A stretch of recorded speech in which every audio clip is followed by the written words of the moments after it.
start from the first module, which is Explore Azure for SAP Workloads. Okay, so the first part is discover the SAP and Microsoft partnership. SAP and Microsoft has long history of working together, and it has very strong partnership with each other. So this slide will give you the confidence that how SAP and Microsoft has their partnership. So it's been 25 years partnership for the benefit of mutual customers. And it has co-innovation by the design. So co-located engineering resources. Not only Microsoft has decided that resources which the SAP customer can use to run their SAP workloads. Their SAP engineers are also working together with Microsoft to make infrastructure ready for the SAP workload. And we do have seamless offering and also a message from the certain Arela for this SAP partnership. So this partnership gives you, you can say, lots of benefit to what you can say create or run your SAP workload from the Azure infrastructure. And some of the benefits you can have like on-demand and scalable, you get it. So that Azure promises and provides you the compute resources on demand with the pay-per-use model. This is not a new thing as we know when we say Azure, so we have this model. Intelligent solution we have from the Azure side. So by taking advantage of Azure data services, analytics services to like Power BI, for security and compliance, we do have Azure provides you, you can say, easy way to protect your infrastructure by using the encryption or the Defender for Cloud. You may have Azure Active Directory and the security features, right? We also have other compliance and the trust certifications available for the Azure that will definitely help you to create. Global scaling we have. So it has the largest footprint of any cloud providers with 54 regions to support any scaling. We are getting the benefit of good resilience from the Microsoft side. It offers you 99.99% of SLA, but that depends on the services that you are using. We also have the lower TCO, total cost of ownership, that definitely attracts the customer to run their workloads from the Azure side. So 60% cost reduction when compared to the traditional or the on-premises storage system. So if I talk about the SAP technology on Azure, customer has realized the 40 to 75% TCO cost saving in dev and test environment. So definitely this partnership gives you the lots of benefit when it comes to run your workload from the Azure side. This slide gives you some idea how the customers are running their workload on Azure. And these workloads are SAP related workloads, not the general workloads. So from the retail and food and CPG, you can find the organizations, auto chemical, manufacturing, mining, oil and gas, energy, pharma services, and multi-sectors. So you can explore this, and Microsoft has their documents in detail about their partners available. So I recommend that you can go to the Microsoft, customers.microsoft.com, and from there you can explore more detail about this organization, what exactly they are running from the Azure, and how was their experiences. Time to understand what we can run from Azure for SAP workloads. So generally we talk about two major services that we can run from the Azure side, SAP NetWeaver and the SAP HANA. So for SAP NetWeaver, the organization, they need computer storage resources for this application in very minimal time and without, you can say, have the lengthy procurement cycle. So Microsoft is offering the virtual machines that is compatible for the SAP NetWeaver. And we get the recommendation and the approval from the SAP. They have provided and recommended, certified the resources for the SAP NetWeaver. You can pick that resource to create it, and easily you can run your SAP NetWeaver workload from the Azure.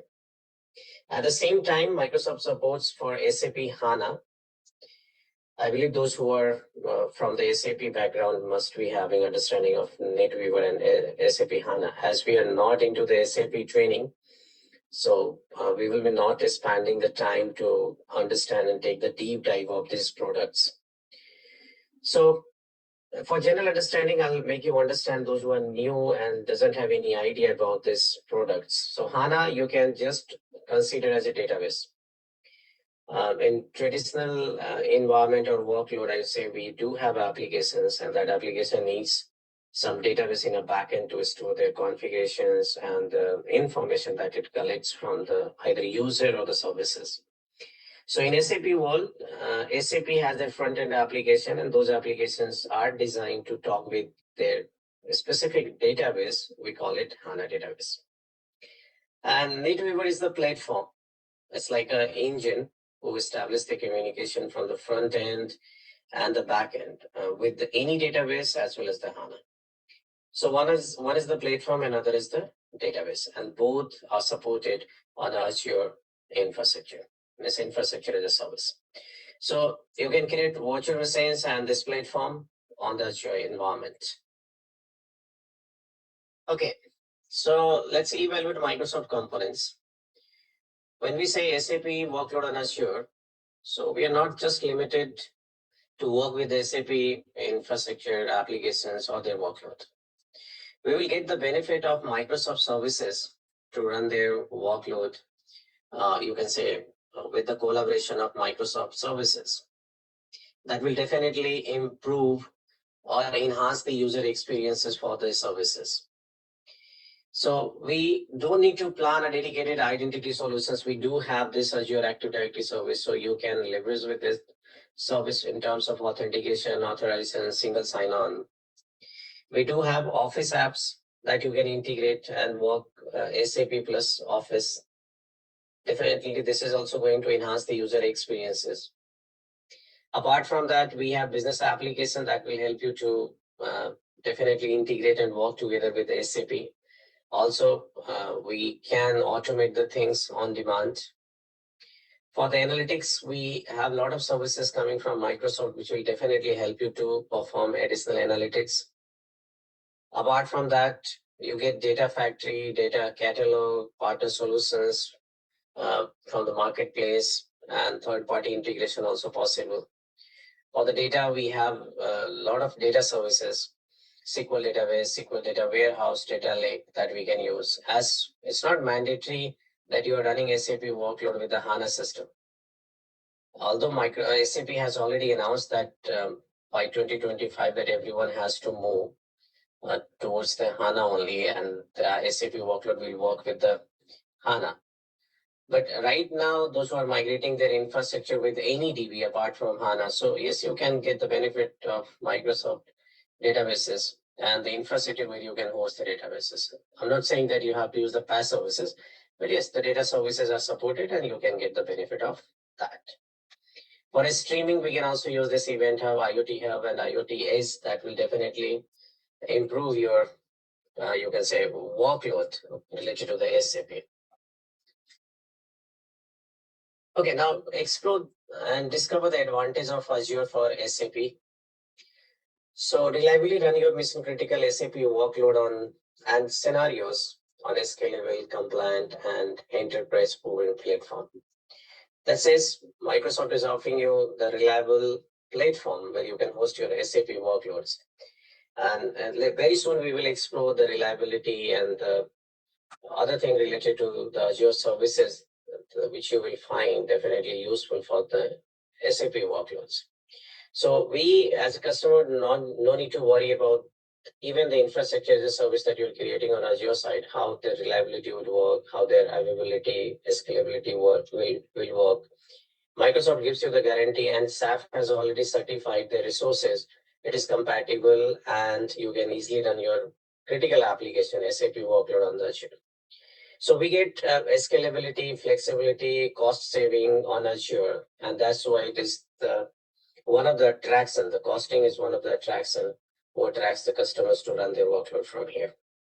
We can run SAP application across development, test, production scenarios. So it's not mandatory when you say Azure, you have to run your production environment only from here. Microsoft offers you different environment like dev and test, or you can create an isolated environment for the development, testing, and production. And you can migrate from the production to the environment, test environment to the production. That is also possible. So overall, Microsoft provides you the complete, reliable, scalable, cheaper, and multi-environment to run your SAP workload. Now let's discover SAP on Azure supported system. So as I mentioned, there are two major products we are hosting on the Azure side, which is SAP NetWeaver and the SAP HANA. The NetWeaver can be hosted with any DB, and when we say SAP HANA, that will work with the HANA database. It's a database. If I talk about the operating system which works with SAP NetWeaver, so you can have Oracle Linux, Red Hat Linux, SUSE Linux, Windows Server. And if I say HANA, so the HANA database can be created on Red Hat Linux Enterprise and the SUSE Linux Enterprise. Now let's explore SAP HANA. So what exactly SAP HANA is? SAP HANA is a database and analytics platform that you can create on-premises environment or cloud environment. Also, you can create in hybrid environment. If I talk about the features about the HANA, so basically it's a OLTP and OLAP in-memory database. We can have single copy of enterprise data, support for hybrid transactional and analytics processing. It's a data processing, advanced data processing engine, application development service, data integration and quality that you get. And as I mentioned that SAP has already announced very soon everyone has to move towards SAP HANA, as their applications are now restricted to work with HANA only. That's the reason people are thinking migrating their on-prem infrastructure towards the cloud. And when we come to the migration module, there I'll definitely take a deep dive why people are moving towards that and what should be the benefit.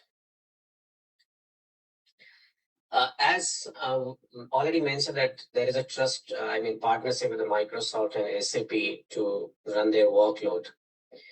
So SAP has certified a lot of resources and services from the Azure to run their workload.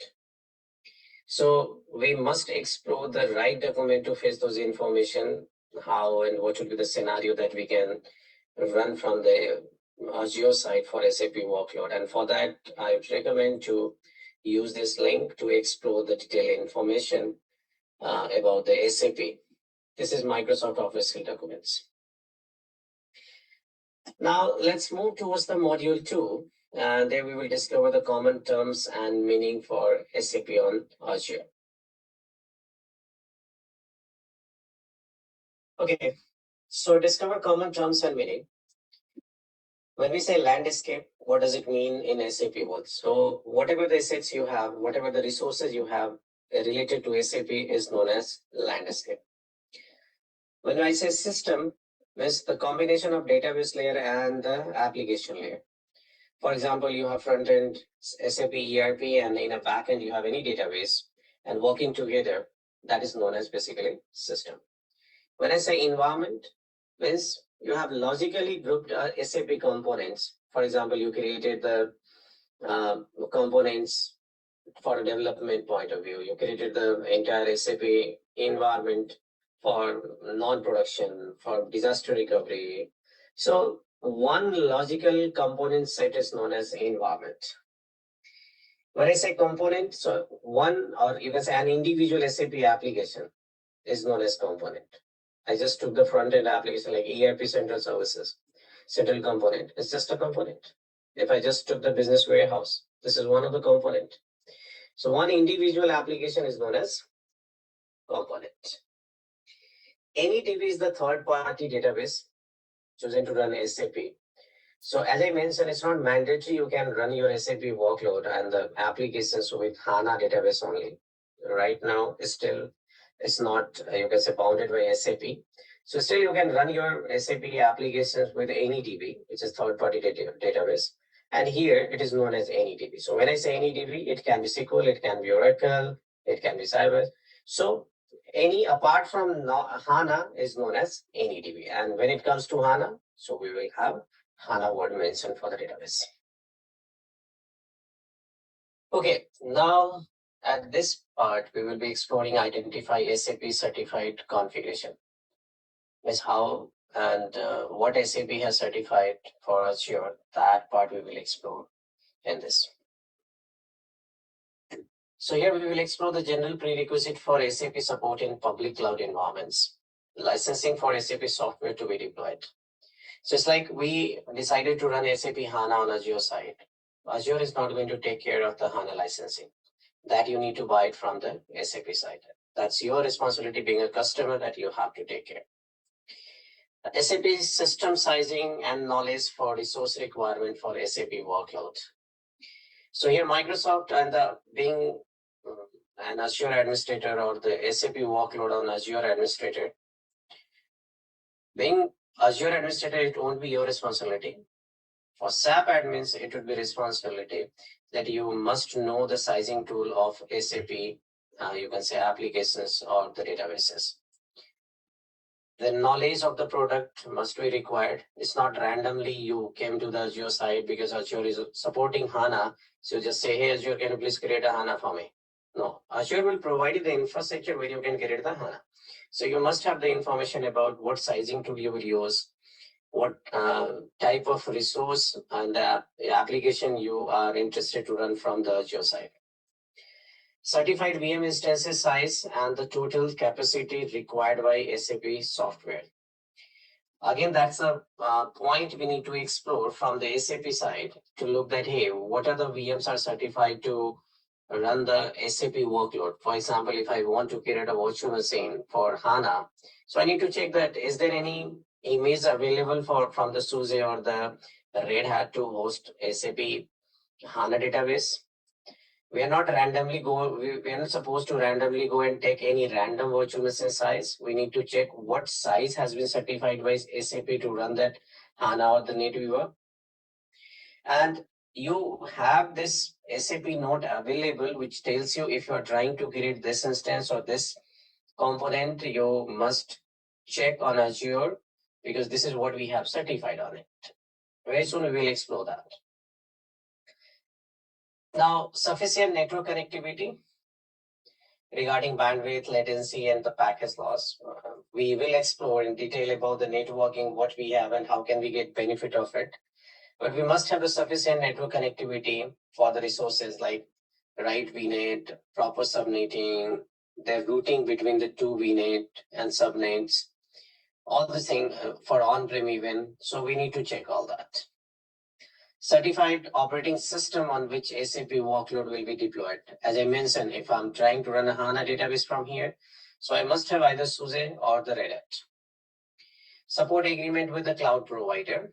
So definitely you must have the agreement for getting a support for your workload. So you need to buy the support services from the cloud providers. In our scenario, it's a Microsoft Azure. Now, technical experience with the SAP system and the cloud provider infrastructure. So that's the important point. If you are having expertise on a SAP and then you decided to run your workload from Azure, it won't be possible. You must have the understanding of Azure infrastructure as well. And you're saying, hey, I'm expert in Azure infrastructure and I do not have any idea what these products and applications are.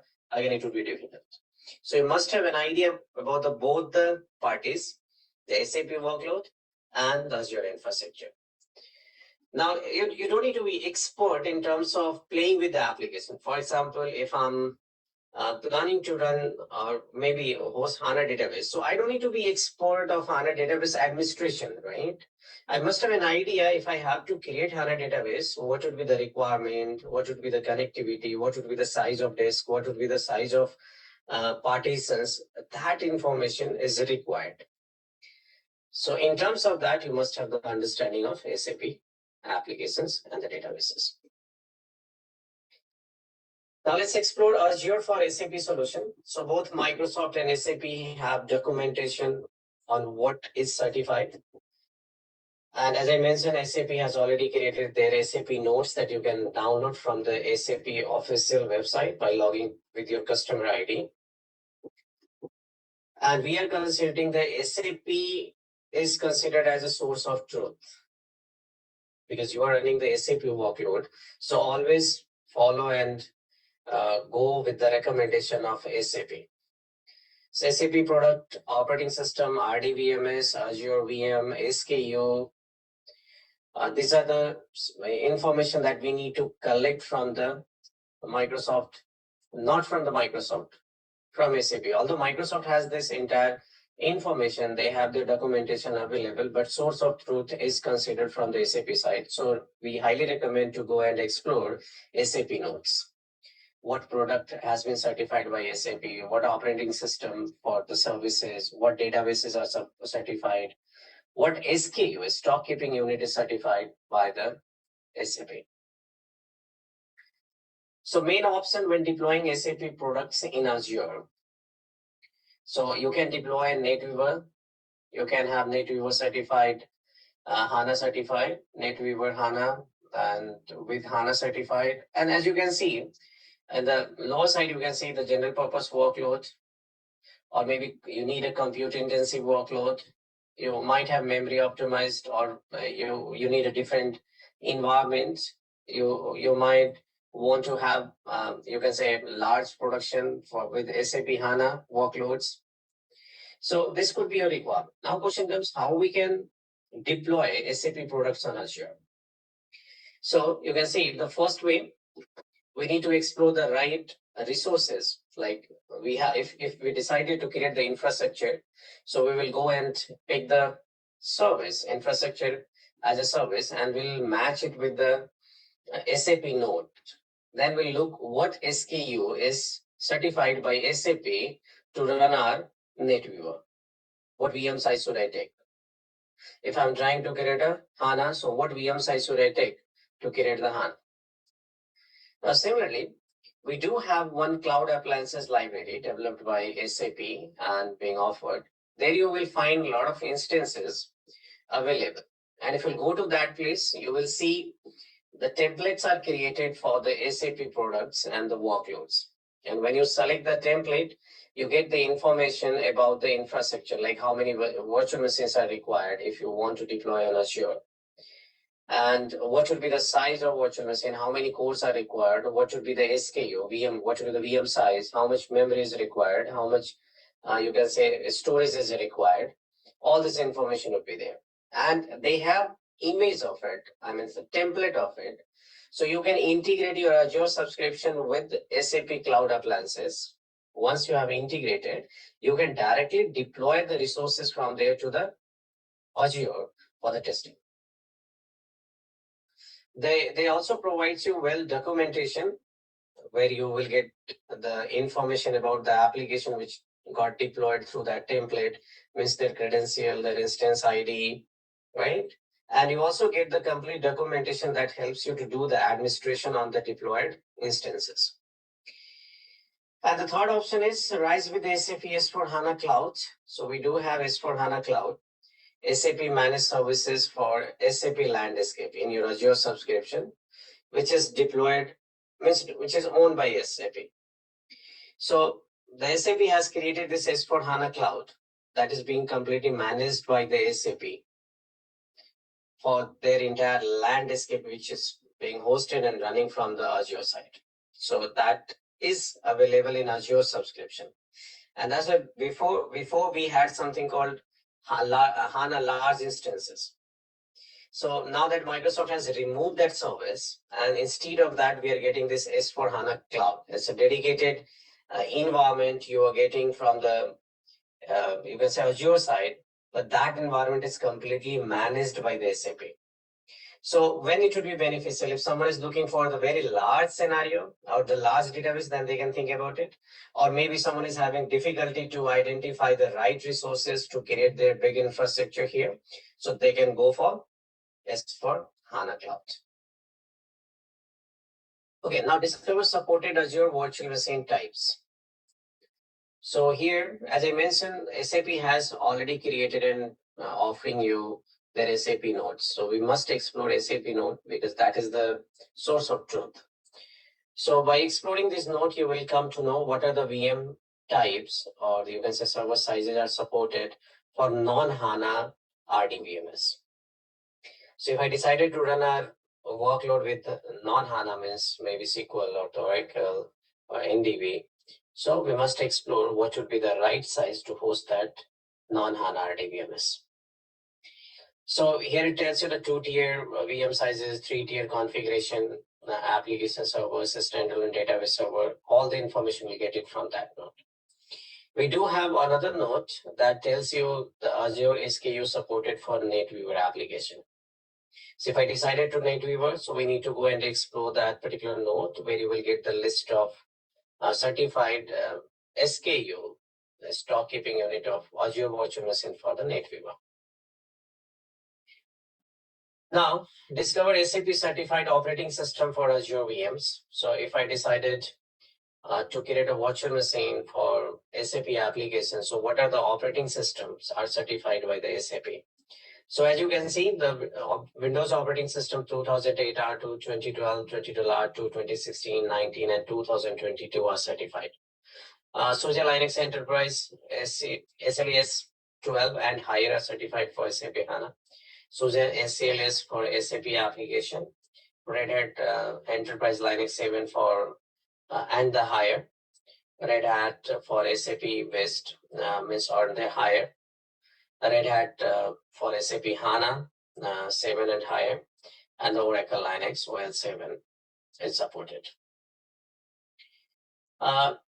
If I look for the Azure certified SAP products, is the product which we can run on the Azure, Microsoft Azure certified. This is what Azure has certified it.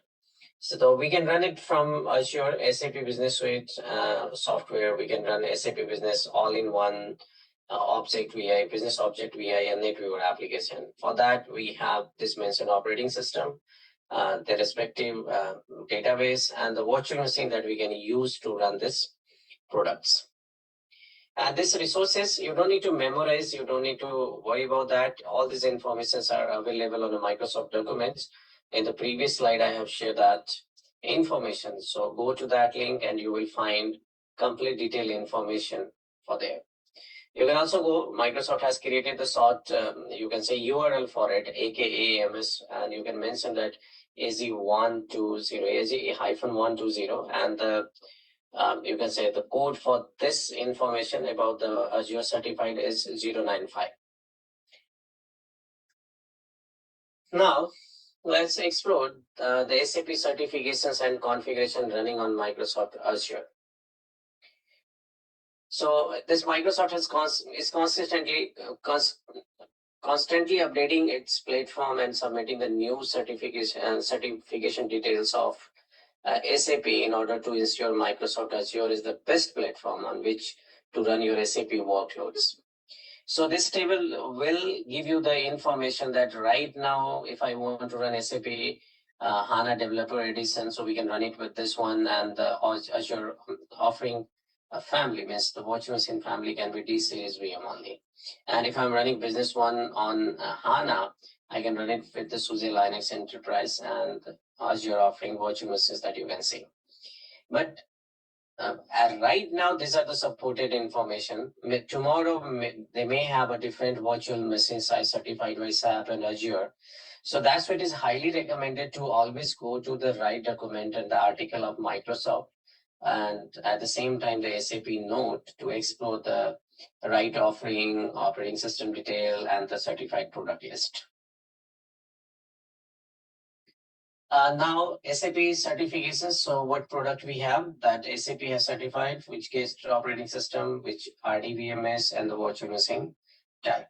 So we just explored so far that, hey, there are resources has been certified by Azure. There are resources which is certified by SAP, and we got the complete list for the you can say workload that we are planning to run it from the Azure side. Now, this point talks about how we can examine the SAP NetWeaver with any DB on Azure VM.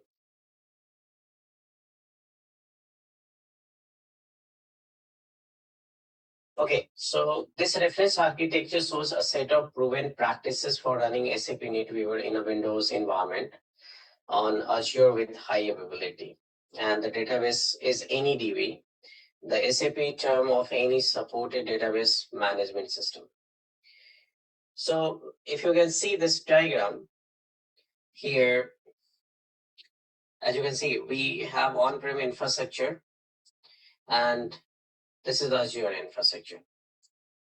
Within the Azure, there are two sides. One is the primary and the secondary one. So we have planned, you can say disaster, you can say protection, or maybe high availability scenario I can consider. So here at this place, we are running our databases with any DB. So it can be SQL or some other. And we have this application layer where we are running the web dispatcher, SAP application server pool, and the central access services. So at this place, if you can see, we have one VNet. Within that VNet, we are running our application plus database layer.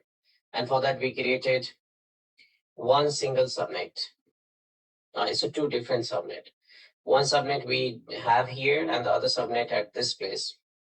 And top of it, we have one more virtual network that has identity management services, and we have the shared services, jump box we also have gateway, and we created multiple subnet for it. As you can see, this is in a different subnet, that is in a different subnet. The gateway is in different subnet. So we created multiple subnet.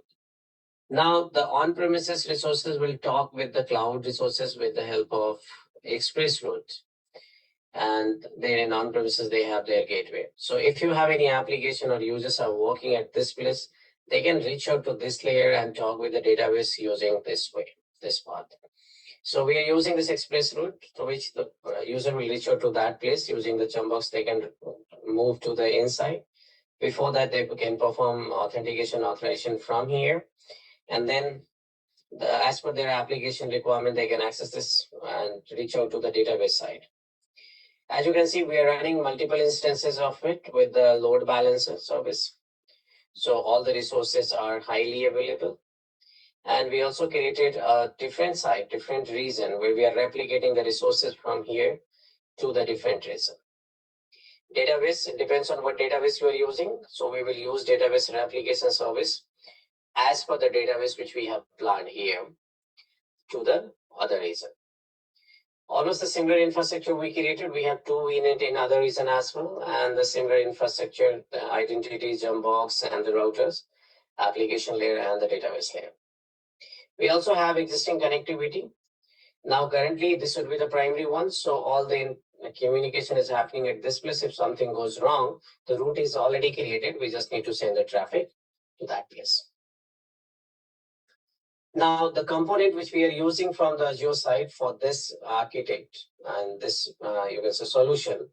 So the first important part that you can see, that is VNet, subnet, and the virtual network interface card. We will explore in detail about all this in a moment. And if I say virtual machine, we have the jump box.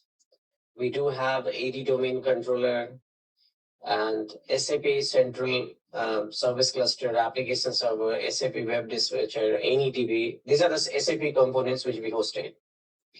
We do have load balancer that we are taking from the Azure side. We do have availability set that makes yours, if you have more than one instances running with a load balancer. So in backend, means from Azure data center, the resources should be highly available. We are using NSG to just protect the network. It's like a firewall, I would say. So all the traffic we can control and decide what traffic should go inside and what traffic should come from that network for outside. We do have disk and Azure storage to create the storage for the virtual machines and the data that you want to keep it. So these are the components. We also have express route and gateway to establish the connection with on-prem. So these are the components that we are using to design this solution. And as you can see, all the components, we took it from Azure. It's not a third party, not any other integration. This is a default or native Azure services for this entire workload. Now we can examine a simple functional workflow for SAP NetWeaver on a SQL. So that was for just a database. Now we are talking about the NetWeaver on the SQL Server application solution. So here we will explore what would be the functional workflow for it.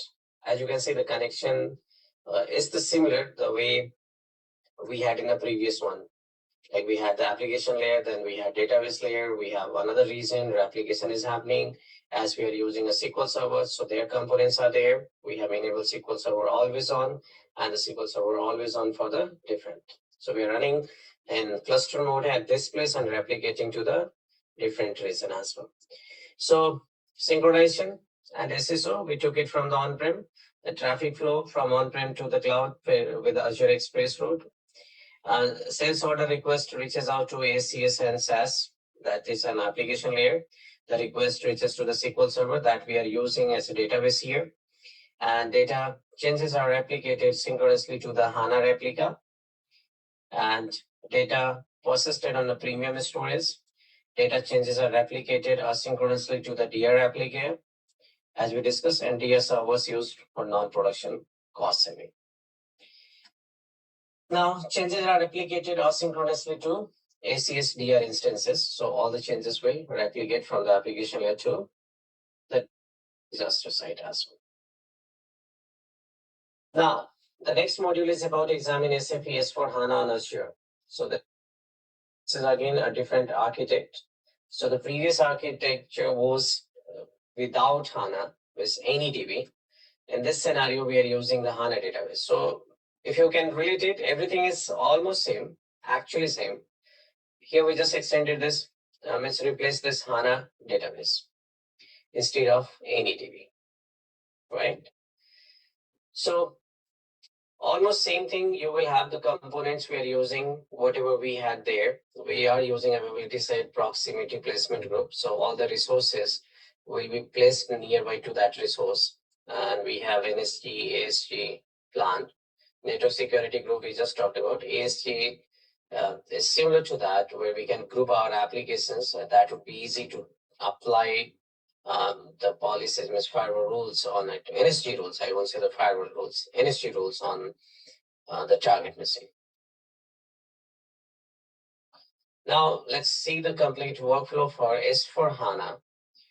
So user initiate the sales order via the Fury, and again the express through the express route they'll reach out to the primary region that reaches out to the application layer. After that, it will reach out to the HANA, and the HANA will replicate synchronously to the HANA replica, and data will get means all the changes are processed to the disk, and after that changes will replicate asynchronously to the DR side. Data changes reach to DR instances of SQL Server, and the changes are replicated asynchronously to the DR side. Okay, so what we have discussed so far, let's summarize it.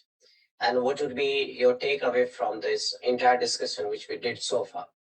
So we had a discussion about overview of Azure for SAP workload, right, configurations. We also talked about the architecture to deploy SAP NetWeaver with any DB, and also we saw the architecture to deploy S4 HANA in high availability mode. So that was just the overview kind of discussion where you got an idea of what actually we have to think about the Azure workload or Azure scenario for SAP workloads. I would highly recommend that everyone can go and explore this entire detailed information from Microsoft Learn and other documents which is available on Microsoft. And also go and explore the SAP Note which is offered by SAP. That will definitely increase and give you the confidence to move towards the Azure with your SAP workload. Now, let's move towards foundation of IaaS for SAP on Azure. As an IT professional, especially the SAP administrators, now they are trying to move towards the Azure. So it is very important to understand Azure resources that they will use to run their SAP workloads. So this learning path will help you to understand Azure infrastructure as a service that you will utilize to run your SAP workload. Now, in this section, we will explore the compute resources from the Azure, networking from the Azure, storage and databases. What exactly Microsoft is offering you from their Azure services about these pillars. So let's get started and take deep dive about these components. The first component is Explore Azure for SAP Compute. Okay, so in this part, we will explore the implementing SAP solutions, planning phase for implementation. So the first thing is verify workload deployment requirement. So far, the SAP workload was running on a traditional data center or on-prem data center. So it is very important to compare the resources that you had on on-prem infrastructure, like the storage, network, server type, as you were having physical servers in your data center. Now you're moving towards the Azure. So it is very important to explore and compare the resources that you're going to use for SAP workload, because here you will get the resource in a virtual environment. Everything is virtualized, even your storage is virtualized, network is virtualized. So you need to compare, will you get the exact performance of the resources from the Azure or not? And that's why SAP has put in their effort. They tested, worked with Azure and tested their resources. Whatever resource they find, okay, that is compatible for the SAP workload. And they created documentation where they provided clear information. The SAP customers can use these resources to run their workload. So the first thing is verify SAP supported products and Azure VM types. So the SAP supported VM types on Azure, for that we got a list from the SAP side, and Azure has also provided that information. These are the VM size we have and VM types we have that SAP workload supports. So before creating that resource, we must explore and fetch the information, pick the right VM type. Also, we not only the VM, we are going to use multiple services from the Azure. So it is again important to explore about other resources that you will use for SAP workload. Operating system, database management system is also the important part that you need to find out for your workload. Network, VM size, these all are the important part that you need to explore. And for that, SAP has made a note for that, as I mentioned, and that you need to explore. Verify bandwidth limitation. In the second step, we need to explore the infrastructure as a service resources and the bandwidth limitation. Technically, you should compare it. What actually the outcome you're getting in Azure and what you had on premises, what you still have on premises. So we need to explore the CPU and memory resources.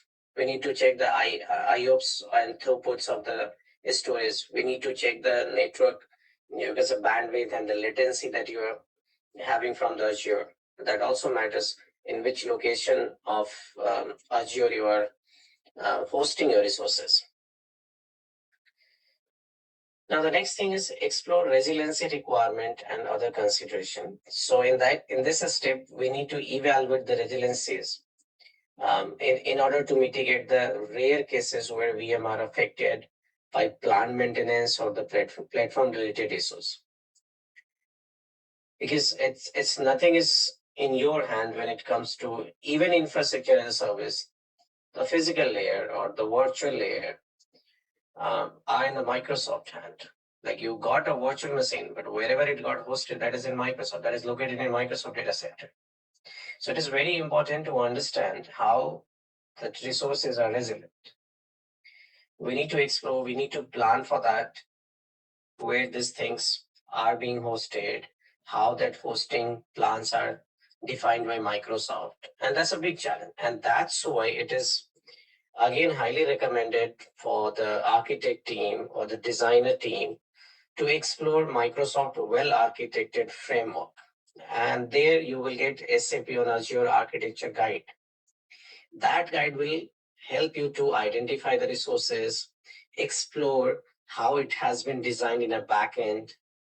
What if something goes wrong? How can we explore the SLA for that service? So you must go through with the well-architected framework for Azure, and then you can make the decision.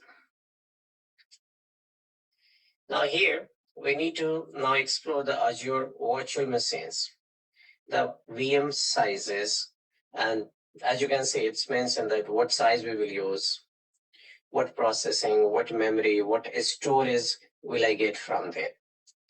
Also, we need to explore how the management will take place once I created the virtual machine, how we are going to manage those virtual machines and resources. So we have different, you can say, size of the virtual machine. As you can see on this first category, we got general purpose. And this general purpose is designed for the balanced CPU to memory ratio. And it includes your B series of virtual machine, DSV3, DV2, AV2. These are the size of virtual machines that offers you the balanced CPU to memory ratio. And the scenario where you will use this is testing and the development. Also, you can use it for a small and medium database. If you have any web server which has very less traffic, there you can also use. The second category which we have is compute optimized. In this category, we have FSV2 types of virtual machines, and it provides high CPU to memory ratio.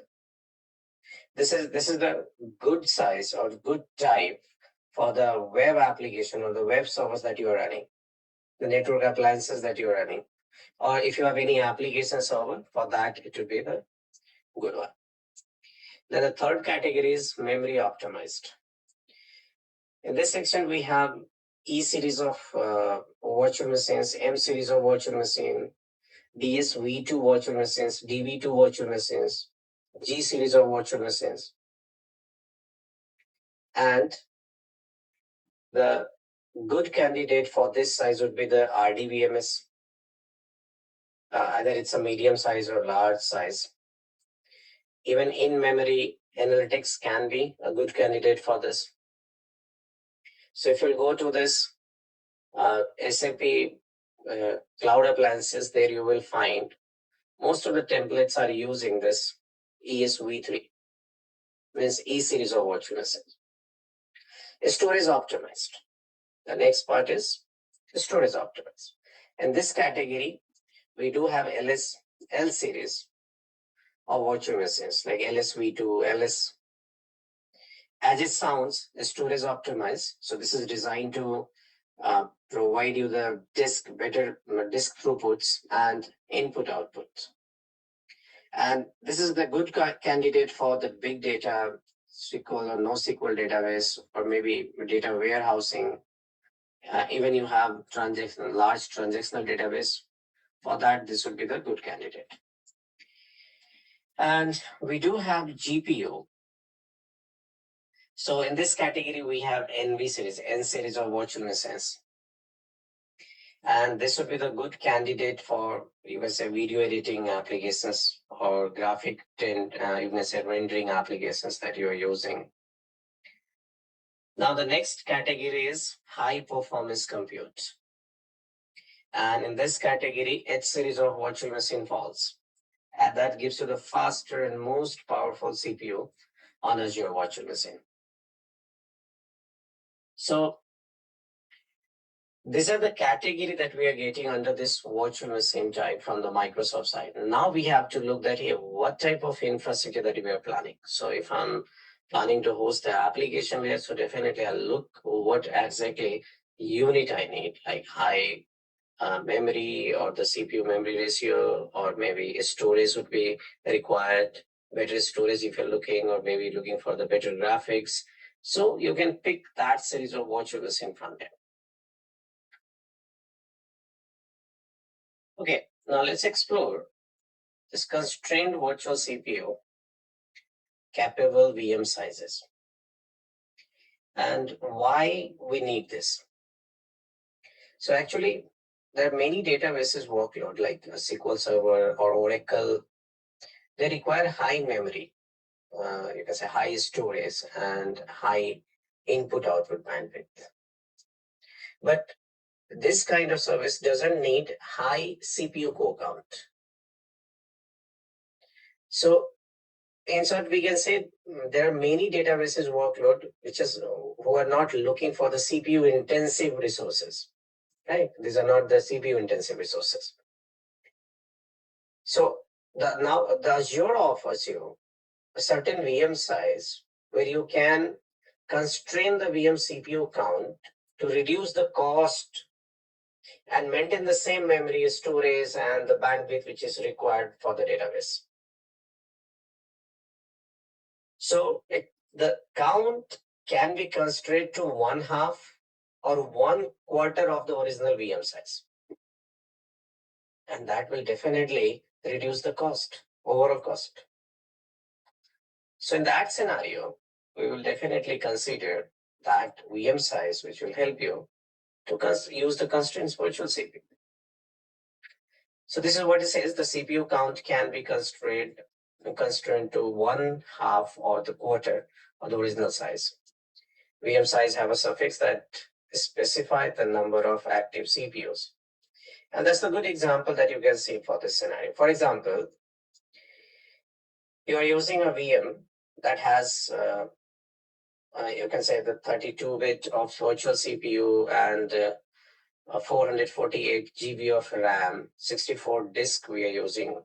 The VM is supporting up to the 256 terabyte. 80,000 IOPS we are getting, or 2 GBs of input-output bandwidth we are getting. So we are using that virtual machine size to run our workload.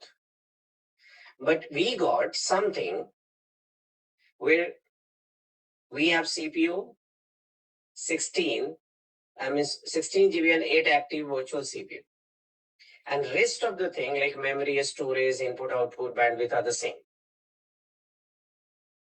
So my workload is looking for the memory, storage, and you can say input, output, which I got on the newer virtual machine as per the requirement. So why not I'll use using a less active CPU, means the virtual CPU. So this way, it would be the right choice to go with such workloads with this constrained virtual CPU capable VM size. Let's talk about scaling of Azure VMs. Generally, we do two types of scaling for compute, either horizontal and the vertical. But right now, we will be talking about the vertical scaling. Vertical scaling means you are increasing the capacity of the same virtual machine. For example, you took a virtual machine that has 4 virtual CPU and 16 GB of memory, and later you realize that you need some additional resources on it because of your workload or maybe the requirement of application. So here Azure offers you that you can vertically scale your existing virtual machine. You get the option called resizing, and if you go to the resizing, you can have size listed there. You can pick the right one that you're looking for, and you can resize it. But as it has mentioned, the restart is required. And there are many reasons. For example, the moment you create a virtual machine, it goes in a backend and gets stored on a particular virtual server. And not virtual server, it's a physical server. We call it Hyper-V in this Azure scenario. So right now your size was less, that got placed in a particular Hyper-V. Now you are increasing the size, so there will be possibility that much size is not available on the existing hypervisor. So your virtual machine to be relocated from that hypervisor to another hypervisor. So in that case, it has to be completely deallocated, then placed to the new one and get restarted. means running from that new one. So in the whole process, the restart requires. If your virtual machines are running inside the, you can say scale set, again, it would be the requirement. There might be possibility that a skill set doesn't have that much of resource on the existing hardware. So it has to move and recreate it on another one. So restart is required when you are resizing your virtual machine. The second part of the scaling is storage, and that's the online service. For storage, you can say scaling, you don't need to restart. You just need to go there. You will get the option for the disk. You will get the list of disk that IOPS and everything, and you can change it as per your requirement. For both the, you can say scaling, you get, you can say platform from where you can do this, and almost all the platforms suppose like PowerShell supports Azure CLI. From there you can do this. Azure Resource Manager template. You can do it from portal itself. And if you want to do it programmatically, so you can use REST API. Through that you can perform this scaling for compute and storage. Okay, so let's examine the Azure virtual machine scaling consideration for SAP workload. So SAP application server and the central services cluster can be scaled up and scaled down by adding more instances of it. And that's why you saw in the previous slide, the architecture slide, we had this application servers and the central servers running with the 2 instances of it with the load balancer, just because of the scaling. When we talk about SAP HANA scale out, so Microsoft and SAP has certified one series of the Azure virtual machine, which is designed for scale out, and that series is M series. Not only that series of the virtual machine would be enough to get a scale out for SAP HANA, we also need to consider some operating system. Like only you must have the minimum SUSE Linux 12 SP3, and if you're using Red Hat, then you must have the Linux 7.4. Then only you can think about the scale out for SAP HANA. One more point that we need to consider, this Azure VM scale out deployment do not support a standby node with NFS shares, and that NFS implemented by third-party solutions. Why? It is because none of these solutions are currently able to fulfill the storage latency criteria for SAP HANA with their solution deployed on Azure. It means if you have a data and the log volumes that cannot be shared, which prevents the using of SAP HANA standby mode. And that's the reason. So that's the point that you need to keep in your mind. If you have NFS share implemented by third party, that won't support scale out mode. Let's explore the network bandwidth allocation. As it is mentioned on slide, that network bandwidth allocated to each virtual machine metered on egress, means outbound traffic from the VM. So whatever the traffic is leaving from the VM counted towards the allocated limit throughput. And let's understand this part from one example. For example, if you have a virtual machine that has 1000 Mbps limit, and that limit applies whether the outbound traffic is designated for another virtual machine in the same virtual network or outside of Azure. So ingress is not metered or limited directly. However, there are other factors such as CPU and the storage limit, which can affect a virtual machine ability to process incoming data. So throughput is unaffected. For that, we need to consider a few factors. And that factor you can see, the first one is number of network interface. We need to plan the interfaces on the server properly. The reason behind the bandwidth limit is cumulative for all outbound traffic from the virtual machine. The second factor would be accelerated networking. So using this feature, we can achieve the published limit. Now the next feature is traffic destination. factors. All the destination counts towards the outbound limit. So we need to consider the destination and the protocol. All outbound traffic over protocol count towards the limit. Let's explore the data flow. Like bandwidth, the number of network connections present on the VM at any given time can affect its network performance. So in the Azure networking, as it's a complete virtual environment, so the stack of the Azure networking maintains the state of each direction of TCP and UDP connection in data structure, and that is called flows. So a typical TCP and UDP connection will have two flows created, one for the inbound and other for the outbound direction. So the data transfer between endpoints requires creation of several flows in addition to the flow that perform the data transfer. For example, the flows created for the DNS resolution or the flow created for the load balancer health probes.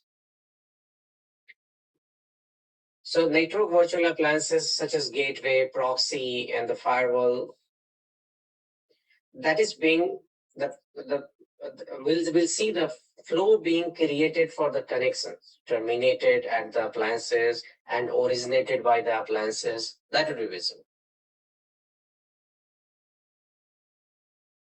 So today the Azure networking stack supports 250K total network flow with good performance for your VM with greater than 8 CPU cores and 100 total flow with good performance for VM with fewer than 8 CPU cores. Past this limit, network performance degrades gracefully for additional flow to hard limit of 500K of total flow and 250K inbound and 250K outbound, after which additional flow are dropped. So that's the point that we need to keep. Okay, so let's explore Azure Virtual Machine Compute considerations. So the SAP metrics makes up one of the major criteria for determining whether a VM size offers the throughput requirement necessary for a given SAP workload. Effectively, it also represents one of the primary factors considered by Microsoft and SAP when certifying Azure VM for SAP NetWeaver and SAP HANA. So if we'll go to the one of the node that SAP has created, I think that node number is 1928533.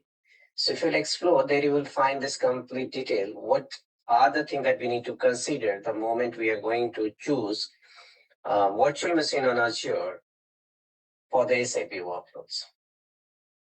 And this node is the official source of the information about SAP servers rating of SAP NetWeaver certified VMs. There you will get the list of the number of CPU, memory for each SAP servers on Azure.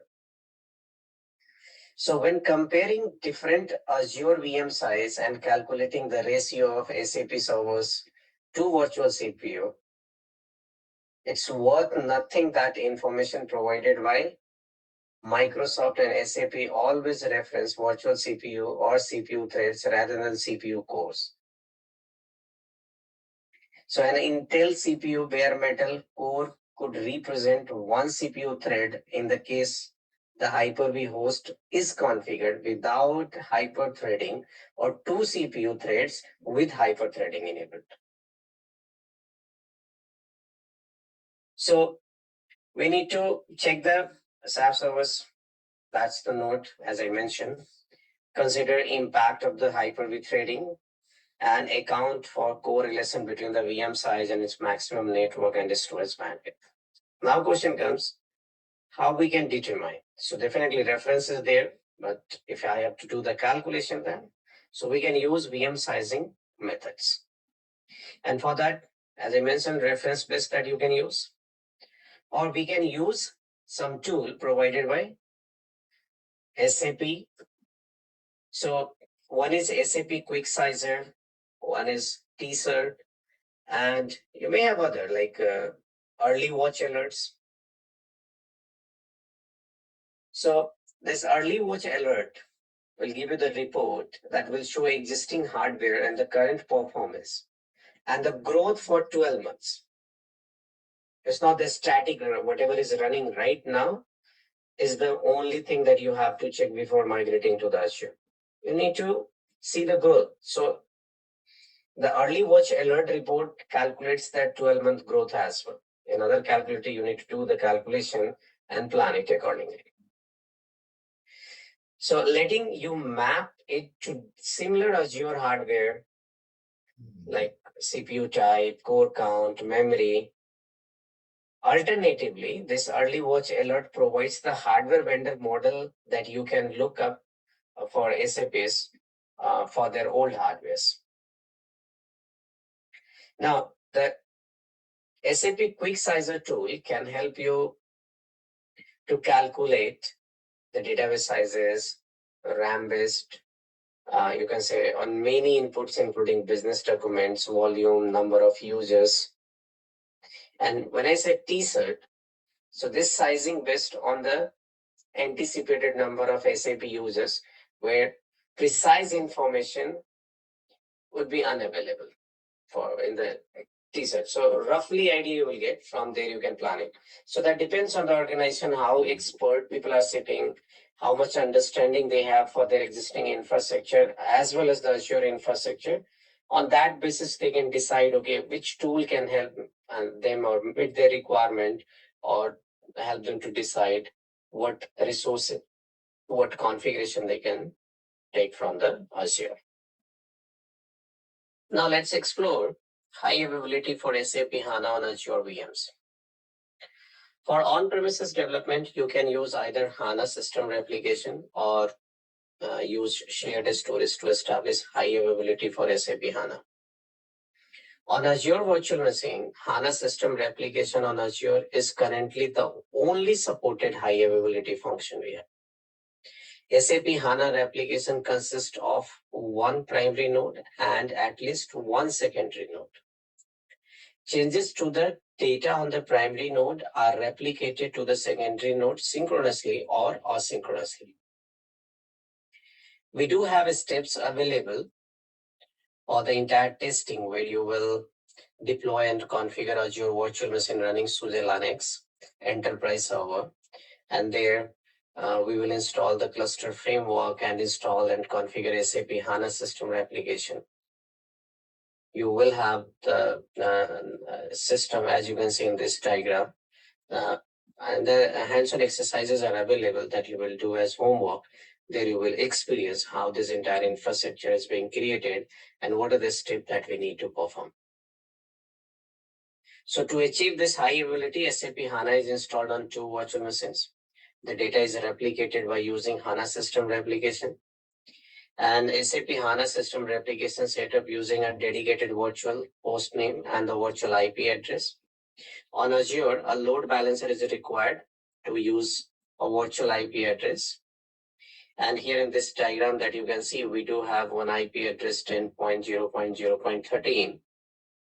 HANA DB, you can say front-end configuration. So all the requests for HANA database will come to that front-end. And in the backend, we do have connected a primary network interface for all virtual machine. That should be a part of HANA system replication. So we do have one system with 10.0.0.5, that is our HANA database 0, and 10.0.0.6, that is HANA database 1.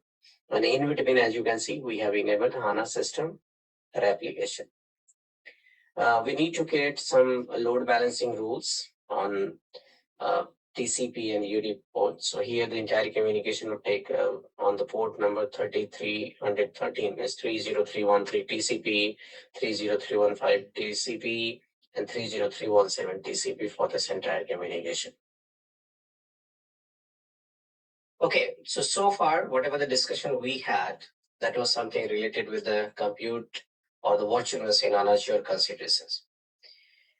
The main or important part is networking. because it's a migration phase of our SAP workload. So things are moving from on-premises to the Azure, and there we need to consider the important factor, which is networking and the communication.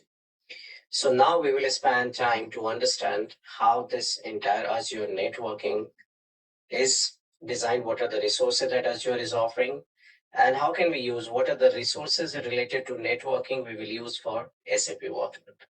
So let's move and explore the networking components related to SAP. Okay. Before exploring Azure Virtual Network, as I mentioned, there are many networking components we have that we will be using for this entire SAP workload. I'll take few names and I'll try to explain all those things here, like IP addressing. Virtual network is the primary component related to networking, and we must have the understanding of it. Name resolution is also accelerated networking if I want to get the better performance, better throughput.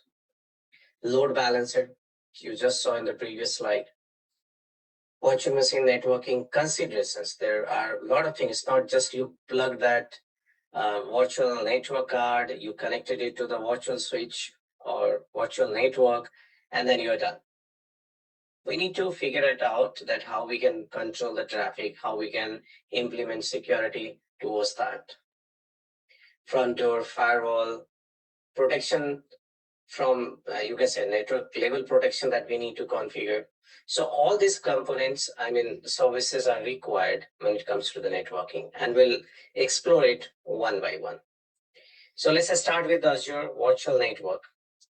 I believe everyone heard about this Azure Virtual Network. You can relate it with the physical switch that you had on-premises infrastructure. So switch means virtual network in Azure. So this Azure Virtual Network provides direct private IP-based connectivity between network-attached resources, such as Azure VMs or any other resources. So you can see here, we can connect using this Azure Virtual Network, different virtual network direct with the private IP connectivity. We can also use this virtual network to establish the connection between on-premises network. Definitely, we need to do some additional configuration. We need to integrate some additional services. But the primary component would be the virtual network. And this Azure Virtual Network supports your TCP, UDP, and ICMP communication. Virtual network typically contains one or more subnets, so that depends how your infrastructure is and how do you want to manage. So if you remember the previous diagram that you saw, we created two virtual networks, and one was for the application and database layer, and other was for the, you can say, external connectivity. Within the application layer network, we created multiple subnets, at least two subnets. One subnet for the database and other subnet for the application layer. Reason behind, we could have two different VNet.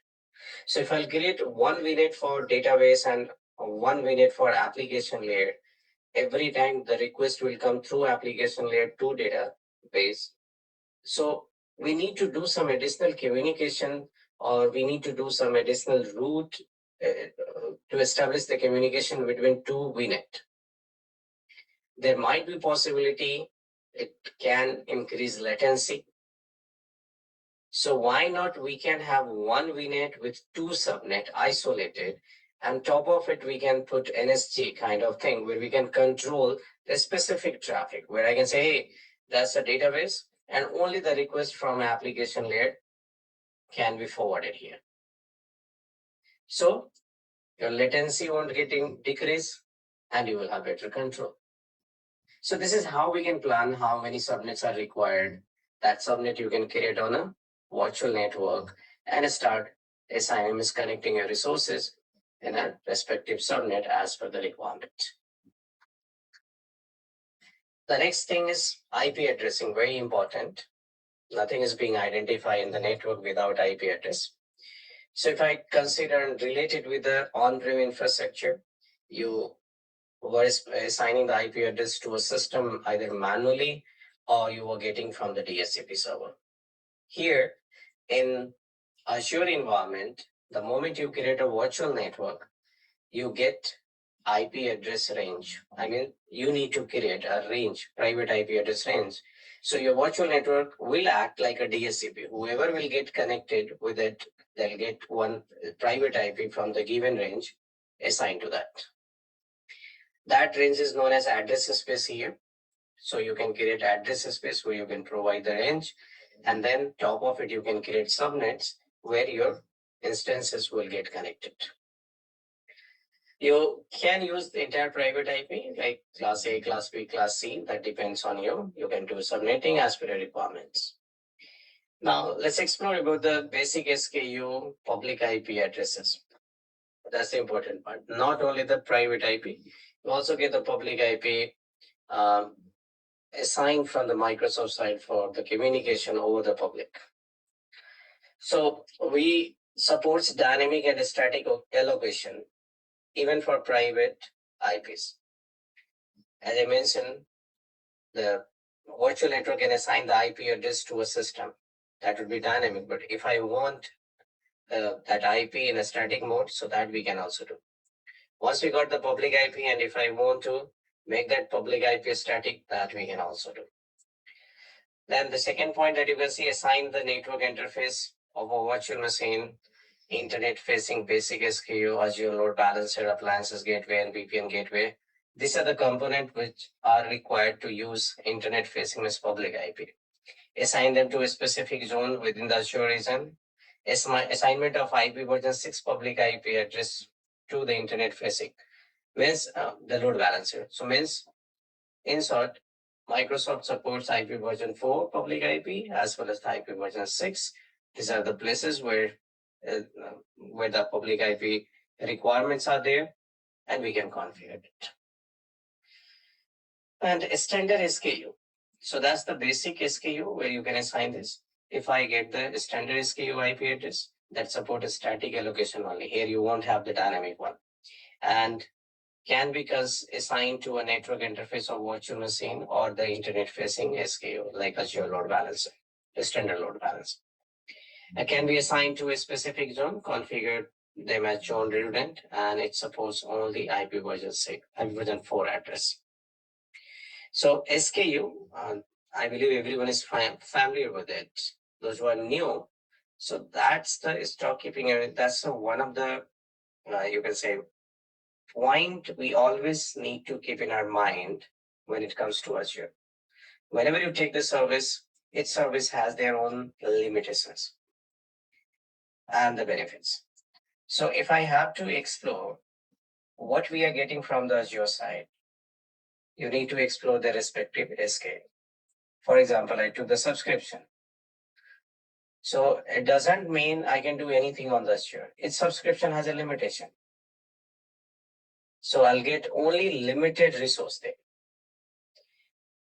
For multiple resources, Microsoft has created SKU where it's saying, hey, if you'll go and take this type of service with this SKU, so we'll give you this feature. And if you'll take it with this SKU, then I'll give you this feature. So as we're interested to take the public IP, so Microsoft is offering either you can take it with the basic or you can take it with a standard. And that's the feature you will get for the public IP. Now let's explore for the name resolution. We all are familiar with this process and the service which is used for the name resolution, that is DNS. Here Microsoft offers you the DNS service as a pass. Microsoft has created the DNS service, the name service in Microsoft hand, and top of it, it gives you the zones. So we can have Azure provided DNS service is available by default. Whenever you want, you can create and use it. You can create custom DNS options, so hybrid connectivity between Azure Virtual Network and on-premises network. Deploy your own Active Directory domain environment in Azure. So for these services, Microsoft offers you from the portal, one option called custom domain. For example, once you took the subscription, you got Active Directory, but that Active Directory comes with the on Microsoft.com. Definitely, we will not use that namespace. We will use our own and organization-based name. So Microsoft gives you one option that you can go and change your DNS by adding your custom DNS. So here the second bullet is trying to make you understand you can have hybrid connectivity with Azure Virtual Network and you want to use the on-premises DNS server. So is there any way to assign or tell this virtual network, hey, you don't need to use Microsoft provided default DNS. Instead, use my own DNS, which is hosted on Azure. So yes, that is possible. So we get this option either to use Microsoft provided default DNS or we can use which is already hosted in my on-premises. Recommendation for SAP implementation when VM DNS or the virtual name does not change during the migration. So what we can do? We can retain the DNS aliases to avoid connection challenges arise between various systems. Whenever the the DNS name change after the migration, and we can use different DNS zone to distinguish each sandbox development, reputation, and the production environment, pre-production and the production environment for SAP deployments with their own VNet. Explore accelerated networking. And this is very important feature from the Azure networking side. What should be the benefit of having this accelerated networking? So using this accelerated networking, we can optimize for the network throughput by enabling this accelerated networking. So what basically it does? The accelerated networking enables single root input output virtualization. We also call it SRIOV feature. So this SRIOV feature greatly improves its network performance. To increase the performance, what it does, it bypasses the host from the data path, reducing latency, jitter, and CPU utilization. So now we need to understand where it is being supported. So as you can see here, it supports most general purpose and the compute optimized instances size, which has 2 or more CPUs. Also, it supports on the instances that support hyper-threading. Accelerated networking is supported on VM instances with 4 or more virtual CPU from the D series, DSV3, E series, ESV3 that you can see here. And see the scenario, the benefit what you will have. As you can see right now, this is the diagram which is without accelerated networking. And what happens without accelerated networking, you have virtual machine that you have created that would be connecting to a virtual network. Now, what happens the moment virtual network means VM1 is trying to establish the connection or talk with external, or maybe the virtual machine 1 will try to talk with the virtual machine 2. What will happen? It will go to the physical layer, talk to the physical switch, then through that, through the physical server network card, the traffic will move to the physical switch.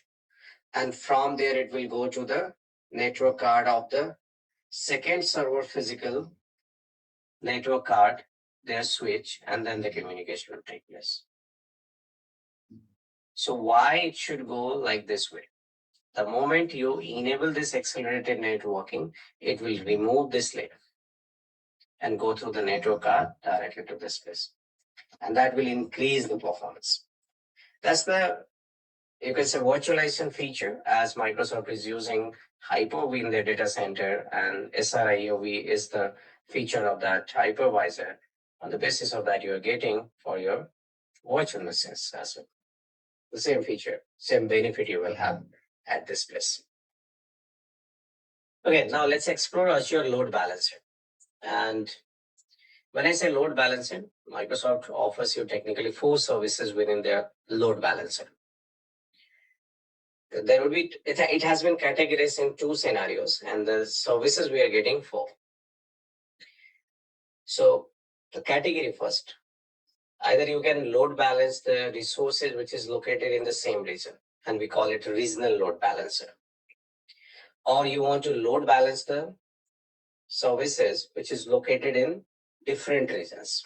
And when I say different region, means different location of Microsoft data center. That is basically known as global load balancer. So we have two types. One is regional load balancer and other is global load balancer.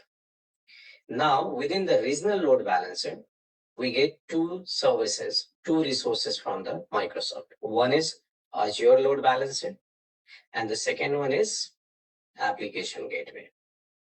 Now, from the global load balancer, we are getting again two services or two resources from the Microsoft side. One is traffic manager and the front end. Now, why two? So one is designed to work on layer 4 and the other is designed to work on layer 1, means application layer. So within regional, as I said, there are two: Azure load balancer that works on layer 4, TCP UDP, and the second application gateway works on layer 1, which is application layer. Similarly, for global, we have a traffic manager that works on DNS and front door that again works on the layer 1, which is application layer. So let's explore one by one. We will be discussing all the services here. So you can see the bullets for the Azure load balancer. This is the service we are getting from the Azure. It's similar to the hardware load balancer managed by Microsoft. And that eliminates the single point of failure. That's not the new thing. We all know why we need a load balancer. So increase uptime during the plant maintenance for or the upgrade. So you don't need to worry about that single point of failure. That Microsoft has taken care about the service, and that's their responsibility. The responsibility is distribute workload across multiple identically configured compute nodes. It can handle the traffic originating from or within the Azure. You can search a virtual network or from any directly connected network or from internet. So it can be, you can say public and private, but it would be within the region. Can be configured to implement the network address translation as well. So it supports NATing as well. And as I said, it supports into SKU. So SKU is clear with everyone. So basic and standard. What should we benefit? If you have basic, you will have limited features. If you have a standard, you will have more features. For example, if I'm using basic one, so that is for this a small scale application that do not need high availability for, or you can say redundancy, not compatible for availability zone if you have resources there. And when I say a standard load balancer, so it's you can say ultra low latency is needed, and that routes the traffic within or across regions. IP-based, NIC-based. The standard load balancers are both, it's supporting IP-based and NIC-based, and basic load balancer supports only NIC-based. The standard load balancer supports TCP UDP in terms of protocol. Basic also supports. But the health prop that you can do from the basic, that supports only TCP and HTTP, but the standard you have TCP, HTTP, and HTTPS. As I mentioned, the availability, the basic one is not highly available. The standard one is highly available. And the most important is the number of instances which supports in a backend. So it's more than 1,000, I believe, node that it supports as a backend pool. SLA, if I talk about that, SLA is supported by the standard one. You will not get any SLA for the basic one. So these are the limitations we have within the SKU that we need to keep in our mind before choosing the load balancer. Okay, so let's examine the virtual machine networking consideration. VM size we need to take care. So maximum network throughput per VM, maximum number of network interfaces per VM, VM network throughput limit, It's not affected by the number of network interface that you put it there, accelerated networking, traffic destination, and protocol that you use. Accelerated networking should be enabled. And we know what is the feature must be enabled during the VM provisioning. And in load balancer scenario, requires Azure load balancer standard escape.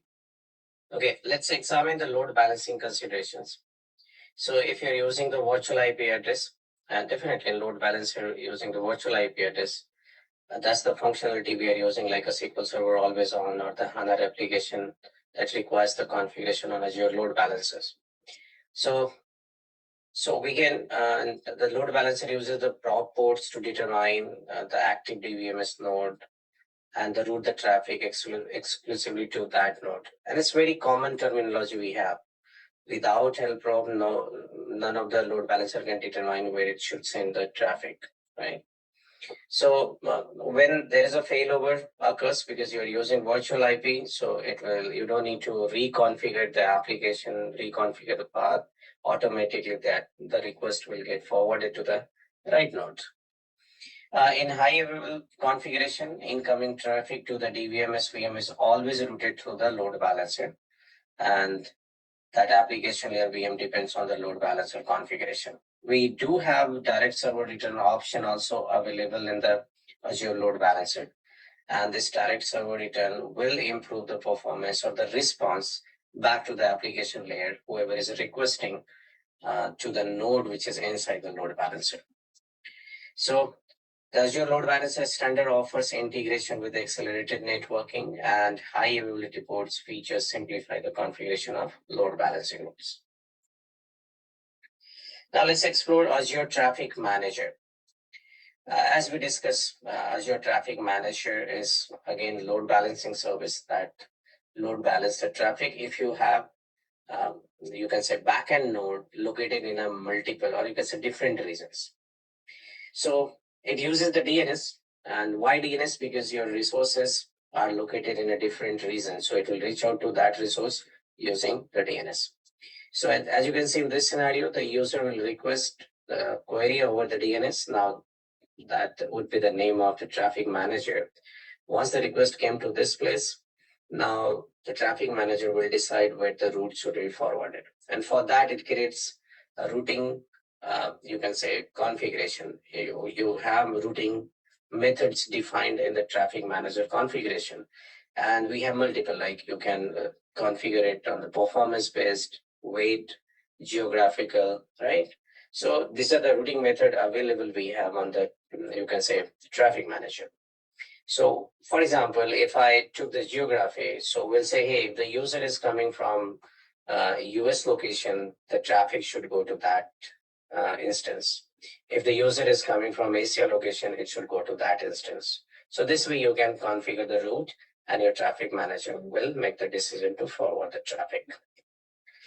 If the primary one gets down, you can create the secondary one, and the secondary one would take the responsibility and start responding to the customer.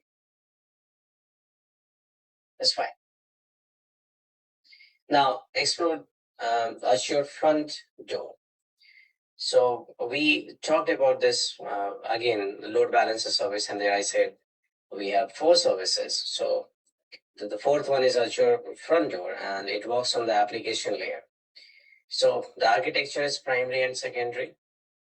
Means 2 reasons to achieve higher availability. The application is deployed to each region. So front door routes the incoming request to the primary region. If the application running, that region becomes unavailable, front door fails over the secondary region, and the Azure application of SQL database or the Cosmos DB, the way it is working similarly, front door is there. Okay, so recommendation, each Azure region is paired with another region within the same geography. Choose the region from the same regional pair. Resource group, place the primary region, secondary region, and traffic manager into the separate resource group. Manage this resource deployed to each region as a single collection. And front door configuration, so routing we need to consider here. So front door sends all requests to the primary region unless the endpoint for the region becomes unavailable.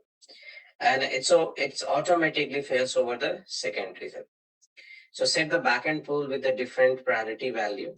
So one for the active region, two for the two or higher for the standby or the passive region. We do configure health probe as well, through which front door decides the backend servers are live or not, is available or not. And it uses HTTP or HTTPS probe to monitor the availability of each backend. So that probe gives front door a pass or fail test for failing over the secondary region. So one of the critical service in your network in terms of security is the firewall. So far we saw that what are the network related services we are coming, how can we allow the communication, but it is also important to control the communication. Keep your eyes open for the traffics.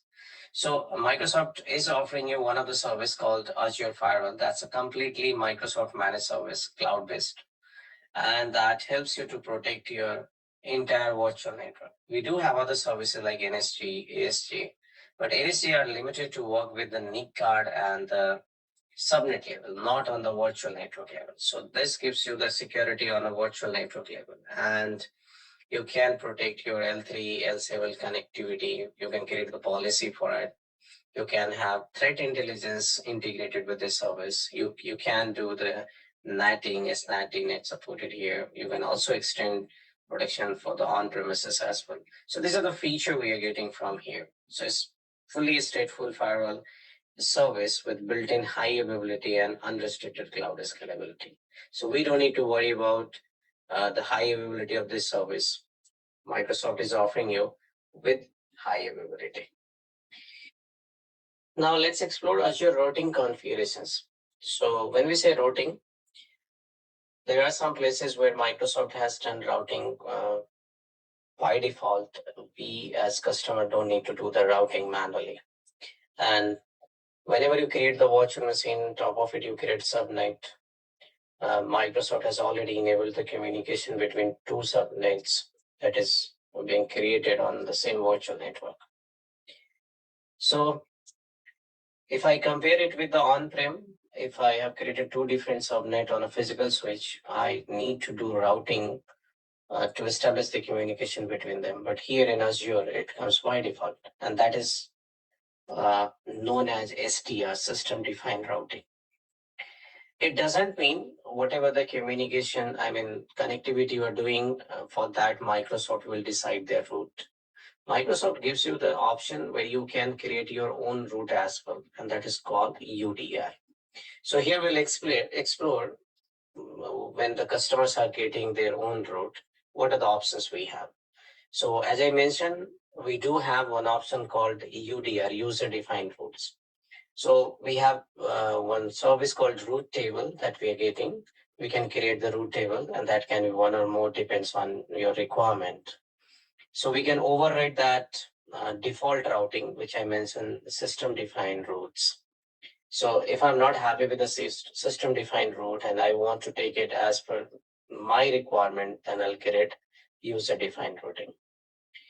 So what we can do using this user defined routing, we can establish the communication between subnets in the same virtual network, between connected virtual network, between on-premises network and Azure virtual network in hybrid scenarios with traffic from virtual network subnet to the internet. Now, apart from that, we do have also BGP supported. That is, again, the routing protocol we are doing. So that's a dynamic route exchange between on-premises network and the Azure virtual network. So what it does, it enables the communication, means connection between the on-premises network to the Azure virtual network in hybrid scenarios. Now, let's explore VNet connectivity. So when, if I have to establish the communication with the on-prem infrastructure, or if I have to have direct connectivity to Azure virtual network from a physical computer or the virtual machine, which is located in Azure or maybe the on-premises. So we can establish the connection using point to site. So we can allow our one or individual customer that can come and access the resource over the tunnel, uh, which is located on Azure site. We can also create a site-to-site VPN. Means we have one site, is on-prem site, and I want to establish a tunnel-based communication with the Azure site and the on-premises. Then I can go for site-to-site connection. Azure Express Route, this is one of the most secure and low latency connection. So in the prior two option, we created a tunnel, but that is on the public network. We have connection established with our private site over the public. And when I say over the public, means there are multiple users, multiple intruders are also sitting in the same network, which is not good. They might have, there might be possibility that they can try and capture the packets which is going through it. So here the Azure has created their own dedicated circuits with the multiple ISPs. So we can pick this option from the Azure to go for express route. Means only you and Microsoft, means Microsoft and their customers can have the connection. No other user can be connected in that security. So I could say this is more secure as it has less connection, not open for anyone in the public. So it provides you better bandwidth, and you can say low latency and high security. Now, Azure Virtual WAN. WAN, as we know, this is not the new terminology. So if you have distributed infrastructure, like you have branch offices, you have remote users, you have site.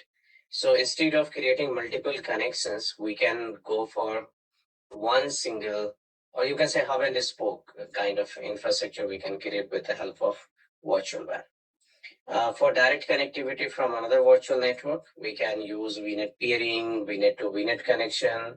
Means if I have two VNet and I want to establish a connection using Microsoft existing backend network, we can go for VNet peering. And if I want to have control over the route and go through the external way, then we can go for VNet to VNet. Now, DDoS protection. When it comes to the security side, Microsoft offers you a lot of network level security. We saw that NSG, ASG, we do have firewall. Apart from that, we do have DDoS protection, distributed denial of service protection. And it comes with the two SKU, DDoS protection with the basic, that is completely free and enabled for all the VNet that you create. And then there is no additional configuration requirement. So once you create it, you will get it from the Microsoft, and that is being protected. A DDoS standard SKU is something important for the production. So that is the service that you need to create, and it's not the cheaper service. So to protect a specific Azure resource in a virtual network, and what additionally it offers you from the basic one, you can have log alerting and the complete telemetry data in your hand, so you can have clear visibility what is going on. Now, if I have to do this cross premises connectivity, so we can have the SAP Azure based deployments to virtual network design, and the cross premises connectivity must be facilitated for this solutions, SAP solutions. So for two high-level options for in SAP Azure is what? Connect through the public endpoint of Azure VM, or we can connect through the VPN. So definitely we will go through the VPN and express route. The virtual network, either we can put everything in a single VNet with multiple subnets, or you can have multiple VNets which can be peered or hub and spoke. Virtual data center architecture that you can also plan. And for the cross premises, you just need to check where your SAP related resources are there and how the connectivity you can plan from there for other service like printing, backup, monitoring, transportation, SAP Solution Manager, OSS connectivity. So you can have site to site. Now let's examine the networking support of Azure for SAP workloads. So we can have network security. We can plan the SAP production system on Azure VM to on-premises location via site to site. Do not separate the SAP application layer and database layer in a different Azure VNets that are not paired with each other. So if you're putting it, then it must be paired, or it's the highly recommendation is what just create one VNet and put it in multiple subnet. For network performance, do not separate SAP application layer and the database layer between on-premises and Azure. All database and SAP application instances must be in the same location. And also select Azure region close to the on-premises location to minimize latency. And do not place any Azure NVA in the communication path between the SAP application and DVMS. And when I say NVMS, network virtual appliances. For reliability, use good quality, you can say cross-premises connection. Instead of having this VPN, you can use Express route. Now let's move towards the storage. What we need to consider storage, SAP storage in Azure. Now let's explore what a storage requirement we have for SAP workloads in Azure. So we'll explore the Azure VM disk, NFS storage, and the SMB storage. So what is Azure storage? That is designed to store your unstructured and partially structured data. And Azure Storage Account is a logical namespace is capable of hosting blob, tables, queue, and the files. So first thing, if I say blob means unstructured files such as media content, virtual machine disk, backup, or log file that you can keep it here. And it comes with the two types of blob. One is block and the page. The page means blob is optimized for sequential access like media content. And if I talk about page blob, that's a random access like virtual machine disks. We also have append blob that supports the transactional one like logging and auditing. So whatever the information has to be appended in the same or existing, then we can go for the append blob. Now we do have tables, so that is used for non-relational and partially structured content. It doesn't have a schema. A semi-structure, I would say, that you can put it on the table.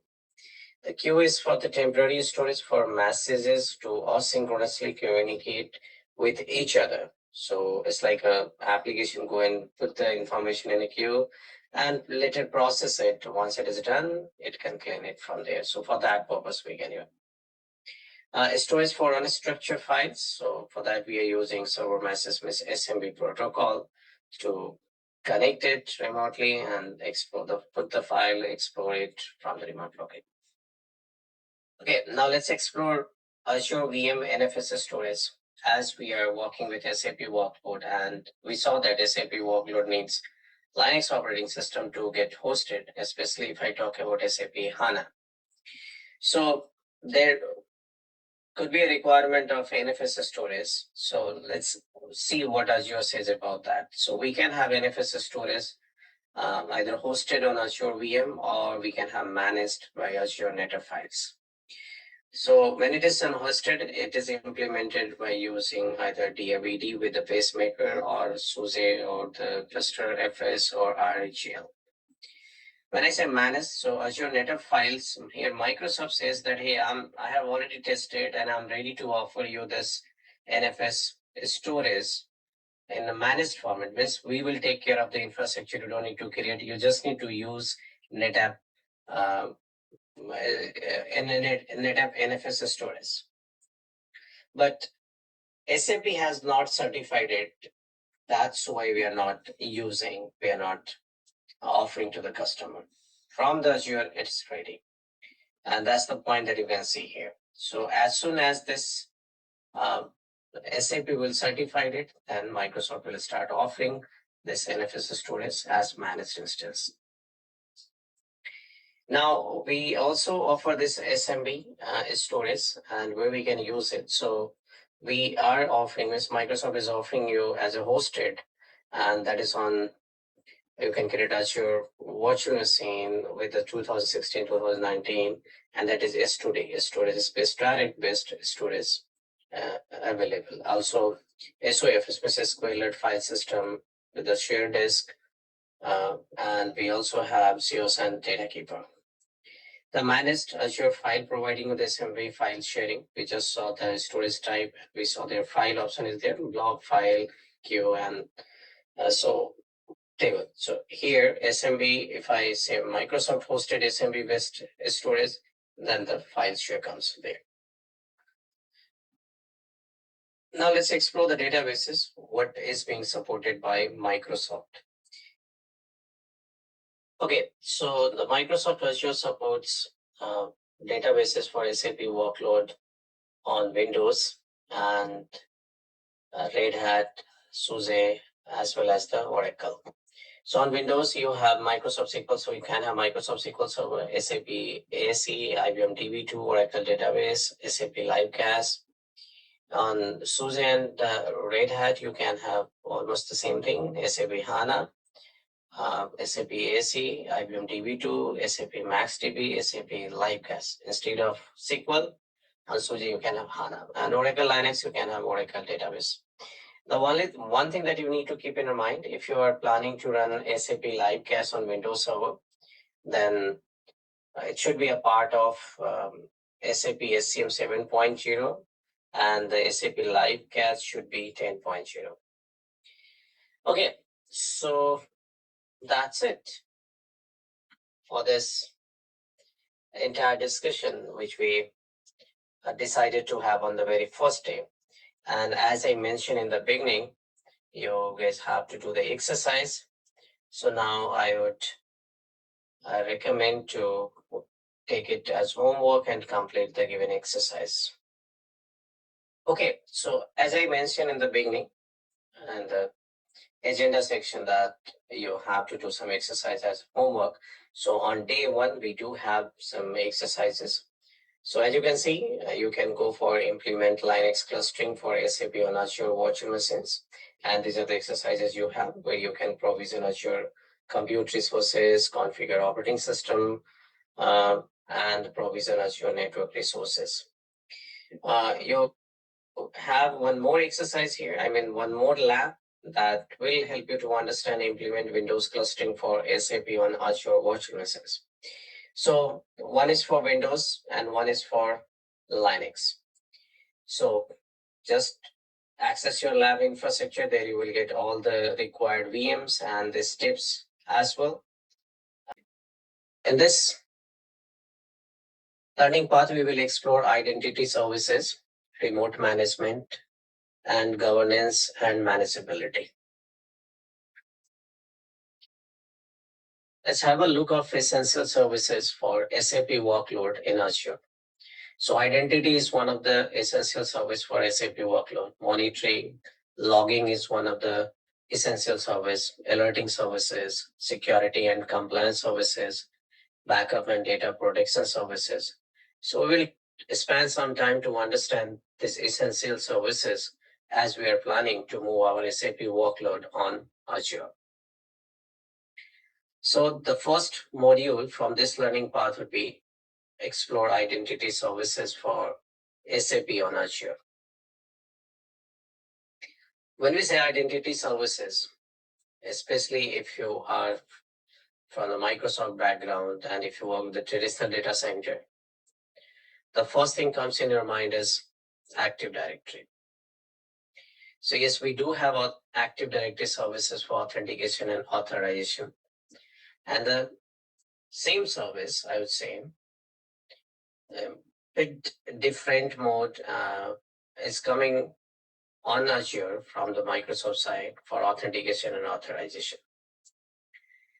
As we will be moving towards infrastructure as a service on Azure, so we need to look what authentication and authorization that Microsoft is offering for that cloud service.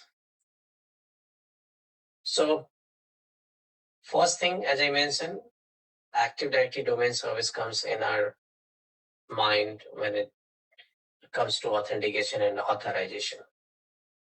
And that is something associated with the on-prem infrastructure. So the understanding of Azure means Active Directory domain service will help you to understand Azure Active Directory if you're not familiar with it. The second point is Azure Active Directory. It's a cloud-based managed identity solution offered by Microsoft for the cloud resources to authenticate and authorize. And we also have Azure Active Directory Domain Service, which is there on Azure for authentication and authorization, but it offers you some additional services as compared to Azure Active Directory. So let's understand the difference between these three. When I say Active Directory Domain Services, this is on-prem directory service, and it has hierarchical structure where you will have root domain controller, additional domain controller, child domain controller. You create objects there, manage objects there, the authentication, authorization. You get group policy object, group policy service to manage your onboarded, I would say, connected devices or users in terms of their compliance and the configuration. You do have schema management in your hand, and the protocol for authentication, it uses NTLM and Kerberos. On the other hand, you can see Azure Active Directory. It's a complete managed service from Microsoft, but there are a few limitations as compared to the on-premises, like it doesn't have hierarchical structure. It comes with a flat architecture where you have just one single domain coming as a tenant. If you need more than one domain, then you need to create more than one tenant. It doesn't support group policy. It doesn't have organizational unit the way we have on on-prem Active Directory service. And one more important part, it doesn't have the same authentication protocol which we have on-prem, like Kerberos and NTLM doesn't work here.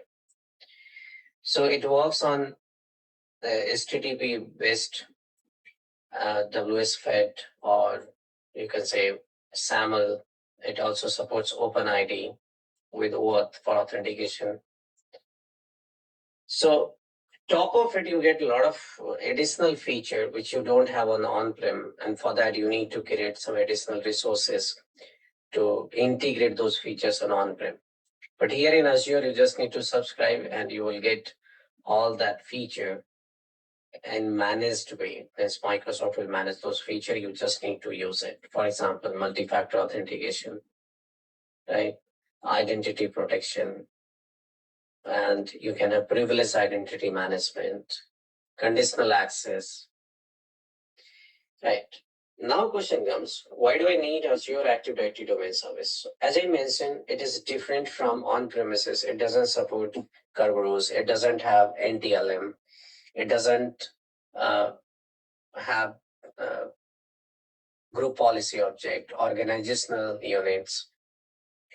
So what if there are some organizations who are still running their legacy application where Kerberos is required, might have group policy required, structure, means organizational unit required? In that scenario, will they not move towards the cloud? Yes, they can.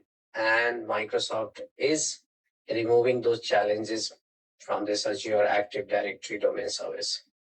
So you will get a directory service from Microsoft that supports Kerberos authentication, group policy, everything.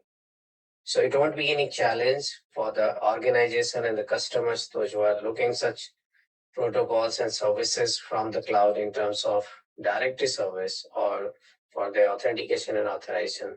So Azure Active Directory Domain Service is there. Now explore Azure VM authentication, authorization, and access control. So for authentication, Active Directory is there, Azure Active Directory Domain Service is there, and Azure Active Directory is there. And Azure Active Directory also supports for SSO, single sign-on for SAP Cloud Platform. That includes S4 HANA, Fiori, S4 HANA, SAP HANA, SAP NetWeaver based applications. For authorization and access control, we do have role-based access control, so we can provide access to Azure resources through the role-based access control. We can also grant access to Azure VM through Azure AD or maybe on-premises directory service. And we can restrict access by leveraging integration of SAP application with Azure AD. Means if I want to control this SAP application in terms of authentication, authorization, and the conditional access policy, so we can integrate this SAP application with Azure AD and control the access. Now let's explore Azure Active Directory. As I said, it's a cloud-based identity service, and managed solution means Microsoft is managing. All the cloud applications like Office 365, Dynamics CRM Online are integrated with Azure Active Directory, and their authentication and authorizations are working from there only. Not only the cloud, you can integrate your on-premises application as well for authentication and authorization. As I said earlier, this Azure AD provides multi-tenancy. So you may have more than one directory service as multi-tenant, and each tenant is an isolated mode. So they don't have any interconnection between them. So each one is having their own security boundary. It has their own, you can say, container for the objects like user group or any application that you integrate. Yes, there is a way to allow the users from a different tenant to the different tenant. That is possible, but not like the traditional Active Directory which we have in Azure by creating the trust relationship. We do have other option to do that. Scalability. Azure AD is a multi-tenant directory hosting over 1 million directory services instances. As I said, it's a managed instance, so Microsoft has created multiple instances in a backend and taking care of those instances. And the capacity of those instances is to authenticate billion of requests per week. So that's not a less number. So you don't need to worry about their high availability, scalability. You don't need to think, hey, it's a cloud service, and if Microsoft is managing the authentication, what if they have just one single directory service? And if I talk about one single directory service, that supports around 13 point something billions of objects only. So you might be worried about those numbers. So that's not a big challenge, as it has many directory services instances running in a backend. Now explore SAP Cloud Platform Identity Authentication. So if you see the diagram of this, here we got Azure Active Directory. There you integrated your web app, Office 365 app, and other applications. These applications are trusting here. So whoever will send the authentication request at this place will get authenticated from here. And to do the administration on Azure Active Directory, we have such applications like Microsoft Graph API and other secured API through which you can connect and manage this Active Directory services. Apart from that, you have PowerShell, you have other applications through which you can do the administration. Here, we are considering it as an application. That's why we are showing the trust relationship from here. Now, you can see on the right-hand side, we do have all the SAP products, and we decided to perform authentication and authorization for those products from here. So we know that if you have cloud, means Azure native applications, that you can easily or directly integrate with this directory service. But if you have any external application that won't come directly, you have to come through the service principle. So here, instead of service principle that Microsoft and SAP has created, one service called SAP HANA Cloud Platform Identity Authentication. Identity authentication. And using this service, we can integrate all SAP applications to the Azure Active Directory. So they don't need to directly come to this place. They can come through it. and get integrated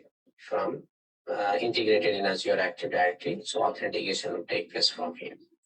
The same thing has been written in left-hand side. If you can see, all SAP app and services you want to protect this way are subsequently configured in the SAP Cloud Platform Identity Authentication Management Console, and authorization granting access to SAP application and service need to take place in SAP Cloud Platform Identity Authentication. Okay, so now let's integrate Azure Active Directory with SAP Cloud Platform Identity Authentication. So what will be the benefit of integrating this SAP Cloud Platform with Azure Active Directory? So the first benefit I can say, you can control in Azure AD who has access to SAP Cloud Platform Identity Authentication. It also enables your users to be automatically signed in SAP Cloud Platform Identity Authentication with their Azure AD account, and you can manage your accounts in one central location, which is Azure portal. So the first thing what we need to do is we need to add SAP Cloud Platform Identity Authentication from the gallery. And to configure this integration, you do have that service available as enterprise application. And from there, we can integrate it as a SaaS app into the Active Directory. After that, we need to configure and test Azure Active Directory with single sign-on. And to do that, we need to configure single sign-on services on the SAP Cloud Platform Identity application, which we just integrated. So if you go to the console of it, there you will find the sign-in method, and you will have SAML and WSFed option available. You need to configure those options. And it's not just single, means one-side configuration. You need to initiate the configuration from Azure AD as you are using SAML. So you need certificate, you need to provide your claim information, you need to establish the address and trust for it. So all this thing you need to configure both the sides. So first you can initiate from the Azure AD, then you can go to SAP Cloud Platform Authentication, and you need to provide all the information, URLs that you have taken from the Azure side. Once it is done, then you can assign Azure AD users that who can use this service and who can go for SAP Cloud Platform for authentication.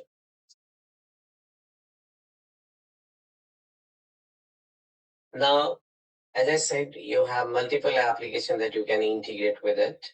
So let's explore one by one integration. Let's start with this integrate Azure Active Directory with Fiori. Now question comes, what would be the benefit of integrating that Fiori application with the Azure Active Directory? So almost similar benefit you will have. You can use Azure AD to control who has access to SAP Fiori.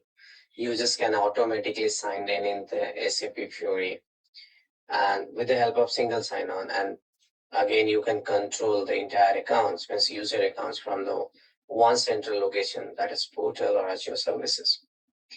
So to configure this Azure AD integration, means Azure AD with SAP Fiori, we need one Azure Active Directory subscription. We need SAP Fiori subscription with a single sign-on enabled, and you must have SAP Fiori 7.2 or later.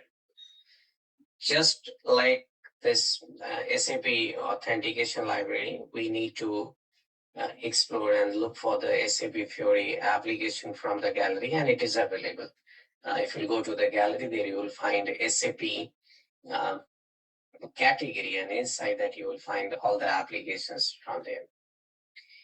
Then we need to configure Azure AD single sign-on with the Fiori, and the same approach you will get once that application is integrated.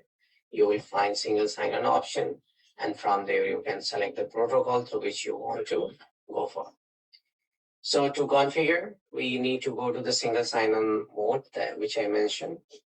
And once it is linked with the SAP Fiori, now we need to configure Azure AD single sign-on on the Fiori side as well. So you must go to the Fiori web browser window and access your Fiori. And from there, you need to do the configuration. You will provide the session management, transaction code, and then you can establish the communication with the Azure Active Directory. Now let's see what we have to do and how can we integrate SAP HANA on Azure Active Directory, yes, with Azure Active Directory. So what would be the benefit? The first thing we need to explore that.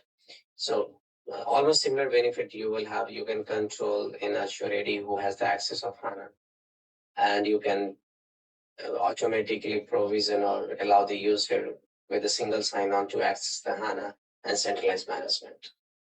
So to configure this, you must have again almost similar thing, AD subscription, SAP HANA subscription with single sign-on enabled, and HANA instances running on any public infrastructure as a service, or might be on premises, or you can have on Azure VM. In any condition that can be integrated here. Now Azure AD integration with SAP HANA helps you, allows you to implement support IDP initiated SSO and just-in-time user provisioning. So the action for this process would be to again add this SAP HANA from the gallery. Then you need to select the single sign-on option, and from there you can configure it. Similarly, you need to do this configuration from the HANA side. So you need to log in from the portal if your HANA is running from there, or you can access it from their HANA Explorer. From there you can configure it. So we have multiple options available. From there you can enable the integration option.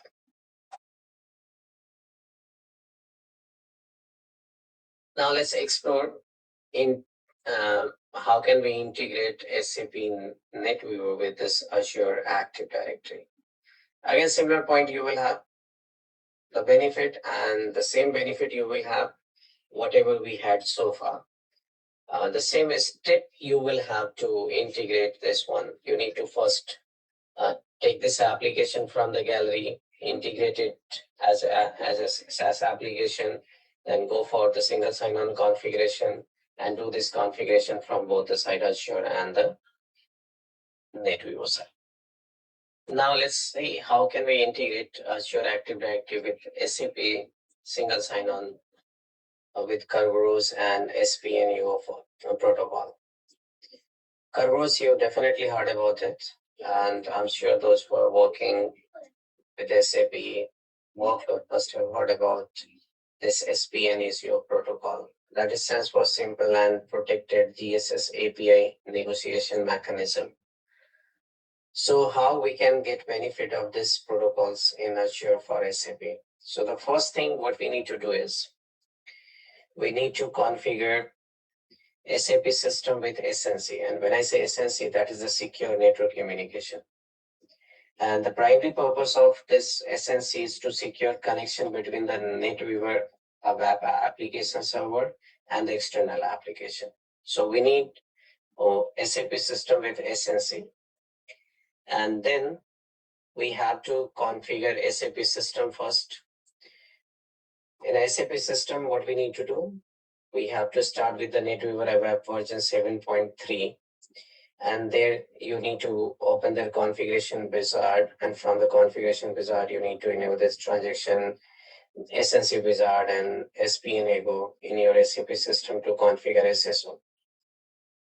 And then we can create a new AD user to be used in the service account for the NetWeaver web system. And then we can register this SPN, service principal name of the user created in the previous step. And this is the step that you need to perform to configure SAP system. After that, we can configure user mapping. So we need to sign in into SAP instance using the user that we have assigned, and then we need to enter the SAP user, and we need to set the service principal into the, we need to select the SNC and then configure this user principal and domain name for the user. After that, we need to install and secure login software to the client computers.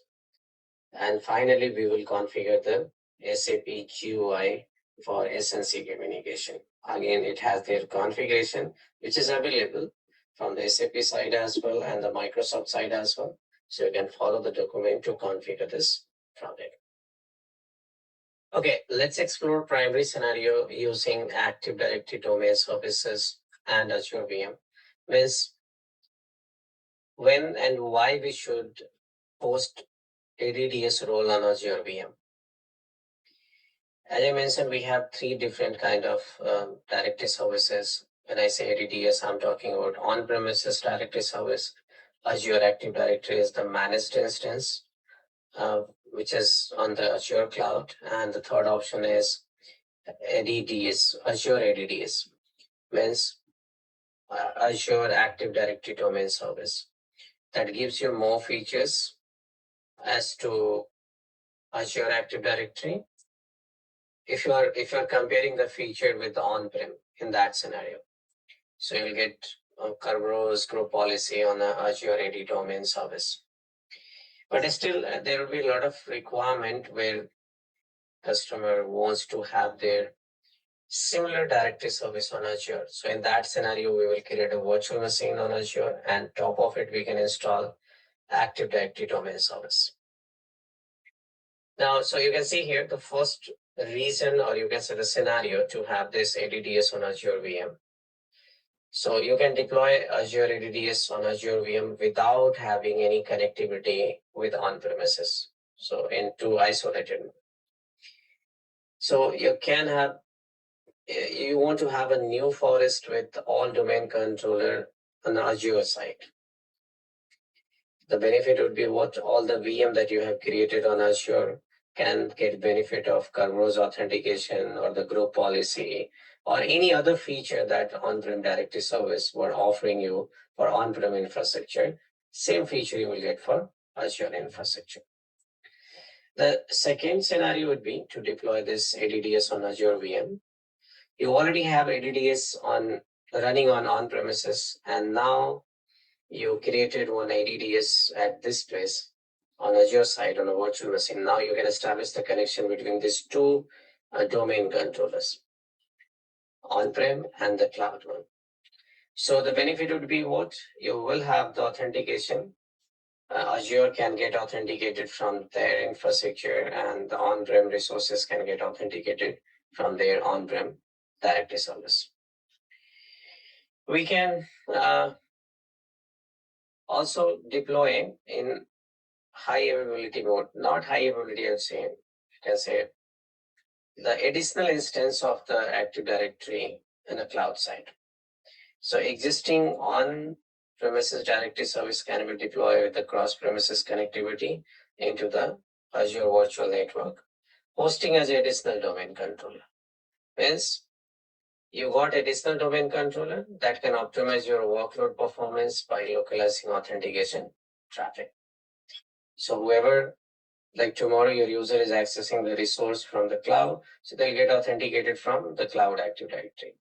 And if they're accessing from on-prem, they'll get authenticated from on-prem directory service. So these are the three scenarios that you can think whenever you are planning to host your directory service on Azure Virtual. Now let's explore Azure Active Directory Domain Service. As we discussed earlier, if I'm not interested to host a dedicated directory service on Azure VM, and I'm not happy with the Azure Active Directory because it's not offering you the Kerberos, and you need Kerberos authentication, LTLM authentication, you need LDAP. So in that scenario, we can go for Active Directory, Azure Active Directory Domain Service. So whenever you take this service, Microsoft deploys two domain controller for you and gives you the connectivity of that domain controller. In fact, the access of that domain controller. You just need to provide a virtual network in which you want to connect that to domain controller. Once it is connected, you will get access, administrative access, and the network access on that. And whatever the object you have in directory service, automatically it will get synchronized to the Azure Active Directory Domain Service. So you don't need to put additional effort to create the resources over there. Automatically synchronization would take place there. Now, the Azure ADDS domain will contain the same users and groups as its Azure AD counterpart providing. So, ability to join Azure VM to the managed ADDS domain if they resides on the same virtual network or another virtual network connected to it. And the Azure AD user can use their existing credential to sign in to those VMs who got, you can say, onboarded, or you can say connected to that directory service. Okay, so let's see how can we integrate Linux virtual machine or the operating system with Azure Active Directory domain service, or not Azure Active Directory domain service. So far we saw that integration of Windows with the Active Directory service. That's quite simple because both belongs to the same vendor, both understand each other. So that's very simple and easy. But when it comes to integrate Linux operating system with the directory service, we have slightly different approach to do that. And we don't have less approach to get this connected with the Active Directory domain service. We have many, but mostly the organizations are using this three way to get this Linux integrated with Active Directory domain service. The first way would be LDAP authentication and authorization. And in this way, we can means the application that implement NSS means name service switch and PAM plug level authentication module can use LDAP module to communicate with the LDAP endpoint of Active Directory. The second approach we have is Kerberos 5 authentication or LDAP authorization. So with this authentication, this name service switch still uses and the LDAP, and that works with the same as the LDAP authentication, but the PAM makes use of the PAM KRV5 module to authenticate against the Kerberos, or you can say the key distribution centers. Now that win-bind authentication and authorization, that is more complex solution and requiring a win-bind daemon to run on the Linux system. But the benefit is what it provides you the greater authentication experience and more technical capabilities. That, for example, it works with the RPC, it works with the NTLM, and does not require any services for Unix to be installed on authentication ADDS domain controller, right? So that's the logical, you can say, understanding you need to make what type of infrastructure you have and how this authentication means integration will take place with Azure Active Directory domain service. Okay, now let's move towards the second part of this, and that is something about exploring remote management for SAP on Azure. So let's see what we can do here. Consider remote management of Azure VM. What are the way we have to manage the virtual machine which we created on Azure? And Microsoft says they are offering you multiple way to do that. Let's explore what we can do. The first is direct Azure VM connectivity. And that direct Azure VM connectivity can be through the public endpoint on the Jumpbox VM, or you can create private endpoint through the express route or site-to-site VPN. Now, Azure automation. So in this way, you are not going to take the remote desktop of it and do the administration on the virtual machine manually. Instead, we will use desired state configuration. And this is one of the configuration management service we have from the Microsoft side that works with the PowerShell. You can understand and relate this DSC just like other management tools or configuration management tools. For example, you can think like a Chef, Puppet, you can think Ansible. So similarly, we have one service called desired state configuration, and that works with Azure automation. So instead of providing the remote desktop of the virtual machine to the administrator to do the administration. We can manage those virtual machines automatically by creating their configuration file with the help of Azure automation. And the third option we have Llama, which is SAP Landscape Management. And SAP Llama 3.0 and higher is required to get it integrated with Azure. And that supports relocating, copying, cloning, refreshing SAP system.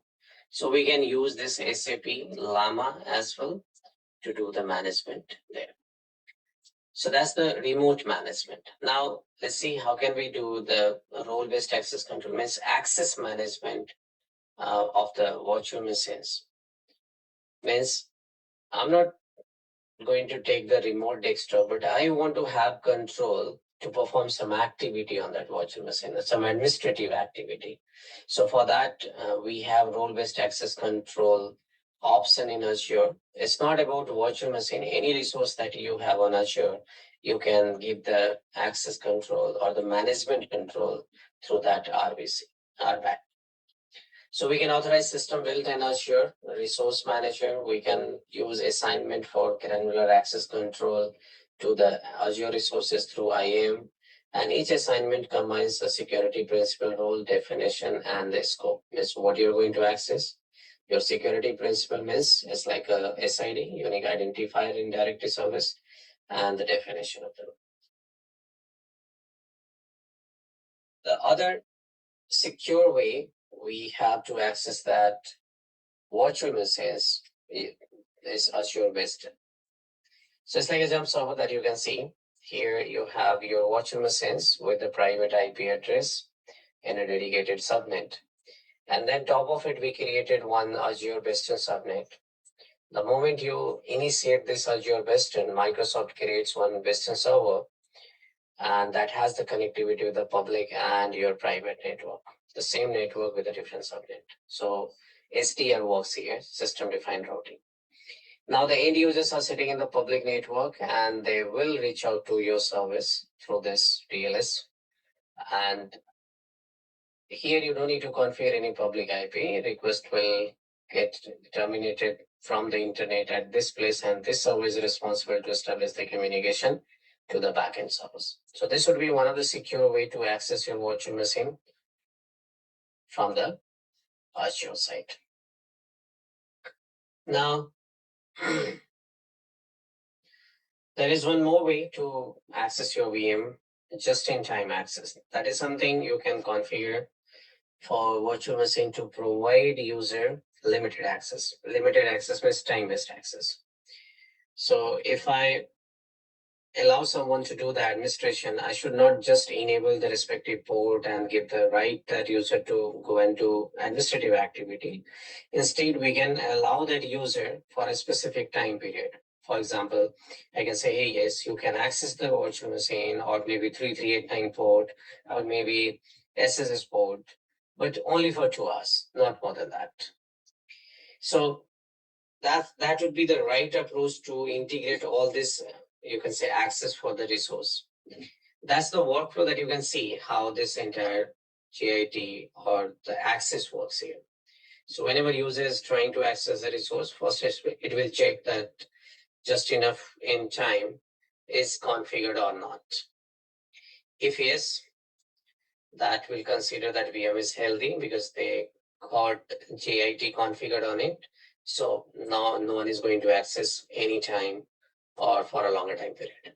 If it is not configured, then it will see that VM is assigned to a network which has security. Means if the VM assigned to a network security group or not, means NSG.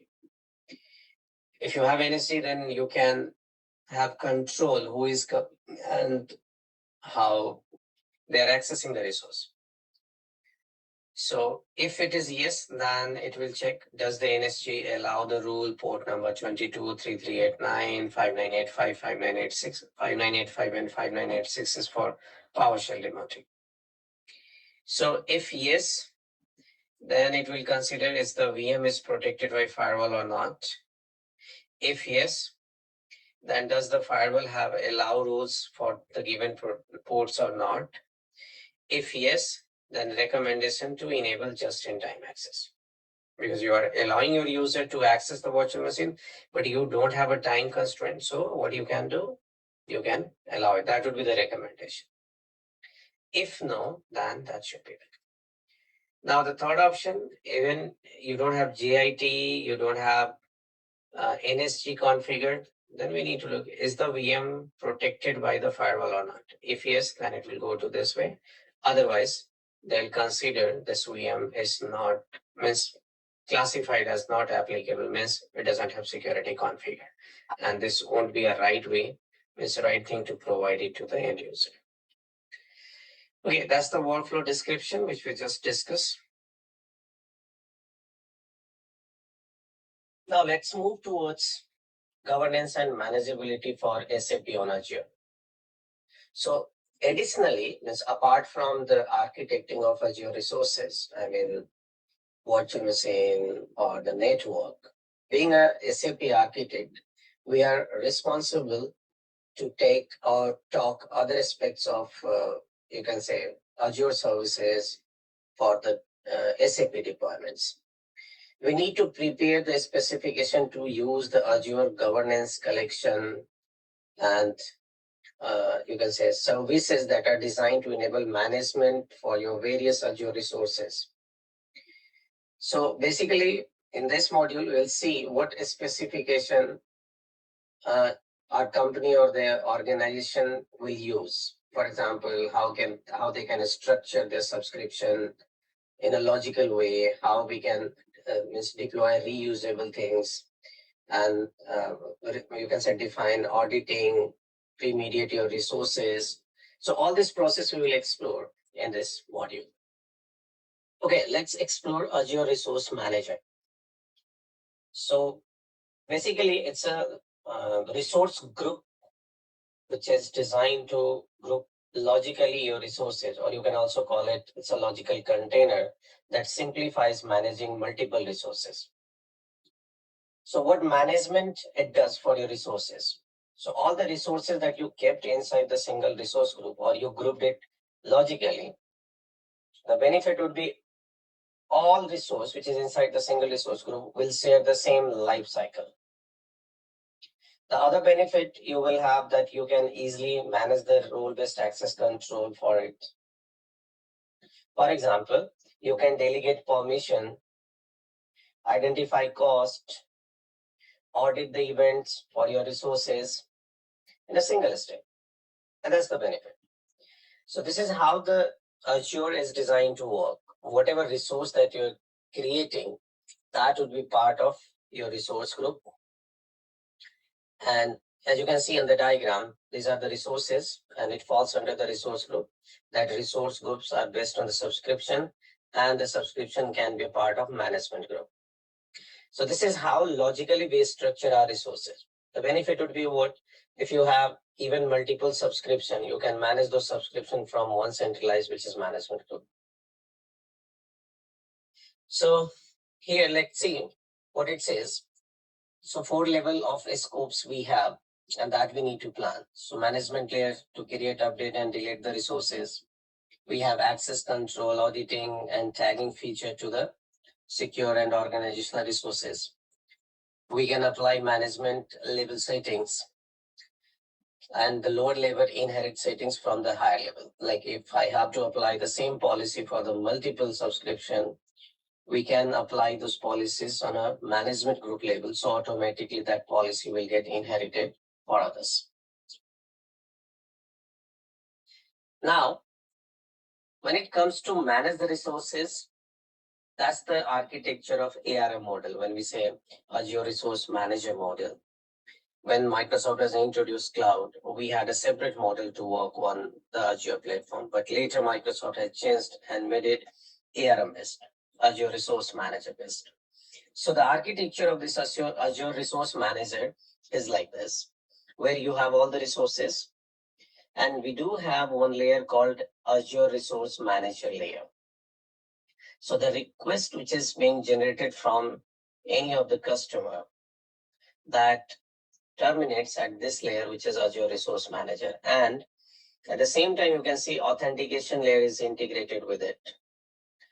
So here you can see the user or the customer can reach out to the Azure either using Azure portal or the PowerShell or CLI or any of the REST clients. For portal and REST client, they are designed to directly reach out to this place, but the PowerShell and CLI, for that Microsoft has provided SDK. Through that SDK, you can reach out to this place. So your request terminated here. Now you will be redirected for authentication. After successful authentication, it has their resource layer as well, which is not visible here, directly resource, but technically there is resource layer, and that resource layer is responsible to take you on the right resource and do the administration. This is how their architecture is designed. So as I mentioned, these are the places from where user can interact: Azure portal, PowerShell, CLI, API. Now, we do not have just one option to play with this Azure resources like portal. We do have multiple options that you saw. Even you're working on a portal, the deployment takes place using the ARM template. You do not create it, but what happens the moment you are doing it graphically on a portal, in a backend, Microsoft convert all this thing into a ARM template, and then it deployed to the selected data center. So we are deploying our resources directly or indirectly through the ARM template only. Now you can create your template for the different purposes like development, production, quality assurance. So the benefit of having this AR template is improved consistency, express complex deployment. Instead of doing it multiple times, you have defined everything after planning. So you can do it in a quicker way, a faster way. Reduce manual error prone task. If the admin is doing something manually, definitely that would be risky and there would be possibility of human errors. But if you're doing it through the template, there would be human error possibility, means less possibility. Express requirements through the code. So you can say infrastructure as a code word that you can put it with the ARM template. Promote reuse. So it gives you the redeployment, you can say options. So something went wrong, you can just go to the template section and from there you can redeploy the template again. Modular and can be linked. So you can link with the, you can say programmatical approach or programmatical interface. From there you can deploy it. The best example I can say, you can have Azure DevOps. There you can integrate your ARM templates and start doing deployments from there. Okay, so one more thing is there that we need to keep in our mind related to this Azure Resource Manager template, that the templates are idempotent. Means you can deploy them multiple times to the same resource group with the same outcome. And this is very useful when you want to recreate an original deployment or remediate an issue resulting from post-deployment changes. Okay, now let's move to the next slide, which is examine the template schema. So when we say template, as I said in the previous slide, we just came to know what should be the benefit. But how we can create the template? There are multiple ways we have to create the template. Either you can create it from the portal itself, or you can use any integrated development environment systems, IDE applications like Visual Studio. From there you can also create. So whenever you create, that template file is in JSON format and it has some schema. As you can see, this schema is looking like this. You have parameter section, variable, functions, resource, and outputs. And the main, you can say, section is the resources. So we need to define the respective value in this format only. All the parameter would be in this section, all the variable would be in this section, and all the function would be there, all the resources. Like if I'm trying to create a virtual machine, so I'll put all the resources here, like virtual NIC card, disk, operating system, image, everything under the resources. So this is how the schema is designed. So defines all the resource manager resources in a deployment, written in JSON format, a collection of key value pairs.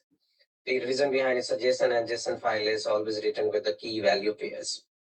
Each key is a string, and each value can be a string, number, Boolean expression, whatever the object type is being supported in digital, that can be there. So this is how the template looks like. So as you can see, under the parameter section, we define admin username and the type of that parameter. So what type of data it would accept is mentioned, which is a string, and then you took the metadata related to that. The admin password, that data type would be the secure string. And you can also define the default value here. For example, if no one is defining or providing you the value for this parameter, so what would be the default value that it can automatically pick and create the resource for you? So it's up to you. How can you design this? I mean, how can you develop the structure and the data inside that JSON file or the template file? So here it says specify which values are configurable when the template runs. And this example has two parameters, one for a VM username, another is for the password. Apart from that, as we know, a lot of developers, admins are there, those who are not familiar with the development, and it may sound difficult for them that, hey, we don't have any idea about the schema, we don't have any idea about the JSON file. How can I start writing a template? So as I mentioned, we do have IDE like Visual Studio, and it has a lot of templates available that can help you. In fact, Microsoft has the documentation that gives you the complete understanding for JSON file or ARM templates. So spending one day would be enough to understand how we can write a template, Azure template in a JSON format. Still, you are finding difficulties. So here Microsoft says we do have quick start templates, which is available on GitHub, and they have their links as well, which is, if you go and look for the quick start template, so azure.microsoft.com, and their language like English US, resources and template. That would be the URL from where you can fetch or take all the template that Microsoft has created. That's the place from where you can take it, and provides everything you need to deploy your solutions or servers as a starting point of your templates. Okay, let's explore role-based access control. So this is one of the critical part of organization security and compliance requirement. Using this RBAC and you can say role-based access control, we can grant appropriate access to users. I can say Azure AD users. The object must exist in a Azure Active Directory. So we can assign to the Azure AD users or groups or the services to have access on the resources. For that, Microsoft has already created the roles for the resources, and you can have the complete list visible in the portal that what are the roles we have for a resource. All the, you can say, native roles has their own set of permission, and it's not mandatory that you have to go with that predefined permissions only. If you wish to create your own role, that is also possible, and you can create that custom role either from Azure portal or the PowerShell. Earlier it was possible only with the PowerShell. So we can configure the role or assign the role by selecting permission, by selecting the role. So this is how the permission are designed to work in this Azure. So you can see here in this diagram, we have subscription that is also considered as a resource. We have resource group, we have resources. So we can assign the permission on each layer. If I want to allow someone can play with the subscription or manage the subscription, I can set it on our contributor, reader, or many more. The same thing, if I want to give access to someone who can manage this particular resource group. So I'll give the role-based access control, and I guess I'll select the role like owner or whatever.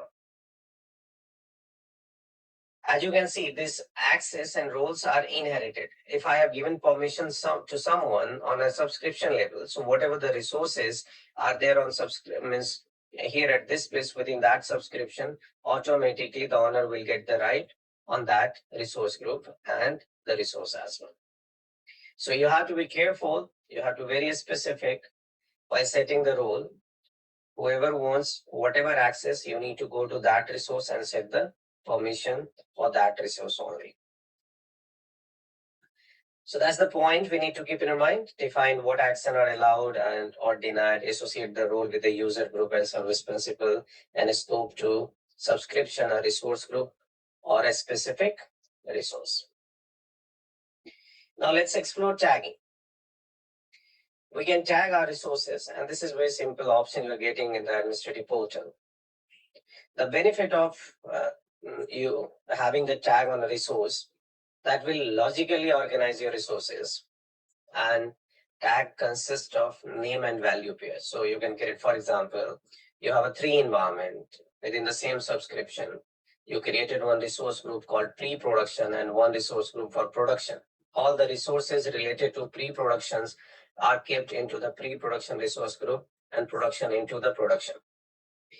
And now you started creating the resources like virtual machine. You have virtual machine both the side, you have virtual network on both the side and something. So for administration point of view, your resources are isolated, but when you will go for billing, it will show you a total virtual machine has took this much of amount, total virtual network has spent this much of amount. What if I want to isolate it? So in that way, what we can do, we can keep tagging, and I'll say whatever resource I'm creating for the non-production or development, I'll keep tagging department development, and department production. So whenever I'll go for billing, I'll say, show me the bill for all the resource which has the tag called development or pre-production. So it will show you the cost only related to the resource which is tagged with this name. So that's why it is logically grouped. And here you can see that's the useful, especially in billing. Now, Explore Azure policy. You created your resource, that's fine. You structured it by creating management group, resource group, by setting the role-based access control and everything. Each organization is having their policy set. Means you can say either compliance policy, or the configuration policy. So here, even in Azure, we do have this option where we can set my organization resources should be like this. Like if I'm creating a virtual machine, so I can say, hey, my virtual machine must have backup service enabled or replication enabled. That's my compliance requirement. So using this Azure policy, we can create the policy that we want on our resources within our organization. So it's a service in Azure that you use to create, design, and manage the policy. Runs evaluation and scan for non-compliant resources. So whatever the setting you have created, it will evaluate on the resources. If any of the resource doesn't fall or doesn't meet the policy requirement, it considers it as non-compliant. There are 2 places from where you can see, either you can go directly to the policy section. Under that service, you will see the non-compliant list, or you can also integrate it with Defender for Cloud. Earlier, it was known as Security Center. So in the Defender for Cloud, you can integrate your policies, and there also you will get the list of non-compliant resources as per your defined policy, along with other regulatory compliances policy. So the advantage would be enforcement and compliance, apply policy at a scale, and the remediation if it finds or non-compliant devices. Let's explore this management group. So similar to resource group, we do have management group. As we know, resource group is a grouping of resources, a container where all the resources are kept, and benefit we already discussed. Similarly, we do have management group, and this management group is designed to manage your subscriptions. So organizations are looking at an efficient way to manage access, policy, and compliances on the subscriptions.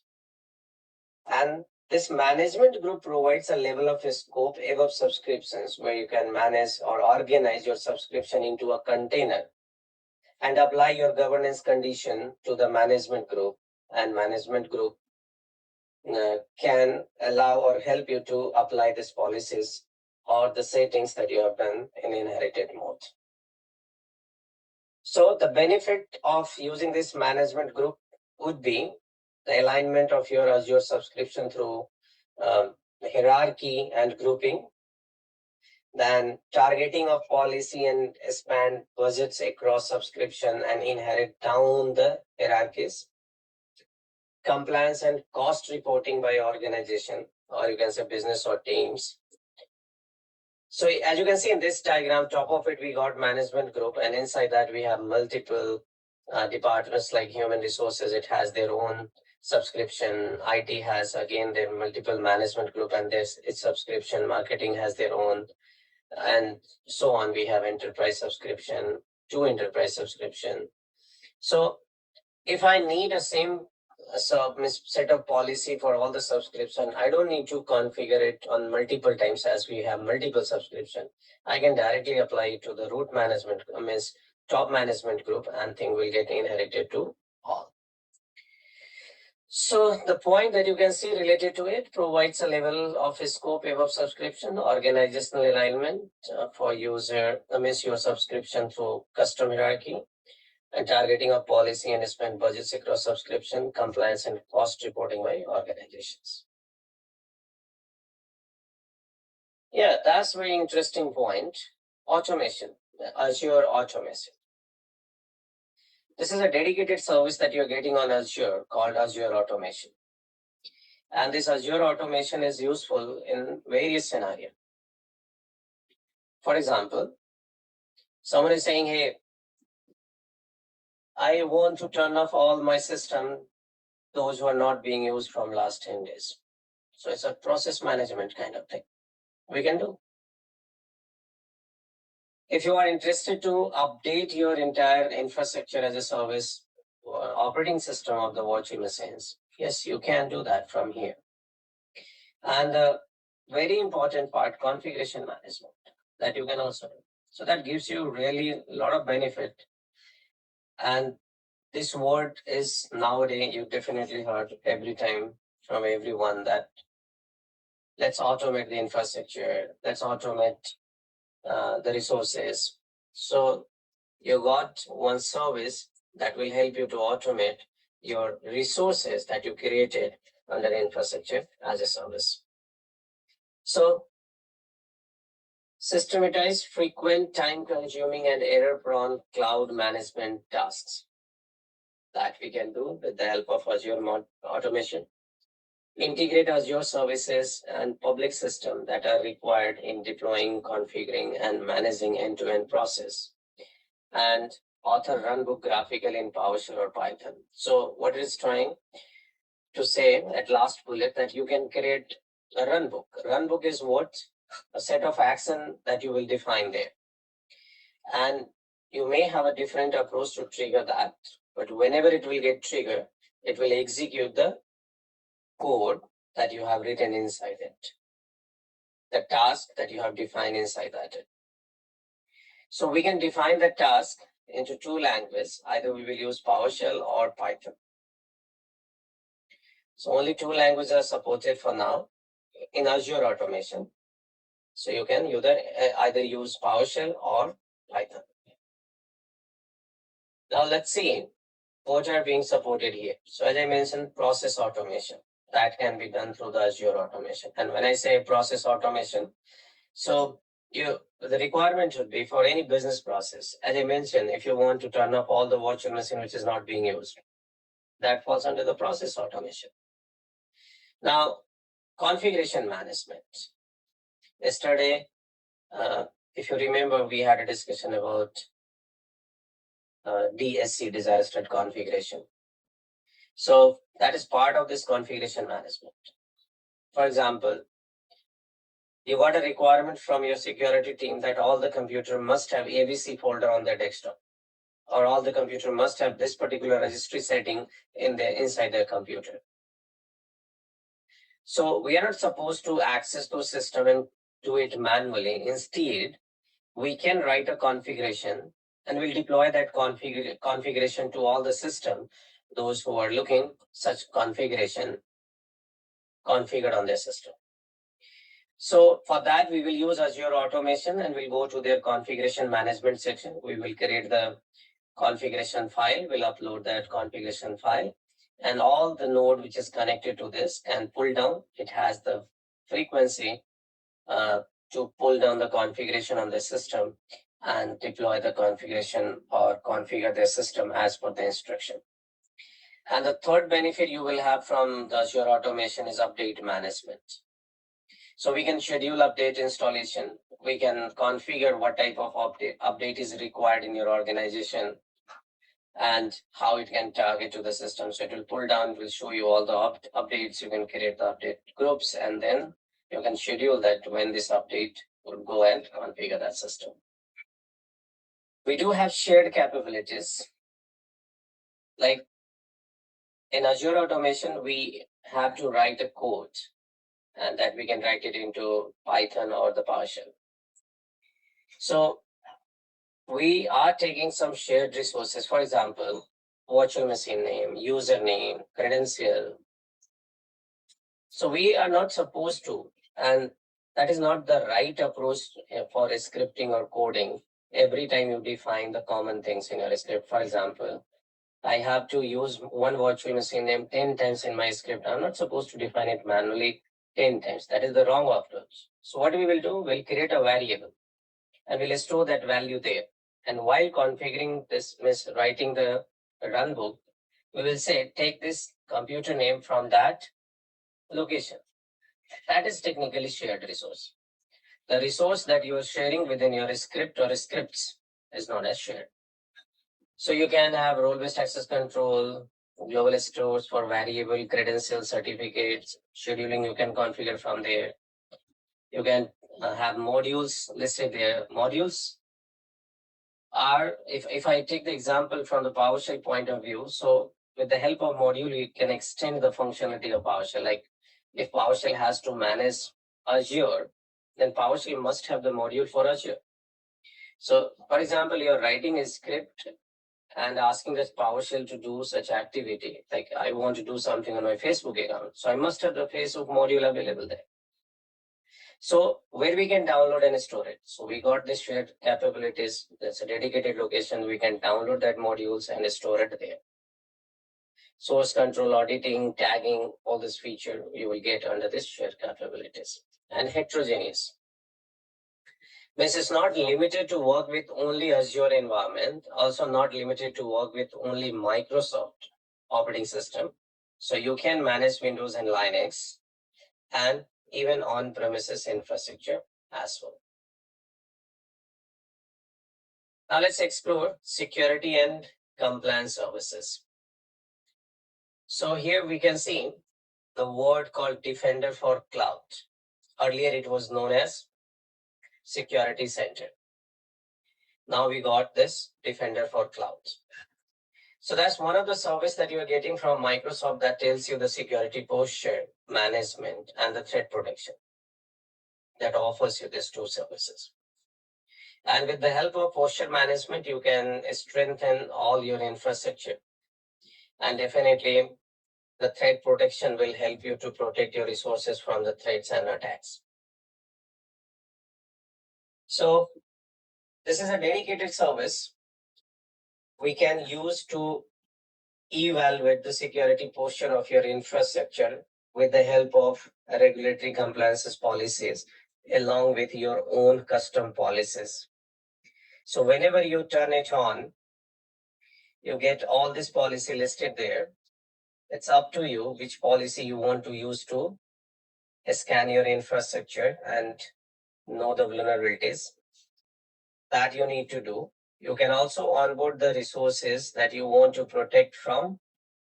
You can say attack, like your virtual machine, SQL database, complete Azure resource manager layer, right? Key vault. So these are the important services that you can onboard and start protecting it with the help of Defender for Cloud.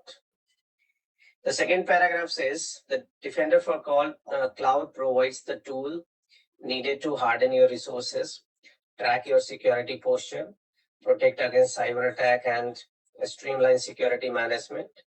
Because its natively integrated deployment of Defender for Cloud is easy, and providing you with simple auto provisioning to secure your resources by default. That's fine. This is the point which we already discussed.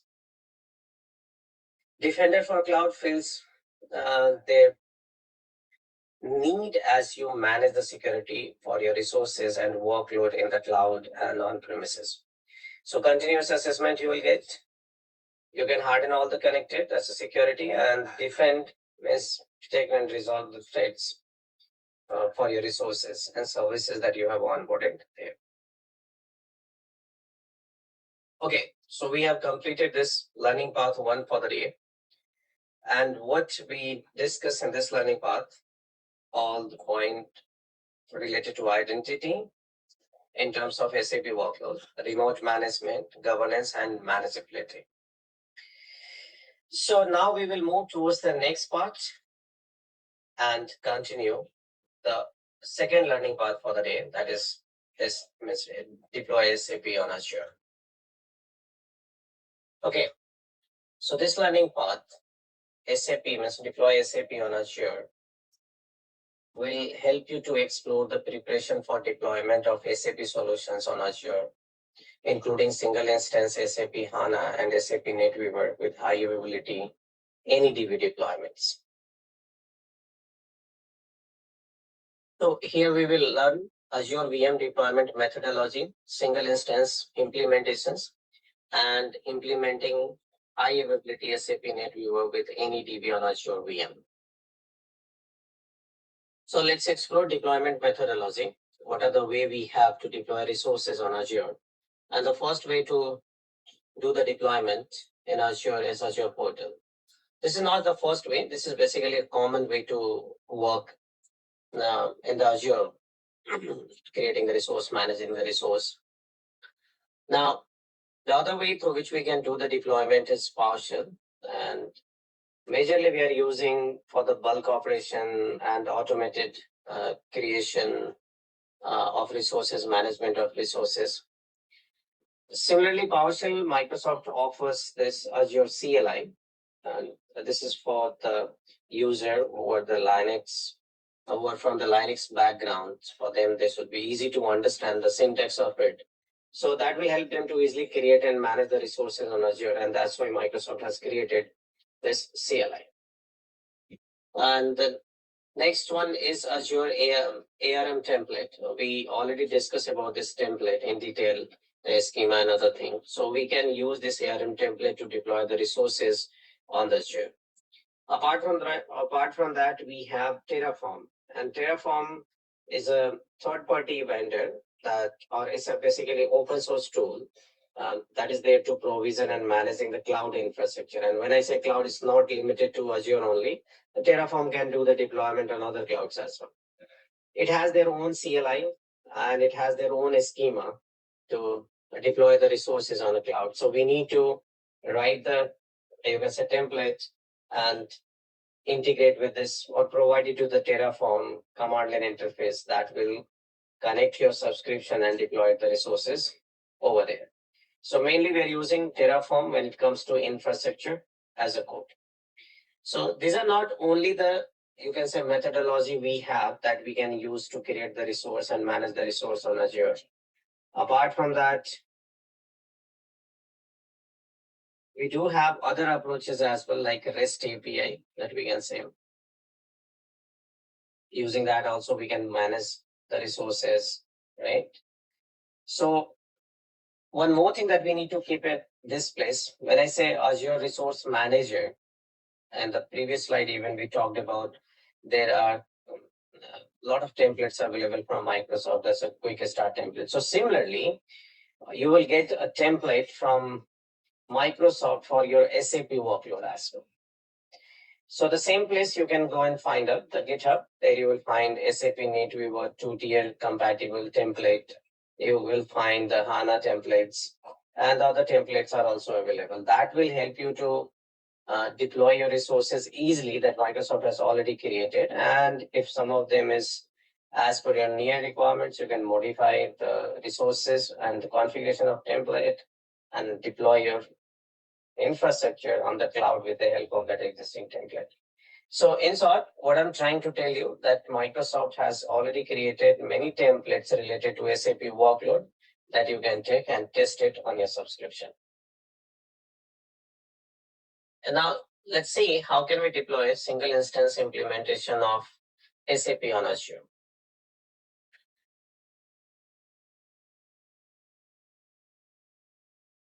So here we will explore the single instance implementation for SAP NetWeaver with NEDB, NetWeaver with HANA, and there you can say approaches that we can use to do the deployments.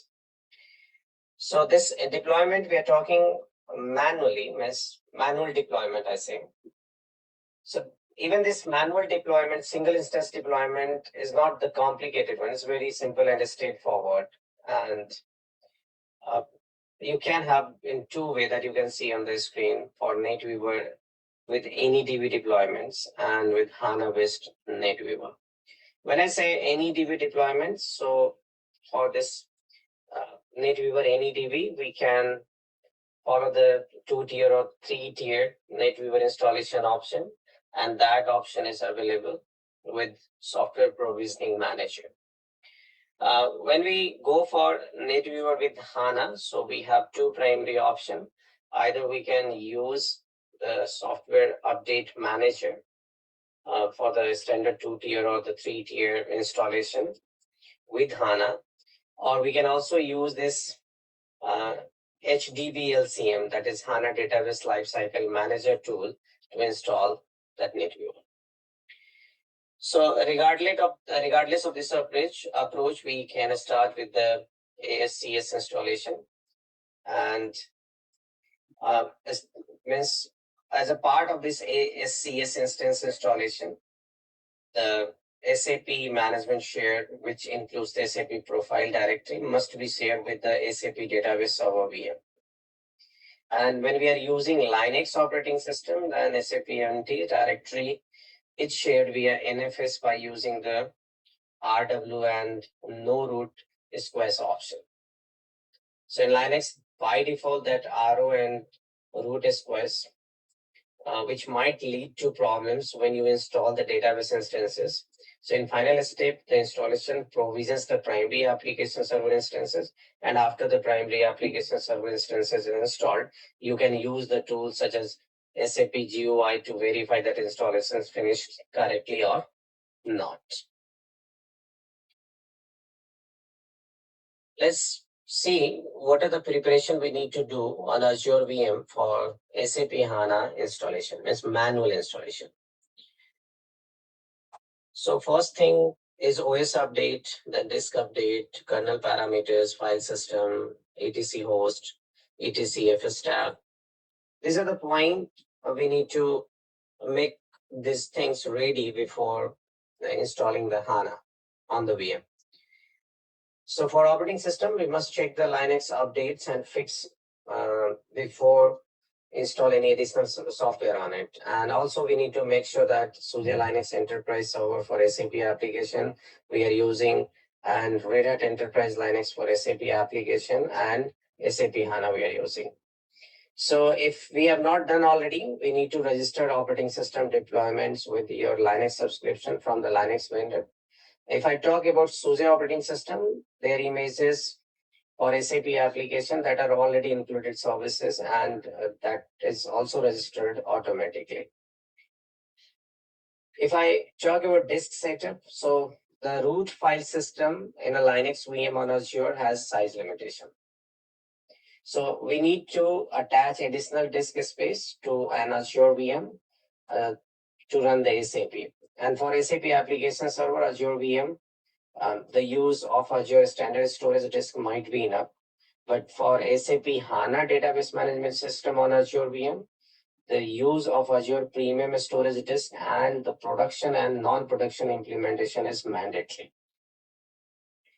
If I talk about kernel parameters, so there SAP HANA requires a specific Linux kernel settings, and these kernel settings are not a part of a standard Azure Marketplace images and must be set manually. So depending on whatever you use, SUSE or Red Hat, the parameter might be different and you have to be careful to do this configuration. So for example, if I'm using SLES for SAP applications 12 general availability and SLES for SAP application 12 SP1.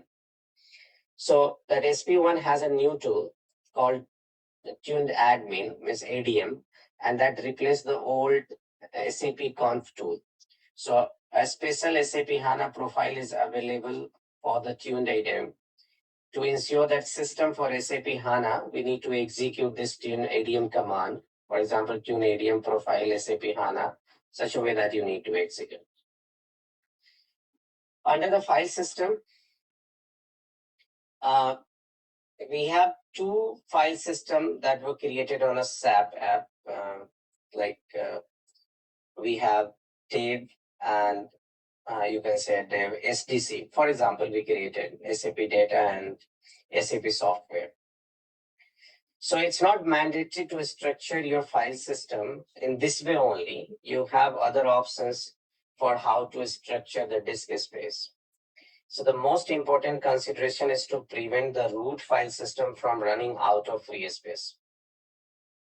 And for the SAP HANA database VM, during a database installation, when you use SAP with Software Update Manager and the typical installation option, everything is installed under /HANA and /user SAP. So the default location for the SAP HANA log backup is under user SAP. So again, it's important to prevent the root file system from running out of storage space. So make sure that there is enough free space under /HANA and user SAP before you install SAP HANA by using Software Update Manager. The next is etc host file. So before you start to install SAP, make sure you include the host names and private IP address of the SAP VM in the etc host file, and then deploy all the SAP VM within one Azure virtual network. Let's explore the etc fstab file. So it is very helpful to add the novel parameter to the fstab file. And this way, if something goes wrong with the disk, the VM does not stop responding in the boot process. But remember that additional disk space might not be available and processes might fill up the root file system. If /HANA is missing, so SAP HANA won't start. So these are the points that we need to keep in our mind when it comes to SAP HANA installation on Azure VM. Okay, so let's explore and discover the step that we need to execute while installing SAP HANA on Azure VM with Software Update Manager. So these are the steps we need to perform. Let me explain you that what are the steps we have. First, as you can see, we need to create a virtual network. Then deploy two Azure virtual machines using the Azure Resource Manager deployment model. Either it would be SUSE Linux based or the Red Hat. Then attach a standard or premium data disk to the application server VM. Attach premium data disk for HANA database server VM. Then create a striped volume using the attached disk. Use either logical volume management or the multiple device administration tool at the OS level inside the VM. After that, we need to create XFS file system on the attached disk or the logical volume and mount that new volume at the OS level. And then use separate volume for SAP binaries, SAP mod directory and backups. On the SAP HANA database server, mount the XFS file system on the premium storage disk as HANA or user SAP, and this process is necessary to prevent the root file system from filling up. After that, add entries representing Azure VM to the etc host file. Add the no-fail parameter to the etc fstab file. Set the kernel parameters according to the Linux OS release you use. Add swap space. Optionally install a graphical desktop on the test VM. Otherwise, use a remote SAP installation. Download the SAP software from the SAP Service Marketplace. Install the SAP ACS instances on the App Server VM. Share the SAP mount directory using NFS. The application server VM is the NFS server. Install the database instances by using Software Update Manager on the DB Server VM. Install the primary application server on the application server VM and start SAP Management Console. Connect this SAP GUI or the HANA Studio. So that's the step that you need to perform. Now, the same point is continued in this slide. Now let's discover the key steps for SAP HANA installation using HDBLCM. That's the another way of doing this. So in this slide, we will explore the steps which is required to perform the HANA installation through HDBLCM. So the first thing, we need to create a virtual network similarly like the previous one. Then we'll do the deployment as per our requirement, like with SUSE Linux or the Red Hat Linux. Then we will be attaching the standard premium disk for the application or premium data disk for the HANA database. Again, we'll do the volumes. We'll create the volume using the LVM and the, you can say, multi-device administration. Again, we will use the XFS file system to create it. And same planning we have to do for the volumes.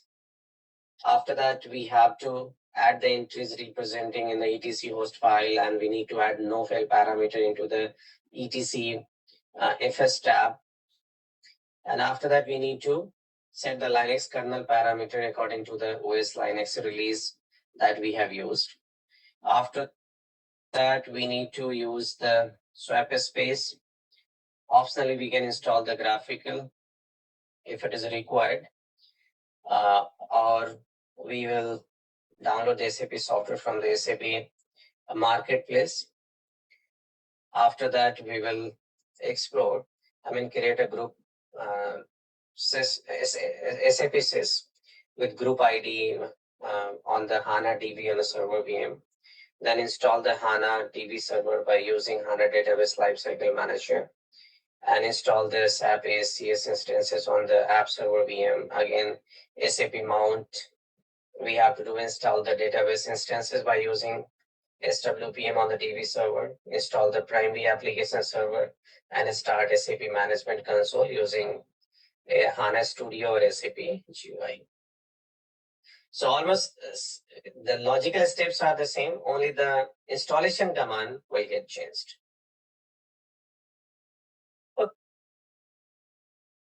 Okay, so let's see now what we have to do whenever we are planning to implement SAP HANA on a scale out. That's our administrative steps that we need to perform to create this scale out. The first thing, as you can see again, we need to create our Azure virtual network, or if you already have virtual network, we can use that existing network. Then we need to deploy the virtual machine with the managed premium storage disk, as we are trying to work with the HANA. Then deploy the new or use an existing highly available NFS cluster and validate that infra node communication between VM is not routed through the NVM, and the same must be true for the traffic between the VM and the highly available NFS cluster. After that, install the SAP HANA leading node according to SAP documentation. And after the installation, add the parameter base path shared node to the global INI file. And these parameters enable SAP HANA to run in a scale out without shared. And that would be HANA data and HANA log volume between the nodes. You can also explore further more technical details SAP Note, and they have already mentioned that what configuration has to be there in a scale out mode. So I specify the internal. Once it is done, then after changing the global INA parameter, we start the SAP HANA instances and add additional worker node.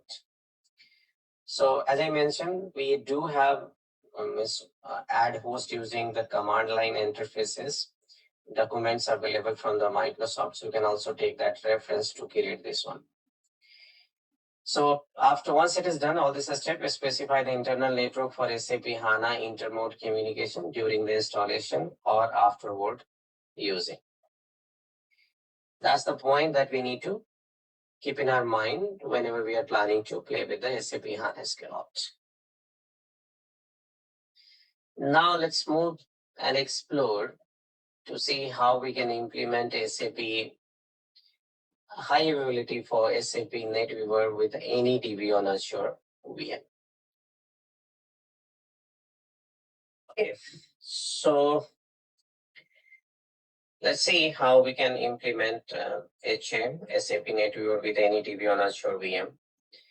And this particular module in this course just talks about how can we prepare Azure infrastructure for installation of highly available SAP system. It doesn't talks about when I say any DB means any database installation, like any DB can be SQL Server. So here we don't need to spend the time to how the SQL Server installation will take place, their high availability, how it can be configured. We need to understand how we can create the infrastructure to host the SAP system on it.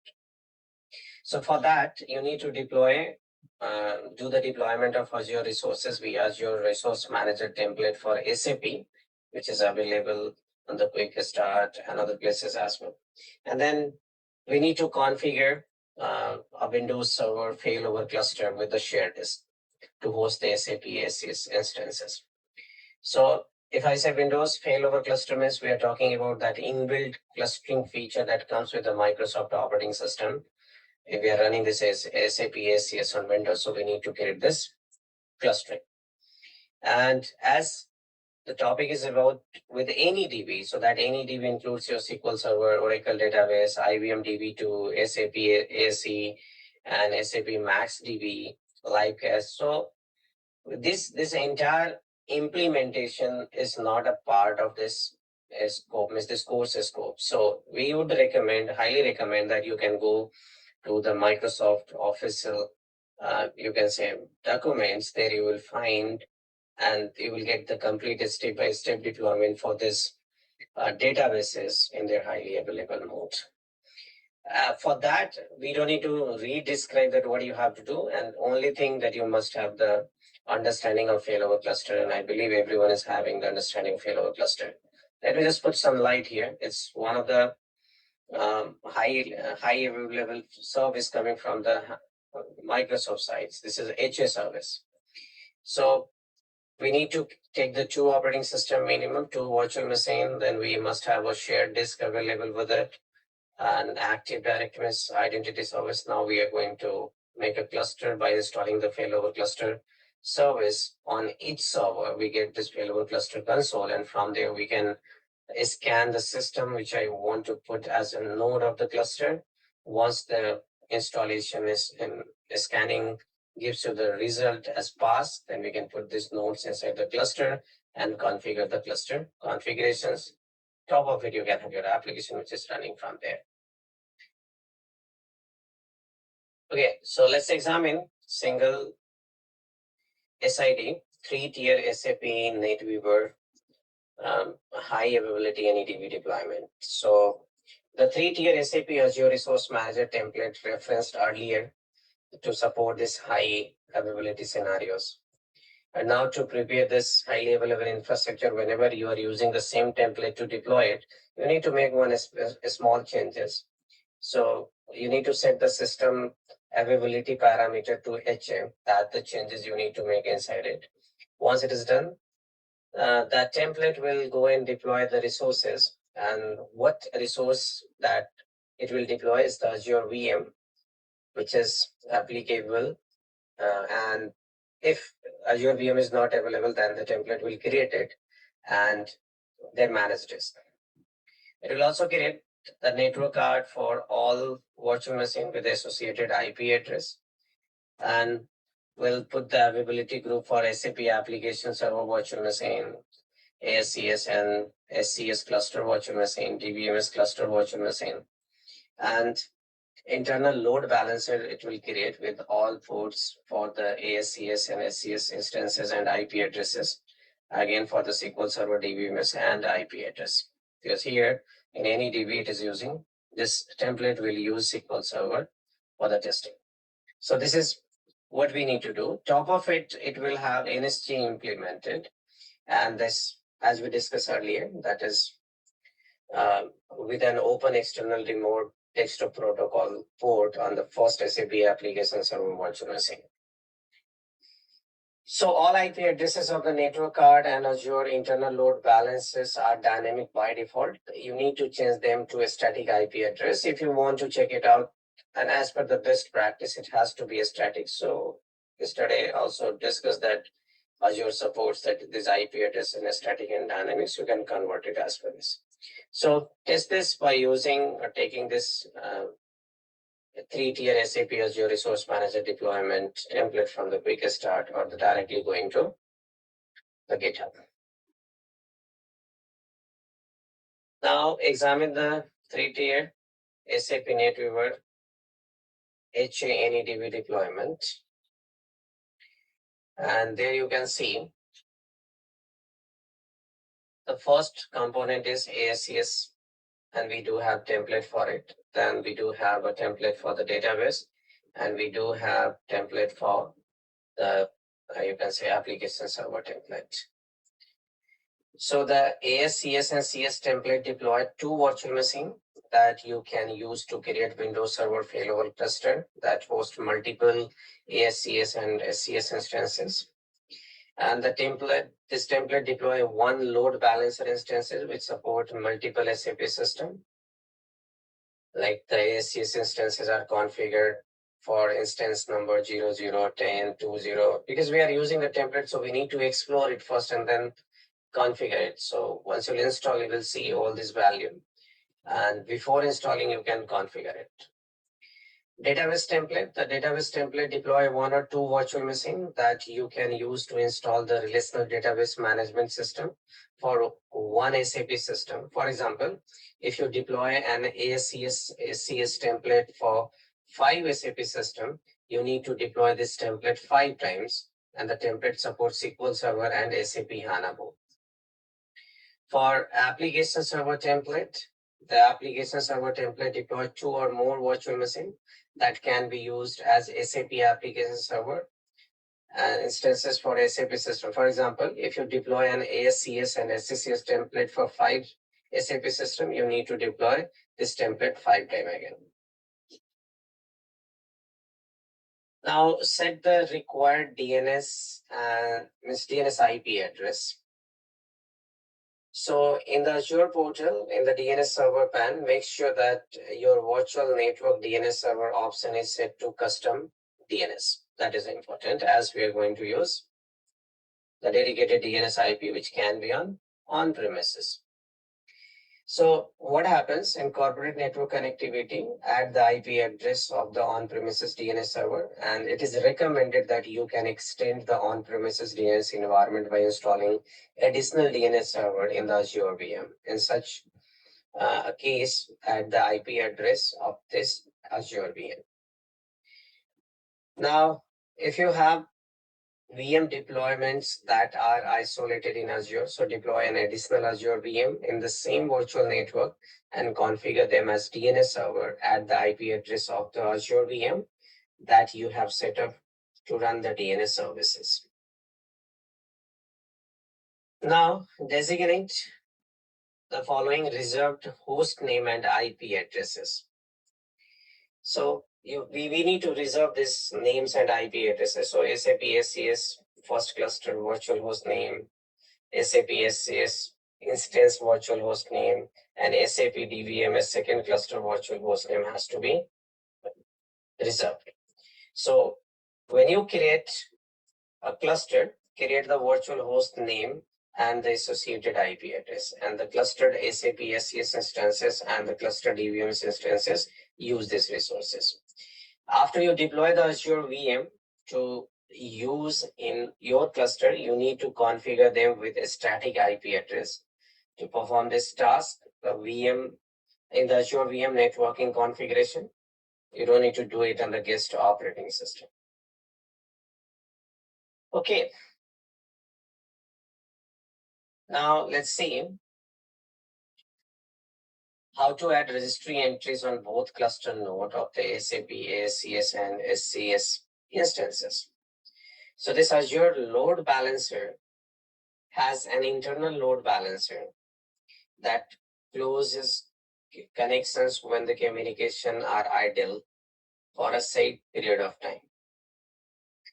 So SAP work process in dialog instances open connection to the SAP in-queue process as soon as the first in-queue or DQ request needs to be sent. So this connection usually remain established until the work process or the in-queue process restart. However, if the connection is idle for the set period of time, the Azure internal load balancer closes the connection. While this is not a problem because the SAP work process re-establishes the connection to the in-queue process if it no longer exists. And this activity generates significant number of entries in developer traces of SAP process. It's a good idea to change the TCP/IP keep alive time and keep in alive interval on both cluster node to combine these changes in the TCP/IP parameters with the SAP profile parameter. So to add this registry entry on the both cluster node means the SAP SCS and SCS instances, first add this Windows registry entry on both Windows cluster node for SAP SCS and SCS. And you can see the path that is HK system, current control set, services, TCP/IP parameters. And there you need to variable type, variable name, you need to put keep alive time. Then variable type would be registry dword, value should be this. And for the second one, the same location, the same value you need to put there. Okay, so let's see how we can set a failover cluster for SAP SCS and SCS instances. So there are two major things, or actually three things that we need to perform whenever we are planning to set Windows cluster. One is add the cluster node to the cluster, then configure the cloud witness, and then configure failover detection parameters. So to add the cluster node into the cluster, again, very simple process we have. We just talked in the previous slide. Once you install this failover cluster feature, you get this failover cluster manager. And there you'll get the option to create a cluster option. There you don't need to add all the nodes. If you have initiated from the first node, you just need to add the first node only here. And then enter the network name. After that, you need to execute validation test and validate all the node tests from there. Once it is done, then you can, if you get any, you can say warning information in your validation test report, you can ignore that warning and then bring your cluster online. Once it is online, then you need to add the second cluster node. That's the step that you need to perform. After that, you have to configure the cloud witness, and to configure cloud witness, you must have a valid Azure storage account, which can be used to store the blob file. So cloud witness creates a well-known container, which is called MSFT cloud witness, and that is under the Microsoft storage account. So cloud witness writes a single blob file with the corresponding cluster unique ID, and that use as the file name of the blob file. Even you have multiple, you can say, instances or multiple failover cluster, you can create it with the same, you can say, storage account. Now, one more thing that you need to keep in your mind when it comes to the locally redundancy. So for application, whenever you're creating this storage account for the cloud witness, you must keep their redundancy option locally redundant, because failover clustering uses the blob file as the abbreviation point, which requires some consistency guarantee. And when consistency guarantee for reading the data. So therefore, you must select locally redundant storage for application type.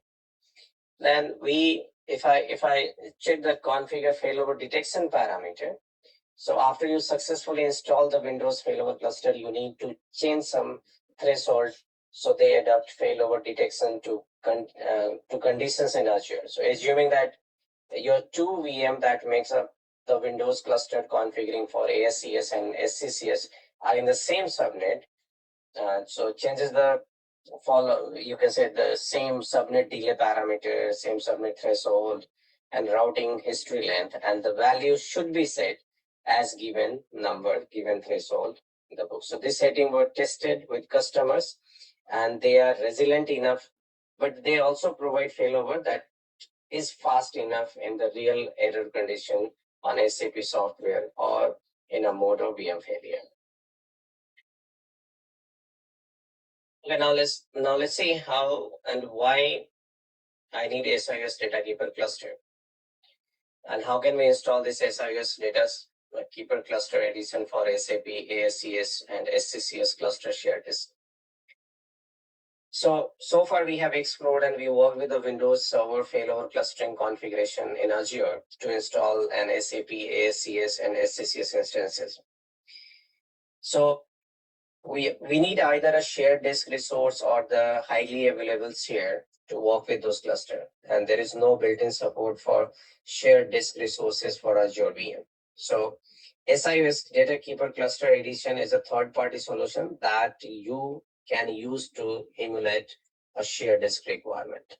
So to implement this Data Keeper, this you can say disk, we need to perform these three tasks. The first one is adding the Microsoft .NET Framework 3.5, installing this SIS Data Keeper, and configuring SIS Data Keeper. So the goal of the configuration is to implement synchronous data replication between the additional disks that are attached to each of the virtual machine that you want to keep it as a part of that cluster. So to get the complete step detail that Microsoft has provided one document where you can find the complete step to implement this SIS Data Keeper cluster. Okay, so let's summarize what we have discussed from this second learning path.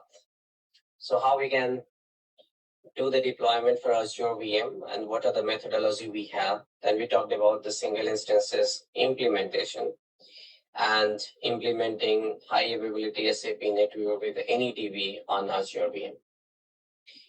So this is what we have planned to discuss today, and we completed that discussion. As we know that we have something to do as homework, so again, today we have two exercises to complete, two lab has to be completed. So let me show you what lab you have to do today. So the first part that you can see is implement SAP architecture on Azure VM running Linux. And there are three exercises that will help you to understand and implement provision Azure resources necessary to support highly available SAP NetWeaver deployments, configure operating system for Azure VM running Linux to support HA, SAP NetWeaver deployment, and configure clustering on Azure VM running Linux to support a highly available SAP NetWeaver deployment. The second lab is about implement SAP architecture on Azure VM running Windows, and there you will see how to provision Azure resources necessary to support HA SAP NetWeaver and configure operating system of Azure VM running Windows to support HA for SAP NetWeaver deployments.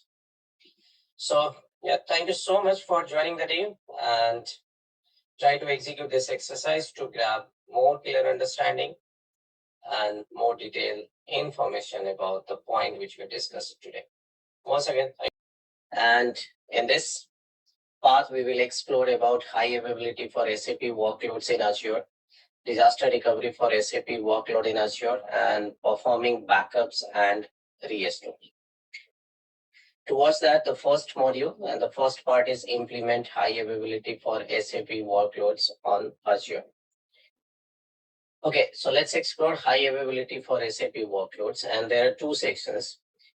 First section is about high availability for SAP workloads and high availability for Azure infrastructure. The workload that we can think and run in HA mode, which is SAP application servers, SAP ASCS and SCS instances, and database management servers.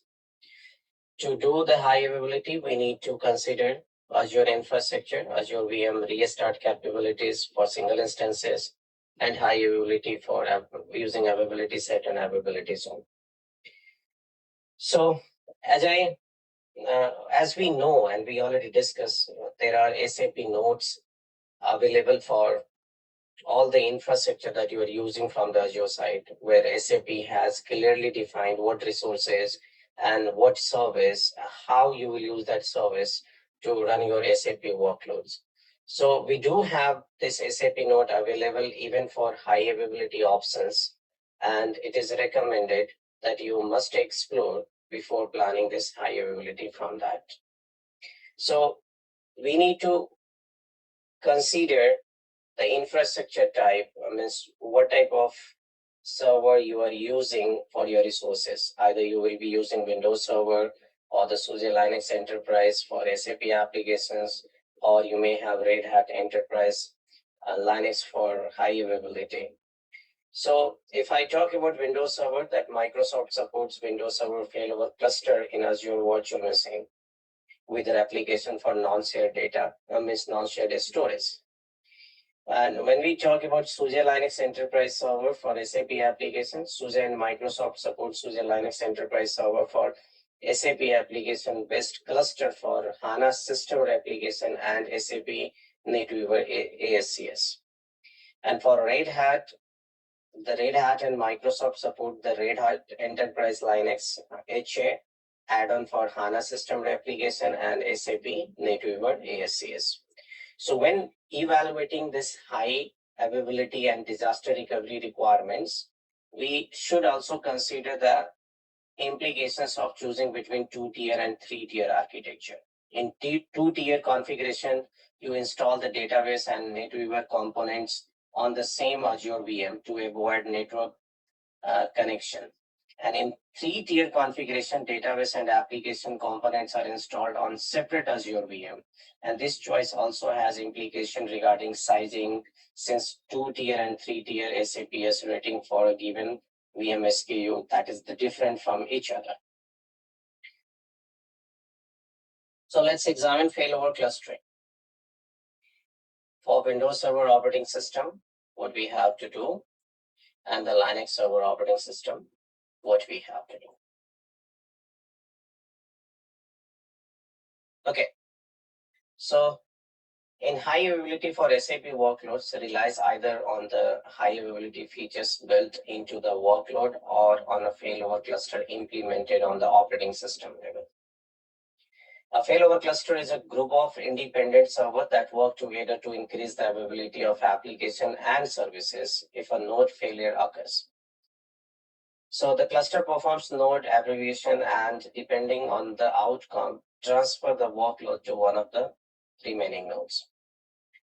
Windows Server failover clustering is the service providing high availability in Windows Server. And Windows Server failover clustering relies on the quorum construct to avoid split brain scenarios. And there are several different quorum modes we have in Windows Server, including node majority, node and disk majority, node and file share majority, and disk only. The recommended choice is Cloud Witness. So when using earlier Windows versions, you will need to choose either node majority, node and file share, or you can say implement highly available file share. Now we can implement highly available files here in Azure by using the storage space direct clusters. So shared locally attached disks are not natively supported on Azure VM. Optionally, you can resort the third-party solutions such as SIOS Data Keeper, which we just talked, which emulate shared disk by synchronously replicating local disk across cluster Azure VM. Then if I talk about Linux server operating system, there we are using Stoneit block devices. That's a pacemaker cluster we are making. So pacemaker is the cluster resource manager facilitating high availability on Linux server. And pacemaker relies on an external Stoneit components to handle node aggregation. So Stoneit is a fencing mechanism that prevents cluster file corruption by shutting down and fail node. So it also applies chronic to facilitate inter-node communication. There are two ways to set up this Stoneit component in Azure. You can either use the fencing agent, which takes care of restarting a failed node via the Azure API, or you can use SPD Stoneit block device. So the Stoneit block device requires at least one more virtual machine that acts as an ISPG target server, and this ISPG target server can, however, be shared with other pacemaker cluster. So that the advantage of using a Stoneit block device is a faster failover time, and if you are using SVD, means Stoneit block device, on premises does not require any changes on how you operate the pacemaker cluster. So you can use up 3 SVD for pacemaker cluster to allow SVD become unavailable. For example, during OS patching of the ISPG target server, if you want to use more than one SVD per pacemaker, make sure to deploy multiple ISPG target server and connected one SDB from the each ISPG target server. Now, virtual machine in Azure point to the front-end IP of a load balancer that you need to configure. Okay, now let's move. Okay, so let's explore deployment scenarios. And first scenario, single SID deployment with 2 clusters. So there you have 3 ways to do this. The one dedicated cluster that can be used for SAP ASCS and SCCS instances. One dedicated cluster you will use for database management instances, and SAP application server instances you can deploy on dedicated VMs. Now, if you have a scenario of single SID deployment with a single cluster, then in that scenario, we will have one dedicated cluster is used for both SAP SCS and SCS instances and the database management system. And the other SAP application server instances are deployed in their own dedicated VM. In the scenario of multi-SID deployments, we have one dedicated cluster is used for both the SAP SCS and SCS, SID1 instances and SID2 instances cluster.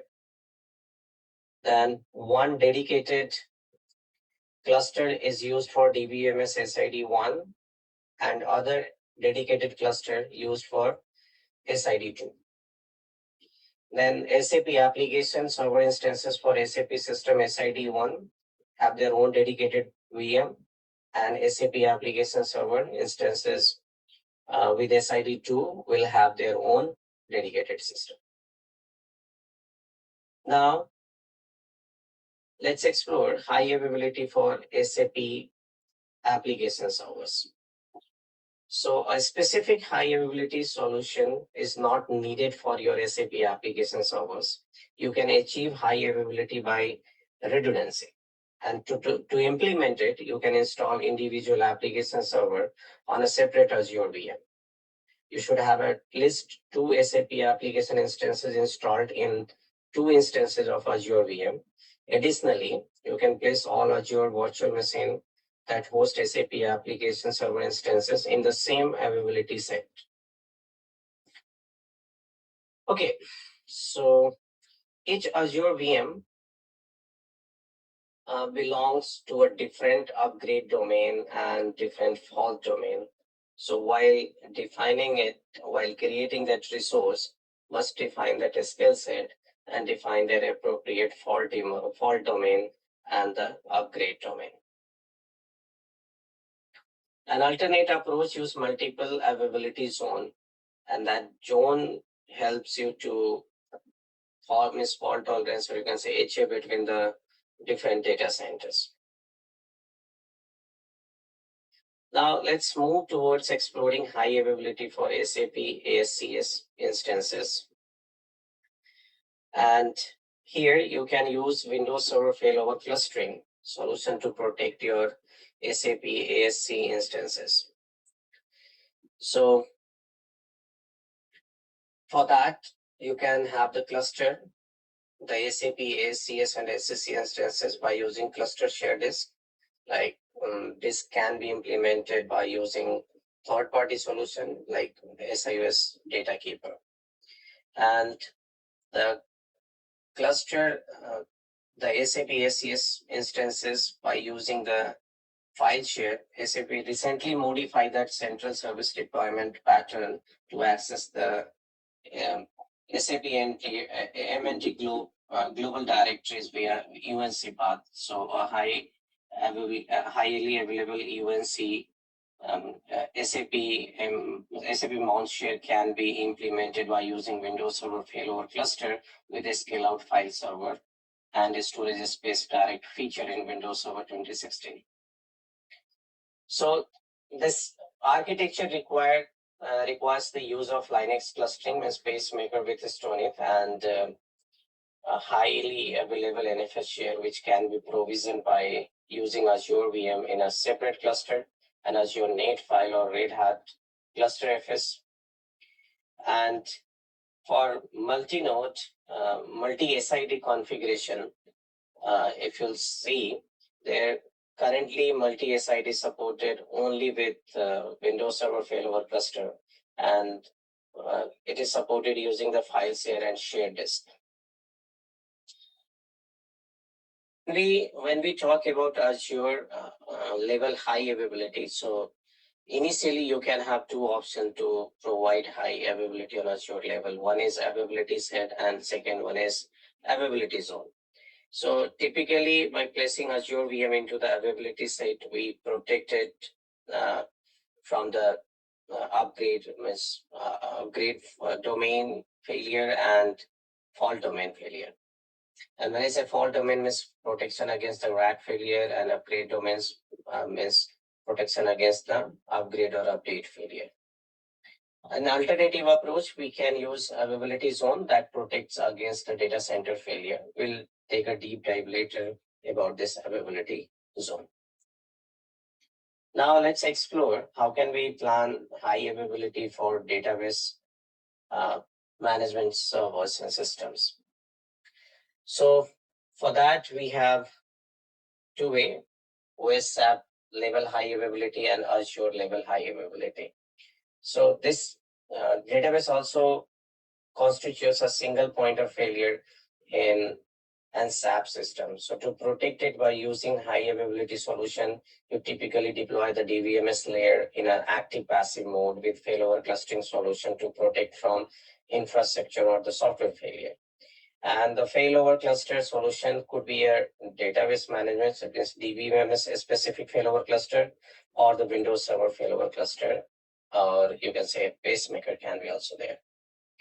So the DBMS specific failover cluster commonly integrates with the operating system level clustering functionality and takes advantage of the Azure platform support. For example, SQL Server always on high availability solution in Azure integrates with Windows Server failover clustering and involve the use of an Azure load balancer and an availability set. So SQL Server always on replicates database management service data and log file by using its own DBMS replication. And this replication eliminates the need of shared storage.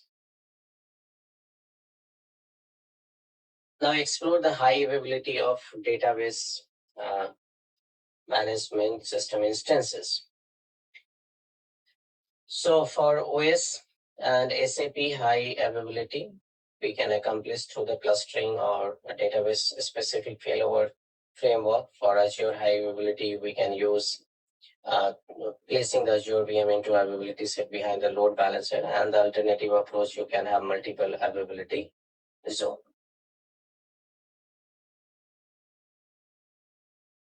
Okay, so let's explore the high availability for SAP HANA, SQL Server, and the Oracle. So let's explore one by one.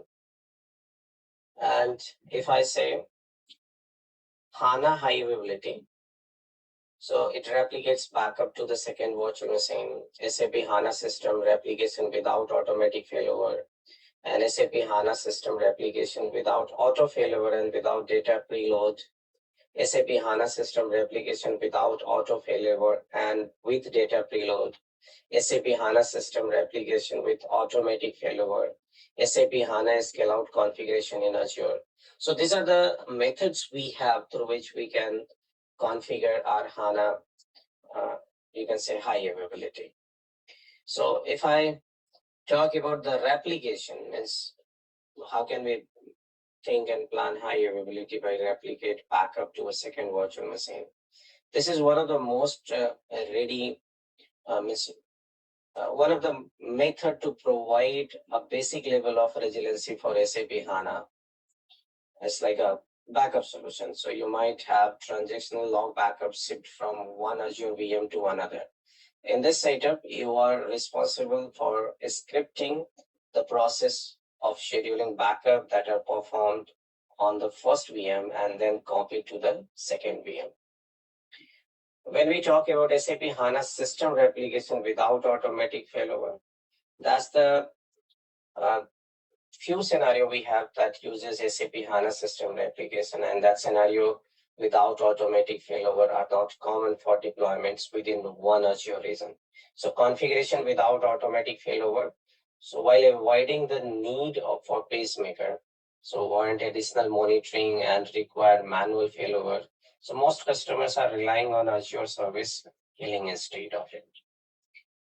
When we say SAP HANA system replication without auto failover and without data preload, then in this scenario, we use SAP HANA system replication to transfer data synchronously to bring PRO down to 0. And on the other hand, you have a long enough RTO that you do not need either failover or data preloading into the HANA instances cache. So in such cases, you can realize more benefits, like run another SAP HANA instances in the second Azure VM. The SAP HANA instances in the second VM will likely use most of its memory.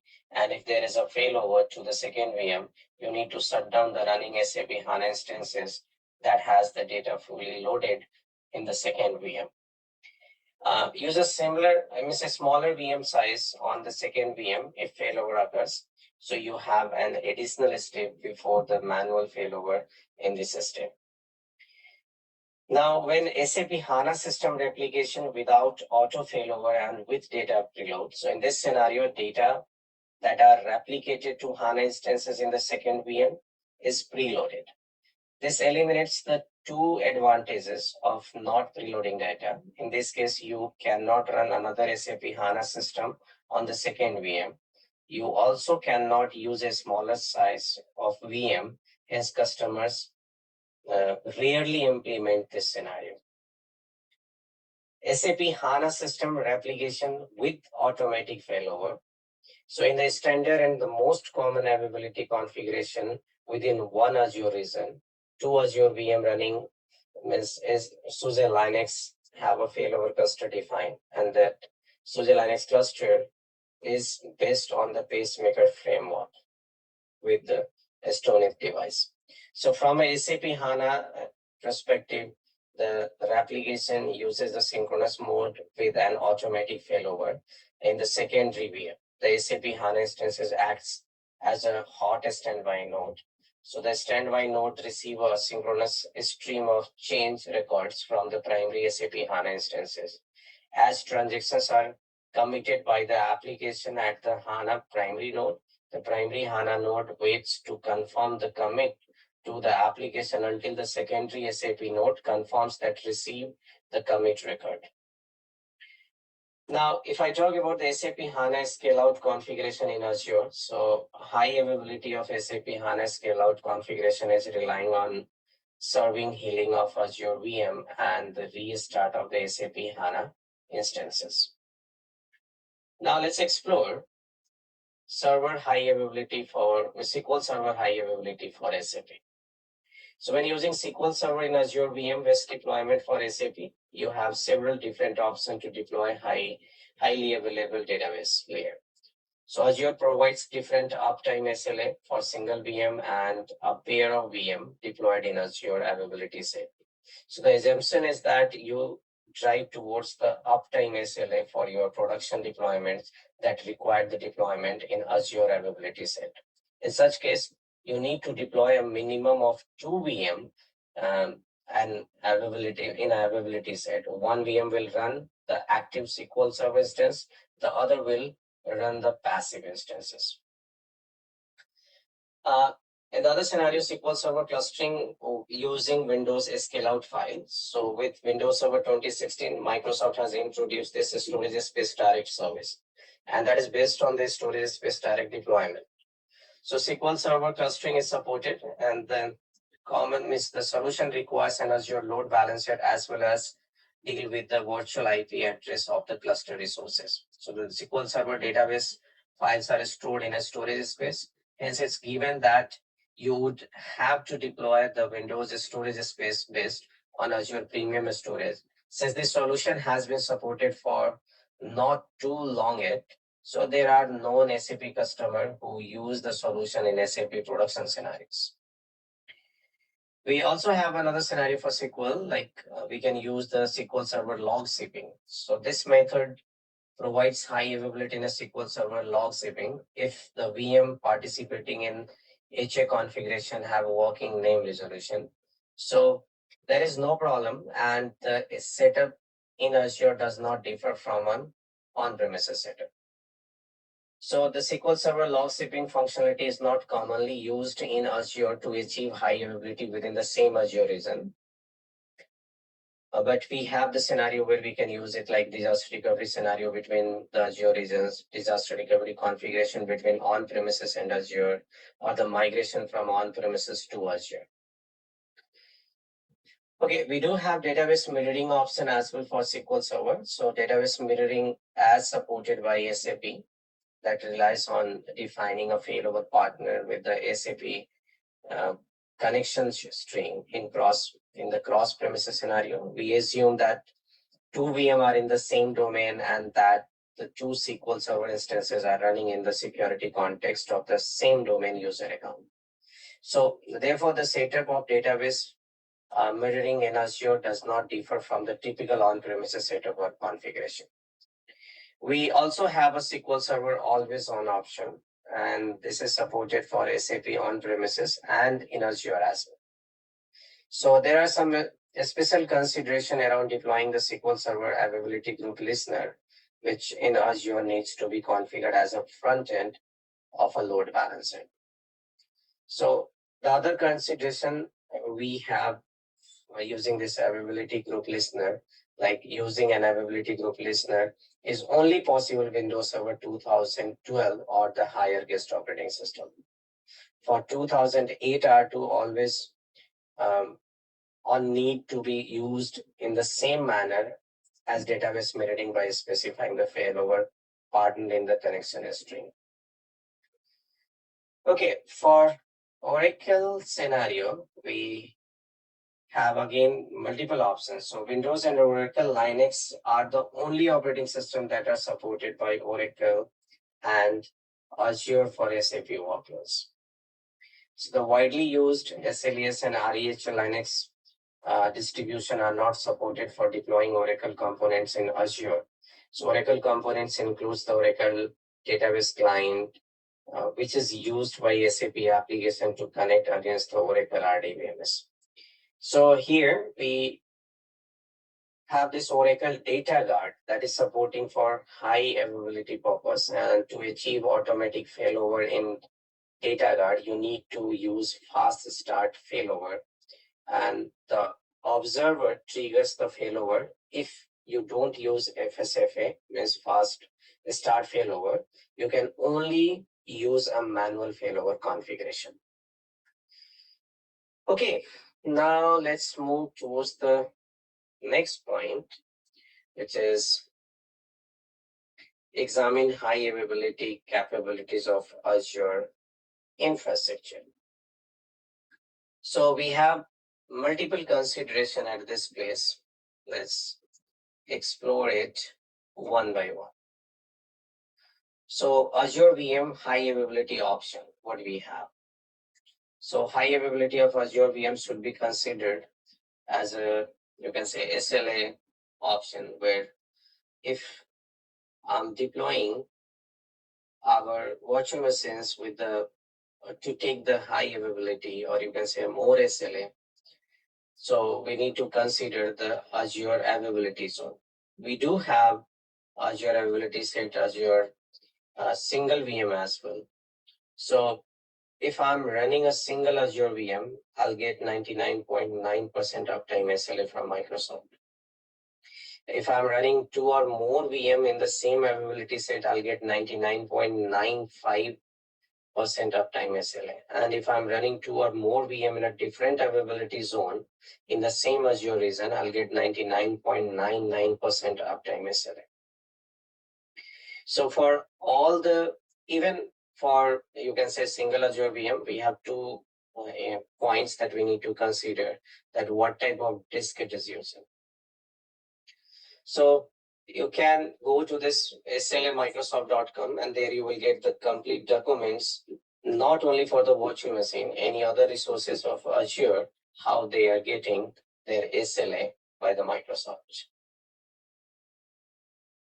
Okay. Okay, so let's explore availability zone. And there are some points we need to consider whenever we are planning to play with this availability zone. So the deployment scenario described, you can say, earlier extensively on availability set. So in some cases, this scenario can be adapted to the use of Azure availability zone, and Azure availability zone is defined as unique physical location within a region. So each zone is made up of one or more data center equipped with independent power, cooling, and networking. So as of the typical SAP NetWeaver or SAP HANA architecture, you need to protect three different layers: SAP application layer, SAP ASCS and SCCS layer, and the SAP database layer. So application layer can be 1 to a few dozen VMs. So you want to minimize the chance of VMs getting deployed on the same host server, or you also want those VM with the acceptable proximity of the database layer to keep network latency as an acceptable window. For SAP, ASCS, and SCS layer, that is representing the single point of failure in a SAP NetWeaver and S4 HANA architecture. So we usually look at 2 VM that you want to cover with a failover framework, and therefore these VMs should be allocated in a different infrastructure for the fault domain or the update domain. Also the SAP DVMS layer, which represents again a single point of failure as well. So in this usual cases, it consists of 2 VM that are covered by a failover framework. Therefore, this VM should be allocated in different infrastructure, you can say fault and update domain. So every organization has unique requirement, and you should design your application to best meet your complex business needs. Define a target SLA will make possible to evaluate whether the architecture meets your business requirement. And something that you need to consider while planning this, like what are the availability requirements we have, how much downtime is acceptable, how much will potential downtime cost of your business, how much should you invest in making the application highly available? What are the data backup requirements you have? What are the data replication requirements you have? What are the monitoring requirements you have? Right? And also, we need to consider availability zone. So there are no guarantee regarding the distance between various availability zone within an Azure region. So availability zone are not an ideal DR solution. Natural disaster can cause widespread damage in world regions. So include heavy damage to power infrastructure. The distance between various zones might not be large enough to continue a proper DR solution. Also, the network latency across availability zone is not the same in all Azure regions. So in some cases, you can deploy and run the SAP application layer across different zones because the network latency from one zone to the active DBMS VM is acceptable. But some Azure region, the latency between the active DBMS VM and the SAP application instances when deployed in a different zone might not be acceptable for SAP business process. So when deciding where to use availability zone, base your decision on the network latency between the zones. And network latency plays an important role in this, you can say, deciding factor. So when you deploy Azure VM across availability zone and establish failover solution with the same Azure region, some restrictions also apply on that. Like Azure managed disk must be used when you deploy to Azure availability zone. The mapping of zone enumerates to the physical zone is fixed on Azure subscription basis. And you cannot deploy Azure availability set within the Azure availability zone. You cannot use Azure basic load balancer to create failover cluster solution based on Windows Server failover clustering on a Linux pacemaker. Instead, you need to use Azure standard load balancer SKU.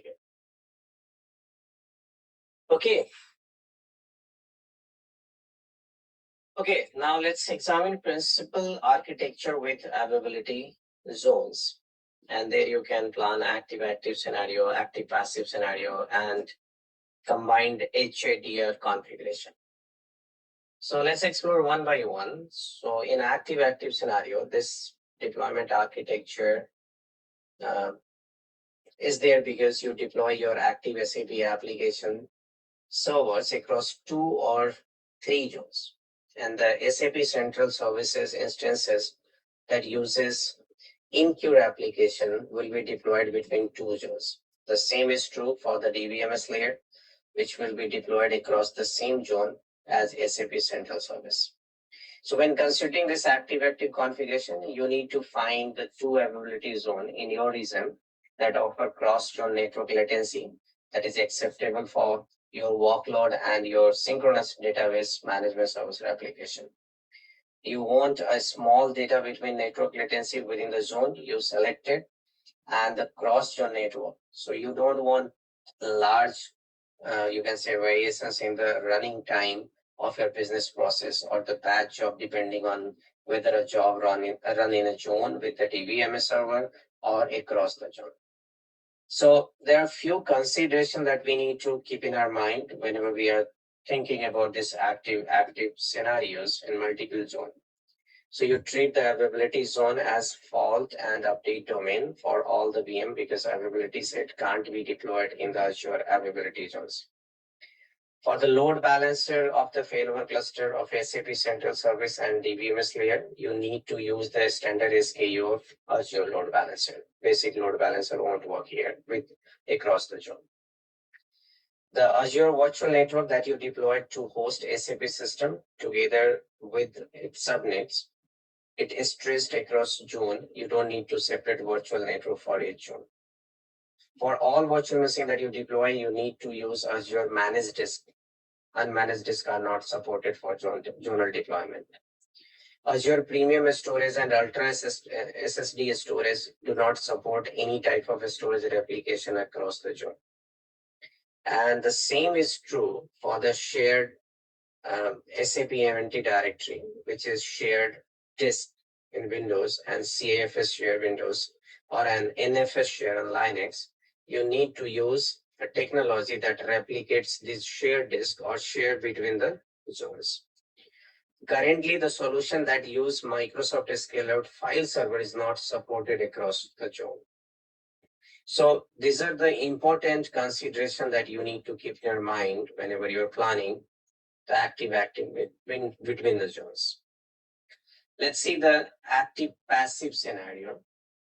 So we can deploy an active passive architecture for SAP application layer to reduce the delta between the network latency within one zone and the latency of cross-zone network traffic. And for the same, we have some consideration that we need to keep in our mind, like availability set cannot be deployed in Azure availability zone whenever you are using this architecture, you need to monitor the status closely and try to keep the active DBMS and SAP central service instances in the same zone as you deployed application layer. For the load balancer of the failover cluster SAP central service and the DBMS layer, you need to use the standard SKU. Virtual network should be deployed to the host as SAP system, right? For all virtual machine you deploy, you need Azure managed disk, and the similar consideration that you need to keep for the between zones configuration. Then the third option that you can see, combined HNDR configuration. So Microsoft doesn't share any information about geographical distance between the facilities that host different Azure availability zone. Microsoft recommends all the availability zone configuration only in certain circumstances. For example, you might use it when data cannot leave the Azure region for security or compliance reason. And the almost similar consideration we have for this scenario. So you either assuming there is a significant distance between the facility hosting and availability zone, or you are forced to stay within the certain Azure region. Availability set can't be deployed in the availability zone. When you use this architecture, you need to monitor again closely the entire infrastructure.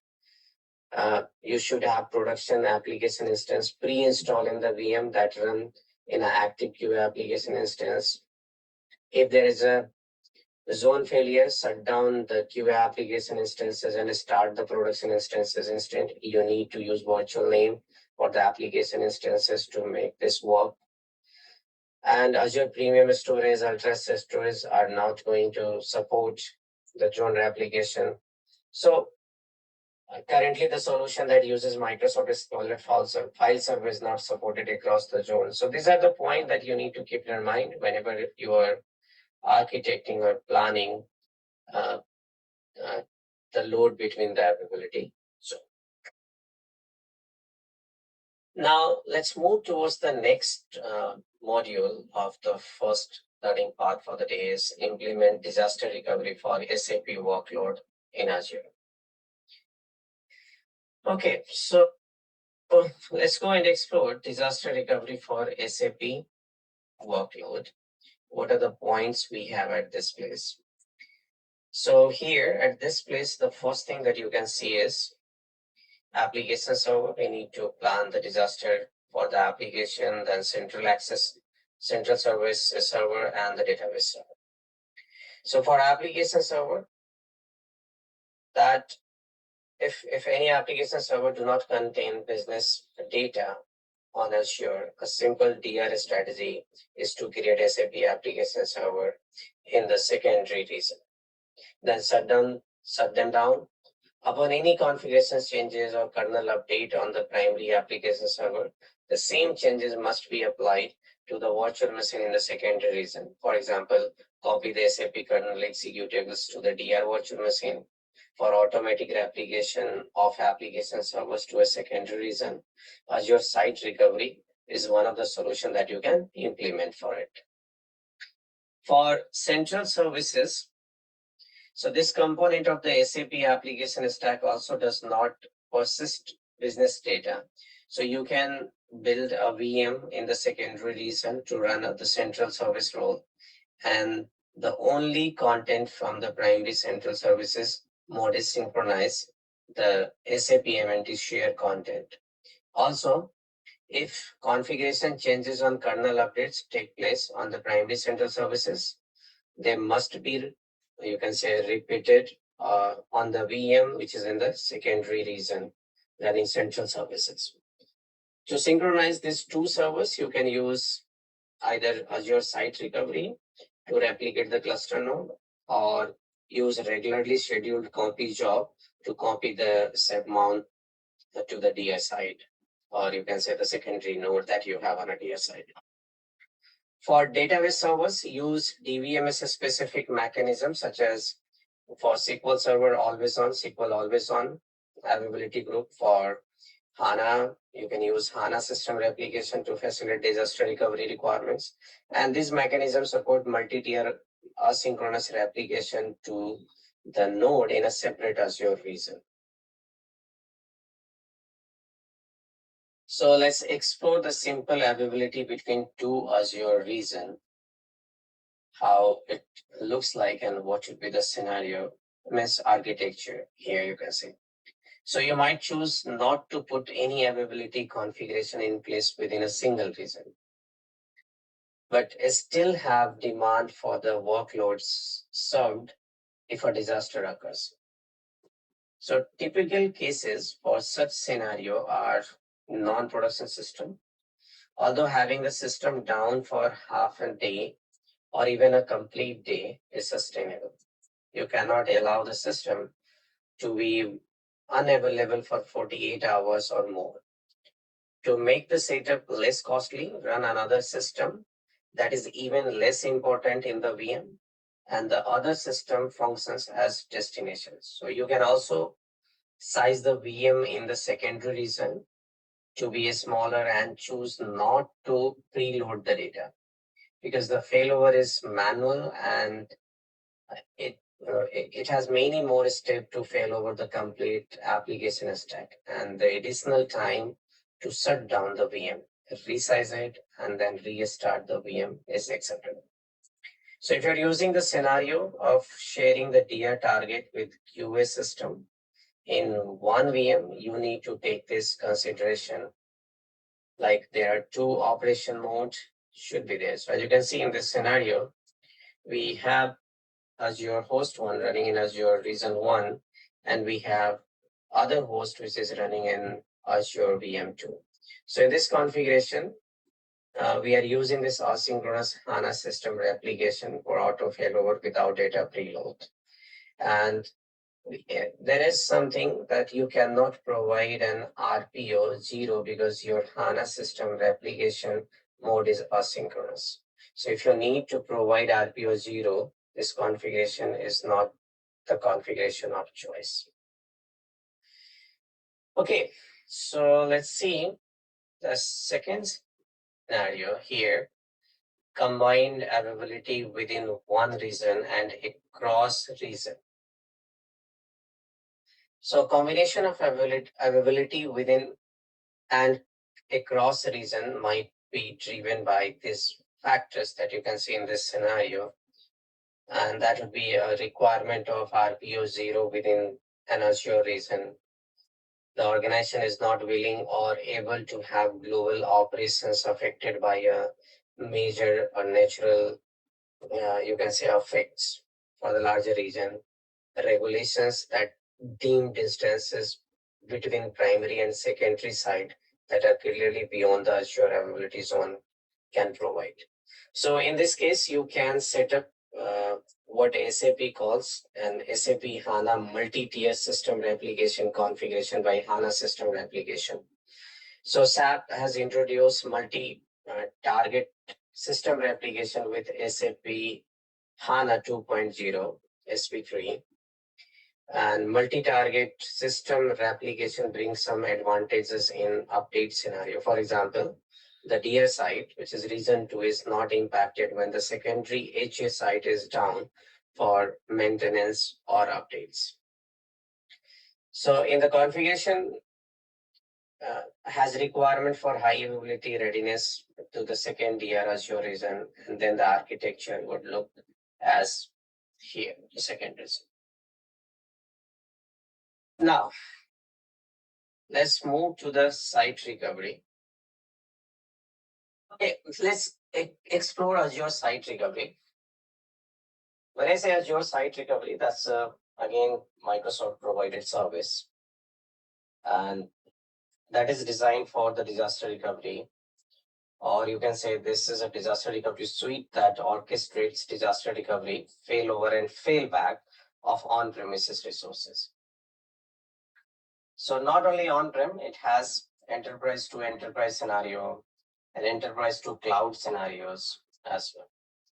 When it comes to the SAP environment, so in SAP environment, there are a lot of solutions we have.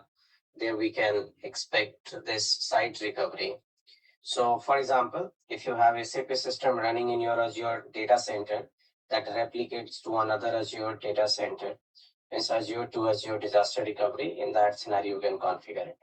If you have a SAP system running on VMware or a physical server on premises and you want to replicate to a disaster recovery site in Azure data center, so you can use this VMware to Azure disaster recovery plan with the help of Azure Site Recovery.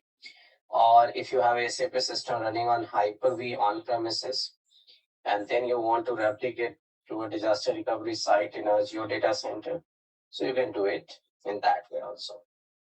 So this solution relies on the, you can say, good network and the other services of Azure. So the first important service that you must have Azure Express Route or the VPN gateway, and at least one Active Directory domain controller and DNS server running in Azure. We have already tested, means Microsoft has Azure Site Recovery tested for SAP application. In the scenario where you can enable protection for SAP NetWeaver and non-NetWeaver production application that run on premises by replicating components to Azure, and then enable protection. You can also check it out for SAP NetWeaver and non-NetWeaver production application that run on Azure by replicating components to another Azure data center. We can also simplify cloud migration by using site recovery to migrate your SAP deployment to Azure, and also simplify project upgrades testing to prototyping by creating a production clone on demand for testing SAP application. As you can see in this diagram that we have reason 1 and reason 2, and we have implemented this traffic manager for the load balancing. And on the top, we are replicating the resources with the help of Azure Site Recovery. So as you can see, the steps that we need to perform to configure this. First, we need to configure the application of Azure VM. Then we must have the networking, the recovery plan, the virtual machine failover group, a script to the recovery plan. And once it is replicated, we can run the test failover and the plan failover. Okay. There is one more thing that we need to check when means we should implement disaster recovery for SAP deployment. So you can see the scenario. We have SAP Web Dispatcher pool, and for that, the recommendation is to use Azure Site Recovery. If you have SAP Application Server pool, then you can use again Site Recovery. For SAP Central Service Cluster, use Site Recovery. For Active Directory virtual machine, use Active Directory application, and for SQL database server, you can use SQL always on application. For Oracle, that you can see automatic, FSFA, or manual, you can do that. Okay, now let's see how we can set up the disaster recovery for multi-tier SAP NetWeaver deployments. So the first thing, we need to plan the replication of virtual machine. And actually, we need to perform the multiple things in a sequence to make or do the disaster recovery configuration. So first point is replicate virtual machine. To do that replication, first you have to create the recovery service vault, then you have to target the resource settings, verify the resource settings, then set up outbound network connectivity for the VM. Then finally, you need to configure the replication. These are administrative steps that you need to explore, and you will get the, you can say, documents available. Actually, this is part of, you can say, AZ-120 training. So the basic administration, or you can say good administration, is required on Azure side. So you must have an idea how these resources are being created, how and what are the console options we have. So to create this recovery service vault, it's very simple. You can just go and from the portal, you can select the service and specify the required parameters and create it. The second step, you need to verify target resource settings. So in that, you need to verify that your subscription allowed to create VM in the target region or not. Make sure your subscription has enough resource to support VM sizes that match your resource. Yesterday, we were talking about that each subscription has limitation. So you need to make sure it doesn't affect your, because a limitation doesn't affect to replicate the resources from one place to another place. Towards that, outbound network connectivity. So for site recovery, you need to allow outbound network connectivity from the VM that you want to replicate. If you're using URL-based firewall proxy to control outbound connectivity, then there are Microsoft provided services URL you need to allow. For example, a storage URL you need to allow, which is star.blob.co.windows.net. Similarly, you need to enable the port for the Azure Active Directory replication for service bus. So you will get this URLs from the Microsoft, and Microsoft has published this URLs on which the subscription and services are working. So you must enable these addresses in your firewall before replicating. Once it is done, then you need to set the appropriate permission certificates, and then you can enable the replication. Once it is done, you can also verify that replication is completed or not. It gives you the complete information within their console. You can see the percentage of the completion of replication. After that, you need to make sure that replication has completed. Once it is done, then you can perform a test for failover to verify that replication or the failover will work or not. And if everything is fine, then you can perform the failover. Towards that virtual machine replication, we do have one more option that you can see, which is replicate Azure virtual machine running in proximity placement group to another region.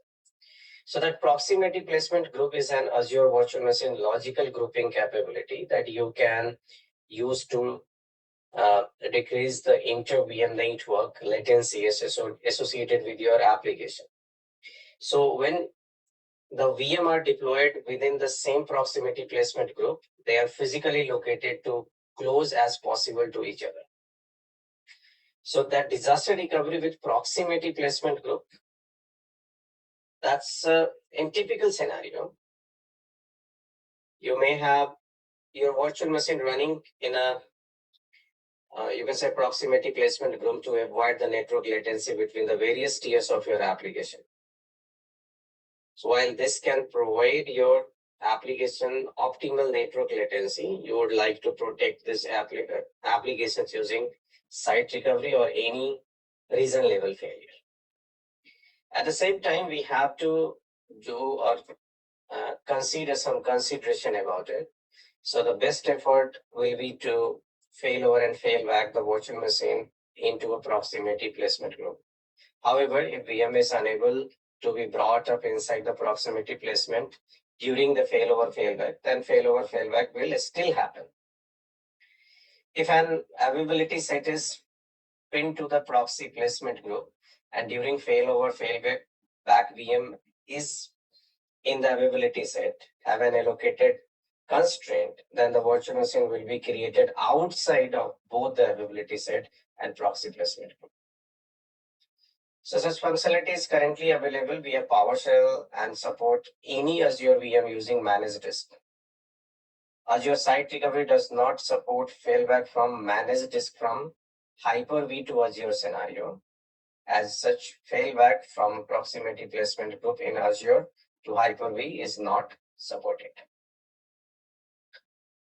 Now, set up a disaster recovery for Active Directory and DNS service. So for domain controller disaster recovery, what we need to consider. So you might want to fail over the entire site together. In this case, we recommend using site recovery to replicate the domain controller to the target site, either in Azure or a secondary on-premises data center.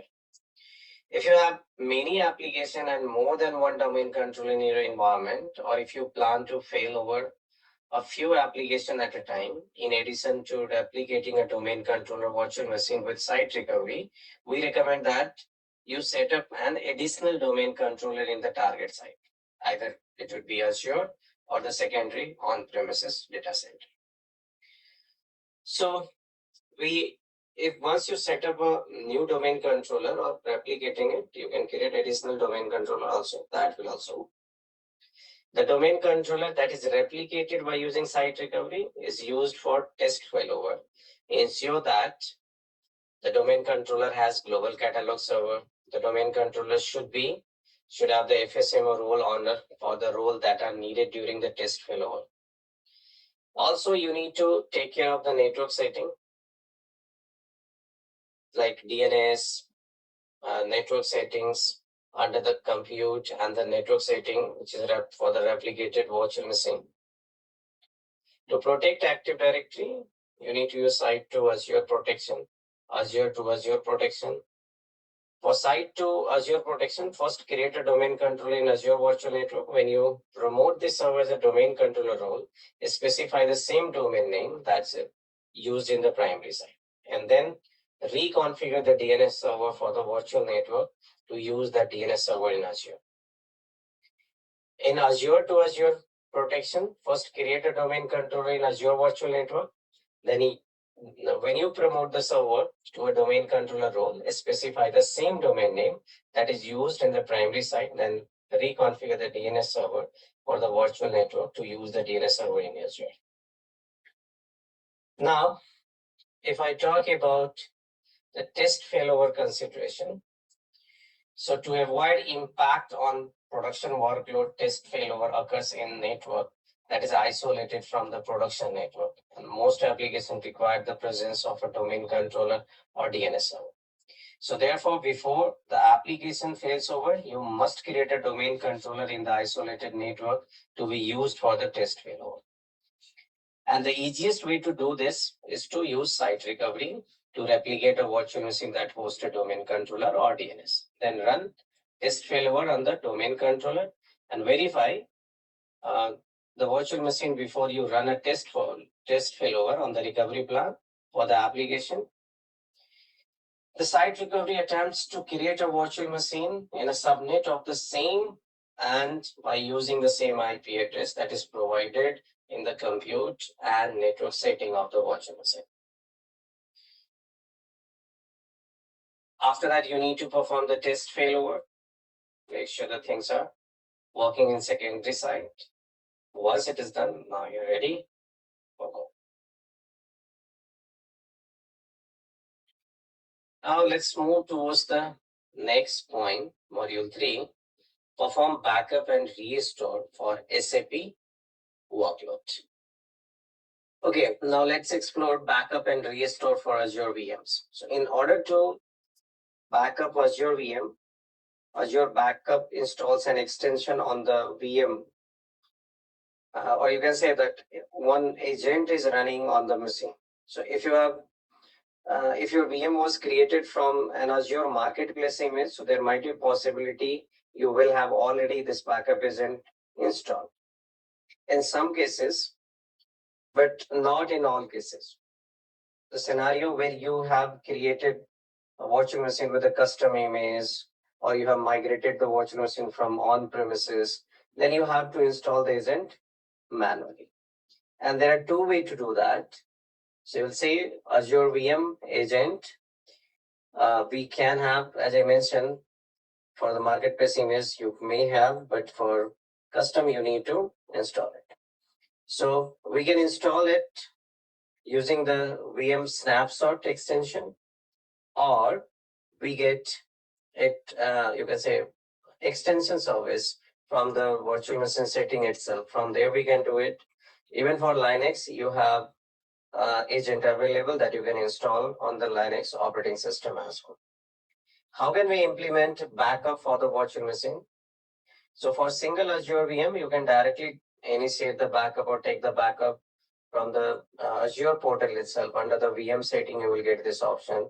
But if you have multiple Azure VM, then you can use a recovery service vault from the portal, Azure service, and from the portal, you can configure the backup for Azure VM.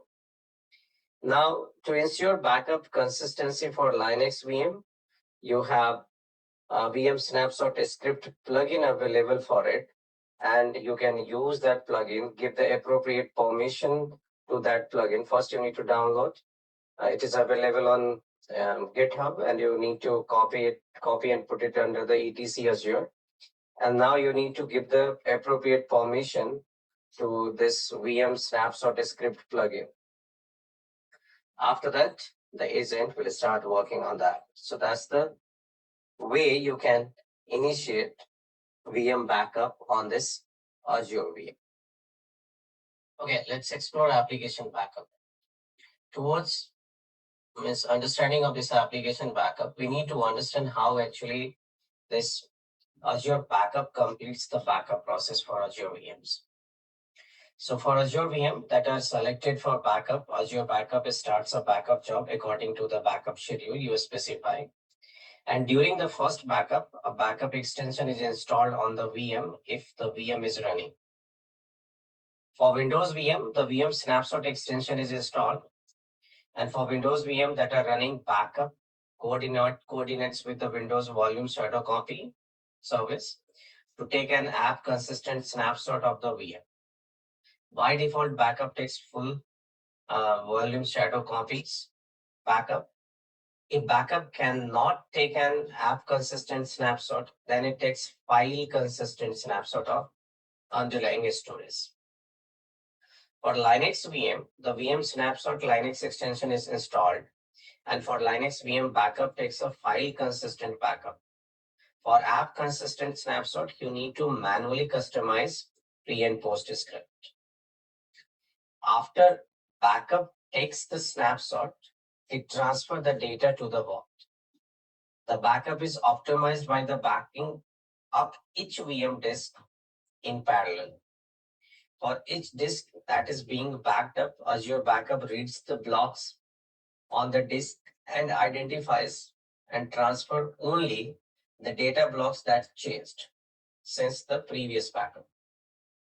Snapshot data might not be immediately copied to the vault. It might take some hours at peak times. So total backup time for VM will be less than 24 hours for daily backup policies. When the data transfer is complete, the snapshot is removed and a recovery point is created. So for application consistency, as I mentioned, by default, Azure backup takes full VSS backup.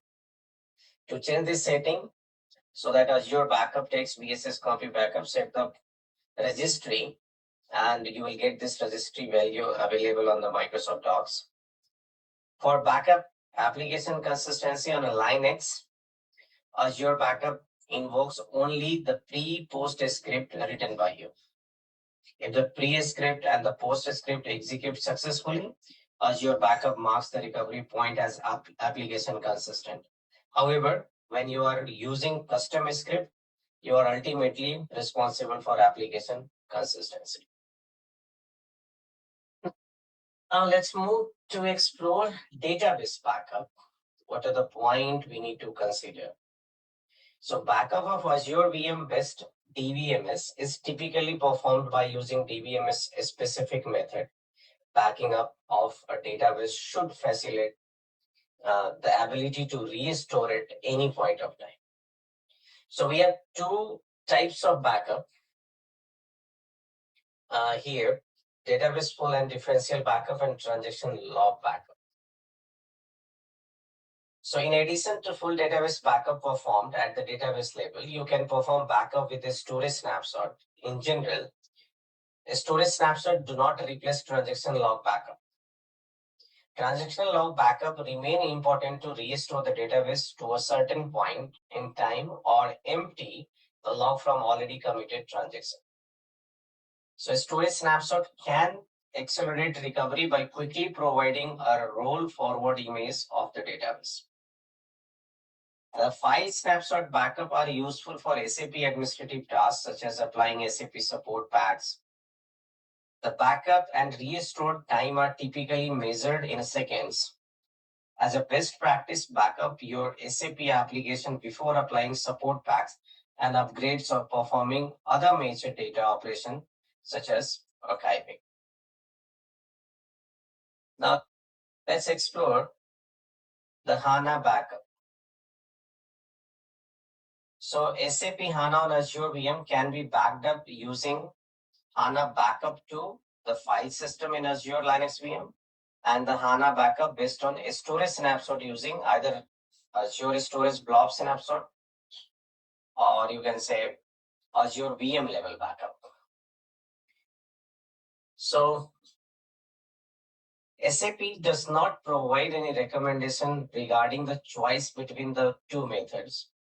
SAP lists the pros and cons, so one can determine which to use depending on the situation and available storage technology. Azure Blob Snapshot doesn't guarantee the file consistency. This lack of guarantee needs to be accounted for when taking a storage snapshot. File system consistency is available when using SAP HANA snapshot feature if there is only a single virtual disk involved. So this is subject of consistency becomes even more challenging in the case where single file system snaps multiple disk volume. As per the SAP note, the storage system has to guarantee input-output consistency while creating a storage snapshot for SAP HANA data volume. So that is, creating a snapshot of SAP HANA service-specific data volume must be an atomic operation.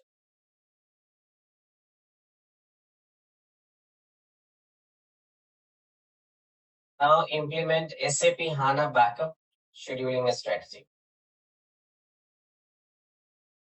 So a common backup scheduling strategy described in HANA administration guide involves a storage snapshot that is recommended daily, complete data backup using file, and automatic log backup.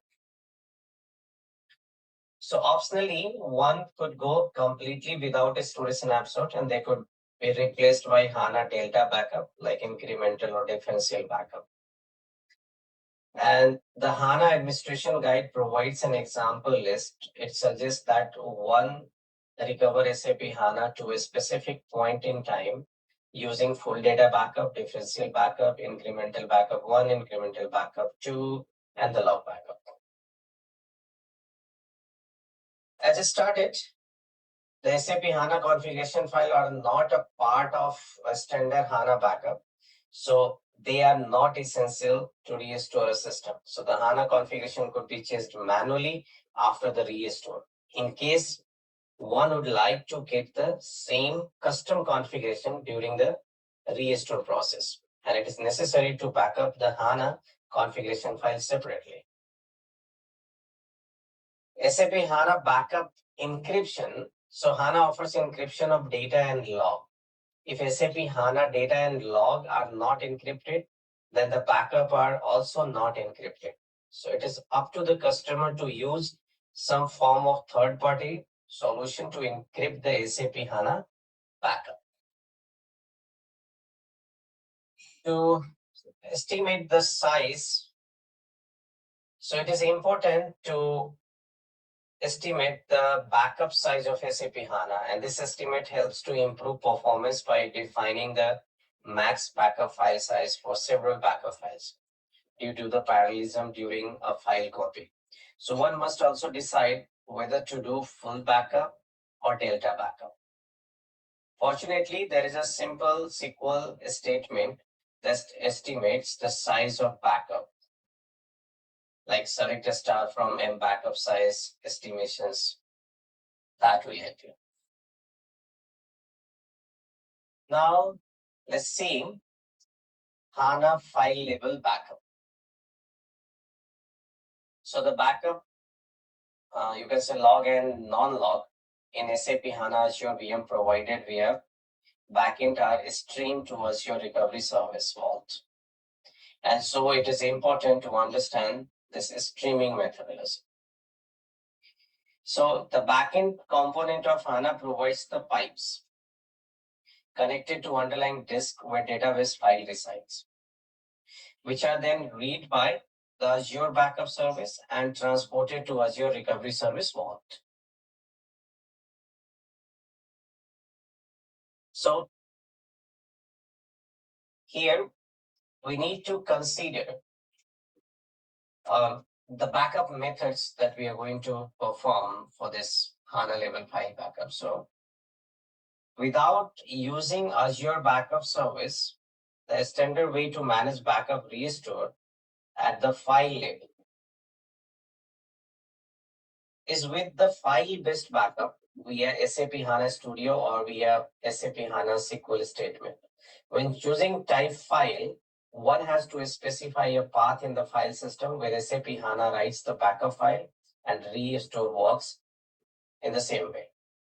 While this choice sounds straightforward, there are some consideration, and Azure VM has limitation of number of data disks, so there might not be capacity to store SAP HANA backup file on the file system of the VM.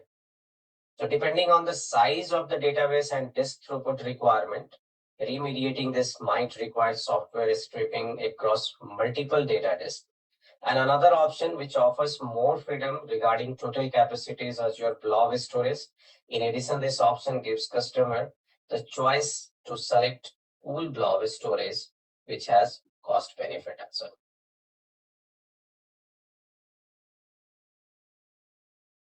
Now, create SAP HANA snapshot based backup. So this is subject to constraint when used in combination with Azure VM backup. So with Linux VM, by default, only file consistent backup are available, and there is a limit of a single schedule backup per day. An application consistent backup requires custom script and their own registry validation mechanism. So restoring an Azure VM require reassigning a new SAP license. The disk snapshot. Prepare for a disk snapshot by creating the SAP HANA snapshot, perform system freeze, create the disk snapshot, perform system unfreeze, and configure the SAP HANA snapshot. And the third option, you can see the Azure VM backup. So here, execute prepare a script which initiate a SAP HANA snapshot and perform system freeze. Take snapshot, execute post snapshot script which performs system unfreeze and confirms that SAP HANA snapshot, and then transfer data to recovery service vault. Okay, so that's the end of this learning path. And from this learning path, we discuss and took the understanding of high availability of SAP workload in Azure, disaster recovery of SAP workloads in Azure, and performing backups and restores. Now, we have one more learning path to complete today. So let's move towards that and see what we have at that. So in this learning path, we will explore how can we migrate SAP workloads to Azure. And for that, we have 3 points, 3 modules to explore. The first part is complete the SAP migration checklist, then review DMO methodology, And finally, we have explored how to implement cloud migration options. So let's jump towards the technical discussion of this 3 module, and we'll discuss the homework for the day. Okay, as the migration of the SAP workload in your company towards your approaches, you need to finalize a detailed plan, and you will utilize the SAP workload planning and deployment checklist to guide your company deployment team through each phases of the entire process. So this module will help you to understand the entire planning and deployment checklist, what we need to keep our eyes open and what are the points that we need to consider whenever we are trying to migrate our existing workload towards the Azure. So the first part of this workload migration checklist is examine the SAP workload planning and deployment checklist. Here, we will see the phases, I would say, or in general, when initiating a project to deploy SAP workloads to Azure, we should divide into the multiple phases. And what should be that phases? Let's see. The first phase is the project preparation and planning. The second phase would be pilot, non-production, production preparation, go live, and post-production. Let's explore one by one. So let's explore the first phase of this migration, which is preparation and planning phase. And in this phase, we have to check multiple things all together. Like the first thing is high-level design document. And in this, we need to do an inventory of the planned SAP landscape. That includes the migration scenario. Then a responsibility assignment matrix that defines the responsibilities and assignment of all parties involved in this project. A high-level solution architecture you must have. You must have a selection of target Azure regions. You must have a networking architecture that provides connectivity between on-premises and Azure. And the security principles for running high business impact data in Azure. Then we need to consider the technical design document. A solution block diagram you must have. You must have the sizing of compute, storage, networking components that you're planning to use. And you must have all these component selection as per the SAP note, SAP certified services. We need to plan high availability and disaster recovery architecture, and that architecture should be based on the business provided RTO and RPO. And then we need to move an inventory of all SAP interfaces, SAP and non-SAP. So we must perform the detailed inventory of OS, DB, kernel, SAP support, pack versions, and include all SAP and non-SAP interfaces. Then we need to design a foundational services, including authentication and name resolution like Active Directory and DNS, network topology, resource group topology, role-based access control, naming convention. So these are the important parts. Then we also plan Microsoft Premier support, as we discussed yesterday. That is important. You must have, you must buy this support service from the Microsoft, which will, and why we are saying premium support, that includes direct contact with MS Technical Account Manager. We also need to plan the list of Azure subscription, that how many subscription is required, how many quotas are there. If you need more quota, you need to plan it accordingly. First, increase the quota by requesting Microsoft. You also need to think about data reduction and the data migration plan. Data reduction and migration plan for transferring SAP data into Azure. And also the automated deployment approach. Try to reduce the manual effort. So the goal should be to automate that entire migration, even the resource creation, deployment, management, administration. So you can include Terraform, you can include Ansible, you can have DSC. So these services you can include here. Now let's see and explore the pilot phase. So we have planned what we are expecting, what is there. Now we'll see what we have to do in planning phase. Pilot phase. So the pilot can run a parallel to project planning and preparation. And this phase can also be used to test options identifying the planning and preparation phase.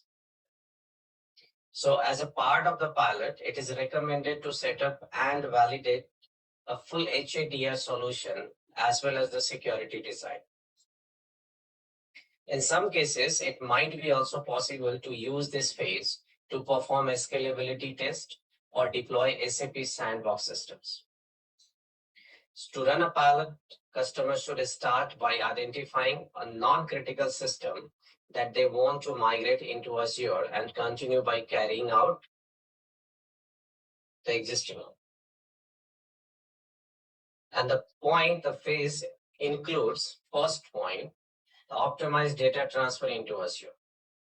And this approach and outcome are highly dependent on a customer connectivity to Azure.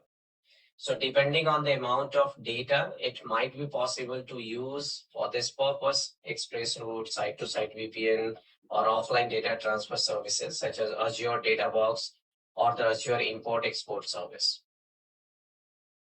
Then we need to consider heterogeneous platform migration.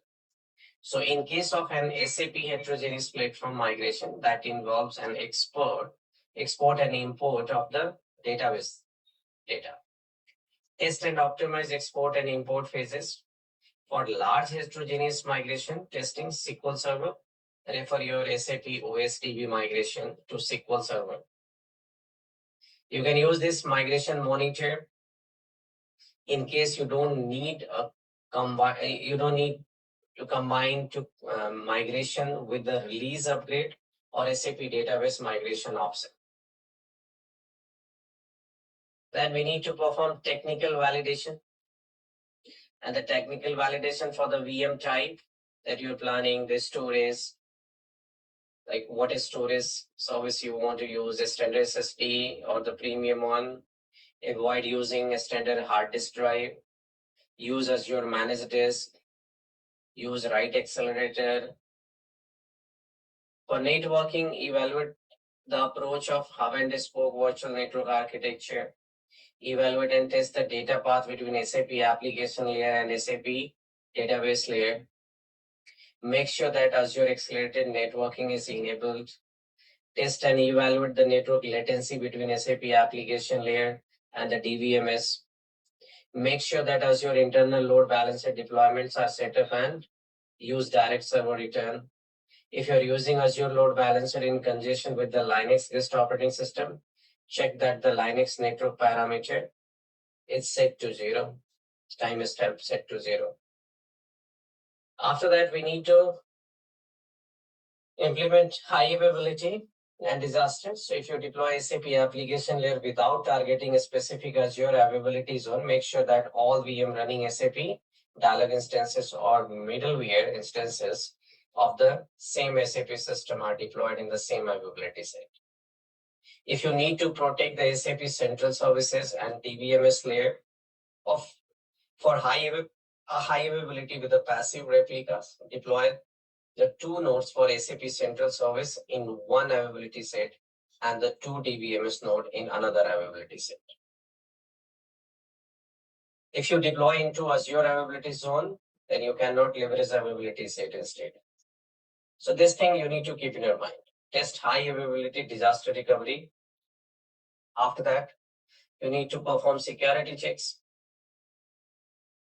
And in the security check, you will need to test the validity of the Azure role-based approaches that you implemented.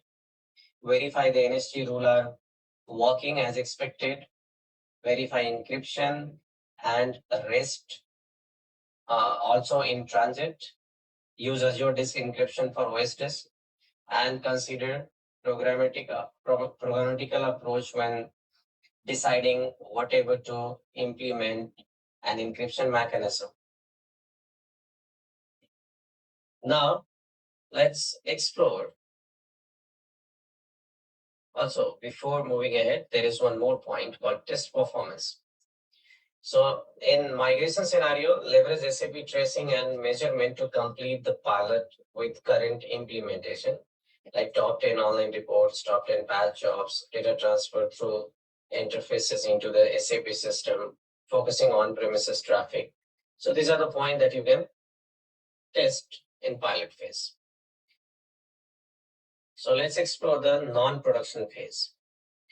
So in this phase, you are starting to deploy non-production SAP system into Azure, following a successful pilot and leveraging all the testing and validation tasks, whatever we have done so far in the planning and the pilot phase. And then all the criteria and step applicable to the pilot do apply in this phase as well. Means whatever the testing we have done in pilot phase, either it's a networking, compute, storage, failover, everything you need to perform. And the non-production environment typically includes development, unit test, and the business regression test system. So you need to include this test as well, apart from that pilot one. And then it is recommended that at least one of them implements high availability configuration that will be used for the future production system. So after that, we will move towards the production preparation phase. And in a production preparation phase, we should leverage all the knowledge which we have earned so far and experiences you accumulated in the prior phases and apply them in preparation for production deployments. In addition, in migration scenario, you should prepare for data transfer between your current hosting location to Azure. So walk through necessary SAP release upgrades for your production system before moving into Azure. Test production migration process into Azure in case where you are not moving all production system to Azure within the same time frame. And before moving system from the old platform to the Azure, collect resource consumption data such as CPUs, storage throughput, IOPS. Reference SAP support note, SAP HANA hardware directory, SAP product availability metrics.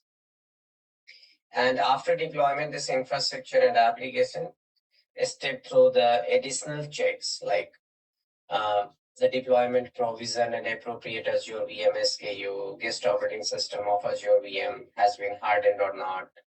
The guest operating system of Azure VM are the intended version and patch level or not. Intended application release and patch is there or not. Azure Premium Storage has been used for the latency sensitive disk or where the single VM availability SLA reaches 99.9% only.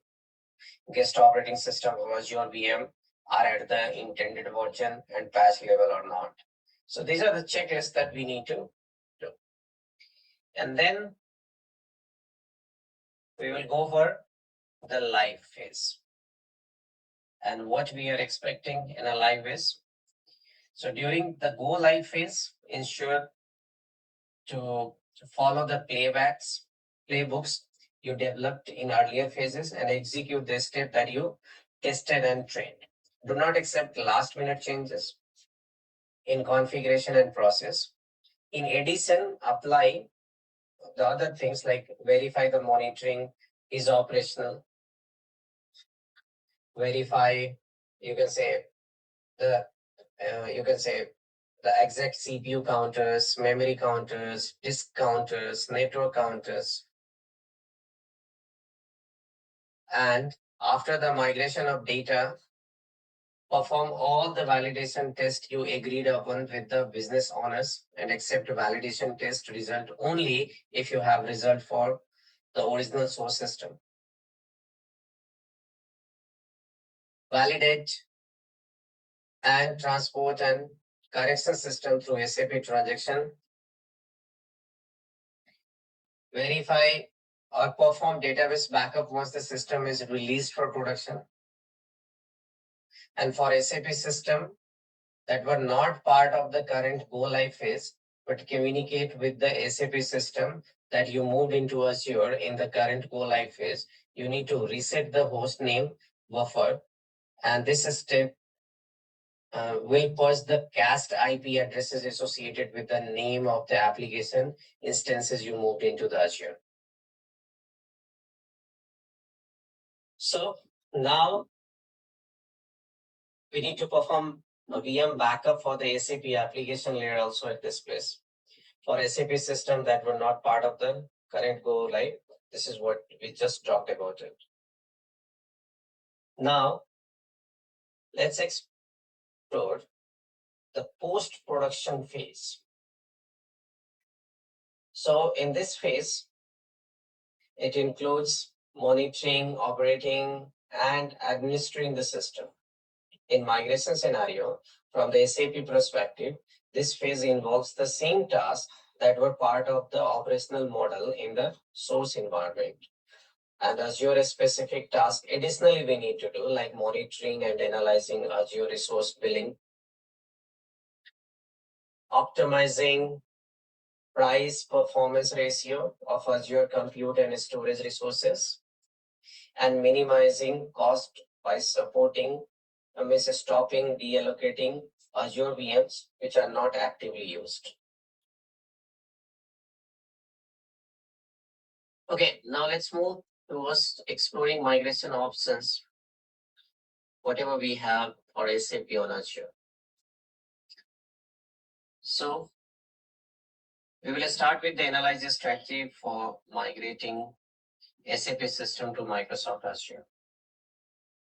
And here we have to look for the horizontal and the vertical strategy. What we have to perform on a horizontal strategy. So as you can see, with the horizontal strategy, you start from the bottom of the stack because it is a safe way to experiment and gain experience with Azure. It is also a good strategy to use while you redefine your operational deployment and approval process. And this process will change as you move to Azure. So how it works, you can see, to limit risk, start with low impact sandbox or training system. If something goes wrong, there is a very little danger of affecting many users or mission critical business function. Then, as you gain experience with running, hosting, and administering SAP systems in Azure, apply what you have learned to the next layer for systems up the stack. And for each layer, estimate cost, potential money save, performance, and optimization potential, and adjust if needed.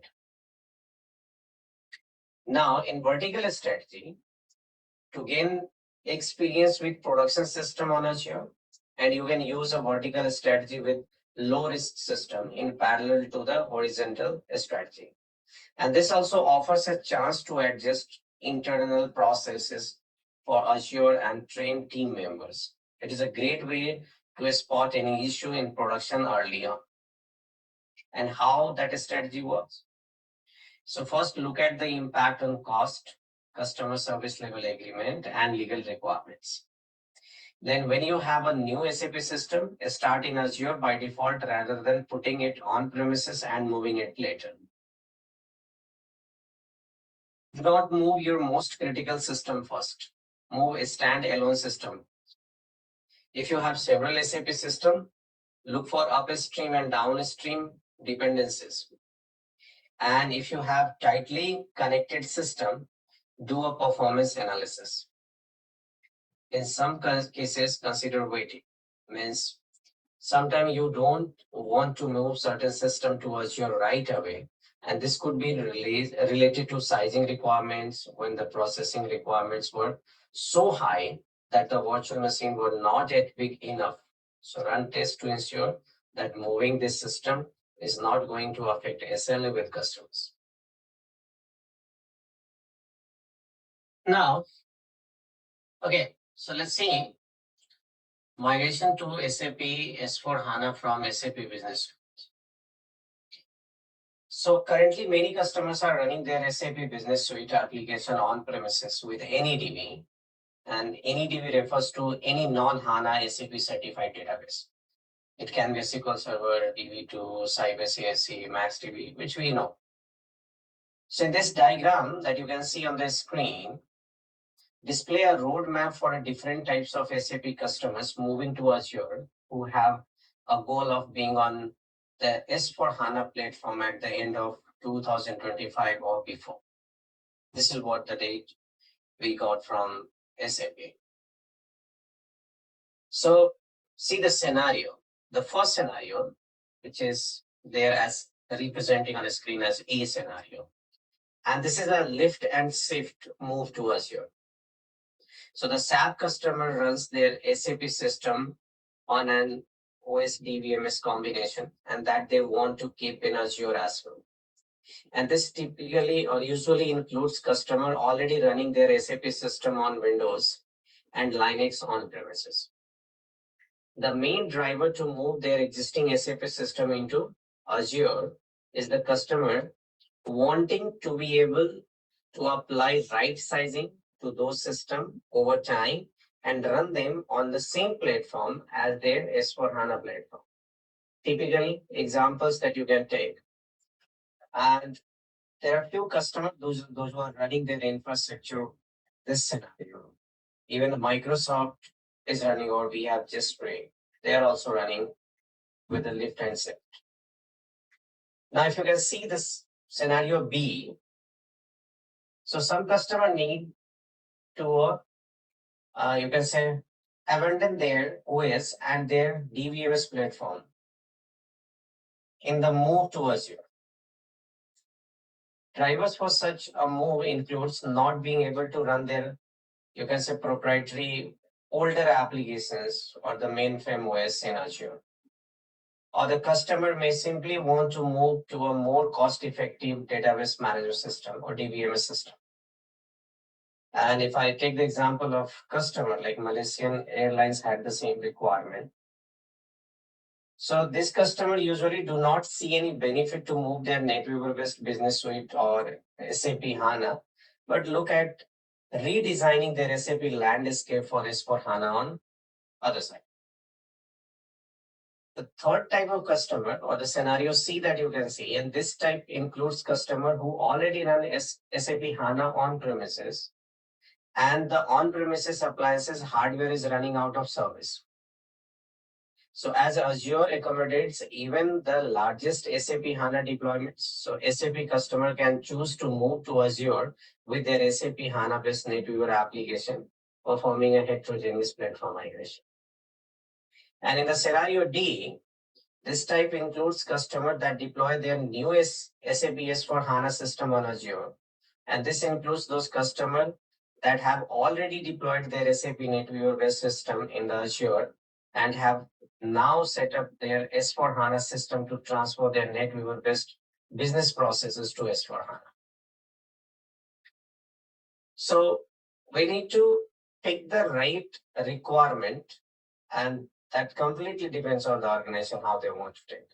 As SAP has already announced by 2025 that is everyone has to use this S4 HANA only. It won't support any DB.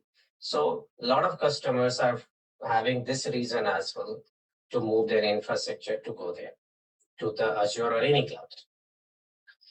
Now, if you see the second scenario, this is the migration within the Azure. So if you have migrated, for example, tomorrow, as you have to move for S4 HANA, but right now it's not, you can say, mandatory that you must go to the cloud. The benefit is what? Putting in a cloud. Once you moved right now on a cloud, even with the existing infrastructure that you have on premises. So it would be easy in future to migrate that infrastructure which you have on Azure into the newer version. Like if you right now migrated to your AnyDB to SAP HANA. Tomorrow, if you want to use S4 HANA, then what you can do? You can easily migrate. Or in fact, you have migrated your AnyDB from on-premises to AnyDB on Azure, and then AnyDB to HANA, that would be again easy. So if you have such scenario where you want to migrate your AnyDB to S4 HANA, so here Microsoft or SAP recommends that you can use SAP DMO option. So that can help you to migrate your AnyDB to the HANA, and from there, simply and easily you can go for S4 HANA and other settings. So let's see, now compare classical migration with the SAP database migration option DMO. Means now we have to see what SAP is recommending you, what migration tool you have to use. And it's not mandatory that you have to use this tool only, you can say DMO. We have many tools that you can use. It depends on the scenario, what scenario you have for migration, and accordingly you can use the tools. So for database replication, you can use backup and restore. That's the tool that you can use. You can say for SQL Server always on, SAP HANA system replication, Oracle Data Guard, SAP system copy, and you can have classic migration, which we will be talking in a moment, and software update manager. So just to differentiate, we give you the basic difference. So SAP HANA classical migration option lets you migrate your database to SAP HANA using SAP heterogeneous copy process and tools. And when I say software update manager with DMO stands for database migration option. So this some DMO option is a database migration process system that is integrated into SAP Update Manager, SAP Update Manager known as SUM. So the integration into SUM allow performing SAP release upgrades in combination with SAP database platform, migration and move to Azure. So one of the advantages of SAP SUM DMO approach is that it provides more export-import optimization out of the box than the classical migration. So now see, as for this Microsoft Office here, what are the points that we need to give? So that's the difference which I have already mentioned between this classical and the DMO. Apart from that, if you will differentiate on many parameters, like if I say classical migration, that is only for the migration. If I say DMO, then it's upgrade and migration. And downtime optimization, classic has high, DMO has medium. Migration in classic you have to do manually, in DMO it's automated. Data consistency in classic you have manual, DMO automatic, and so on. It has many benefits to work with the DMO, and that's why it is being utilized frequently. Now you saw that parameter, I just checked, and it's the same slide that you can see here. Again, this is again the comparison table that you can see, the comparison between the classic migration and DMO. So we don't need to memorize it. Instead, we need to just understand there is a logical difference and technical difference we have in this tool. And depends on your requirement, you can choose one of them. Now let's see the next point, which is analyze the SAP database migration option methodology. So here in this, we have DMO with the system move. And this option is available starting with the software update manager 1.0. And what it does, you can see here. So this is the application server driving the migration to be changed as a part of this process, and some started on premises application server, switch to the application server running in Azure and continues there. So classic DMO, in place upgrade and migration, and DMO with the system move, you can easily move to the cloud or Azure based migration you can do. So downtime for the classic DMO is high, and DMO with the system move is medium. The cloud migration technically possible, but here it is possible. Target server, same application server, new server can be there. Option for data transfer, memory pipes, and file system dump, and can use sequential or parallel load options. Okay. Now the next point is explore one-step migration DMO with the system move. So here, first thing, you need to ensure the connectivity to Azure is available using express route, that is recommended, but you can use VPN as well.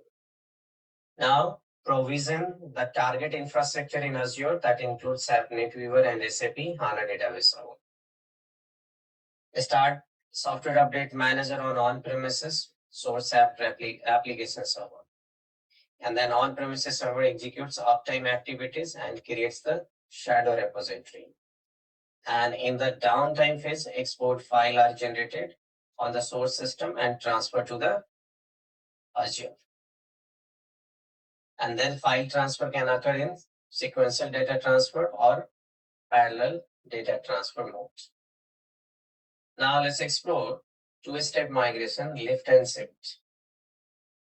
So here you will have two things.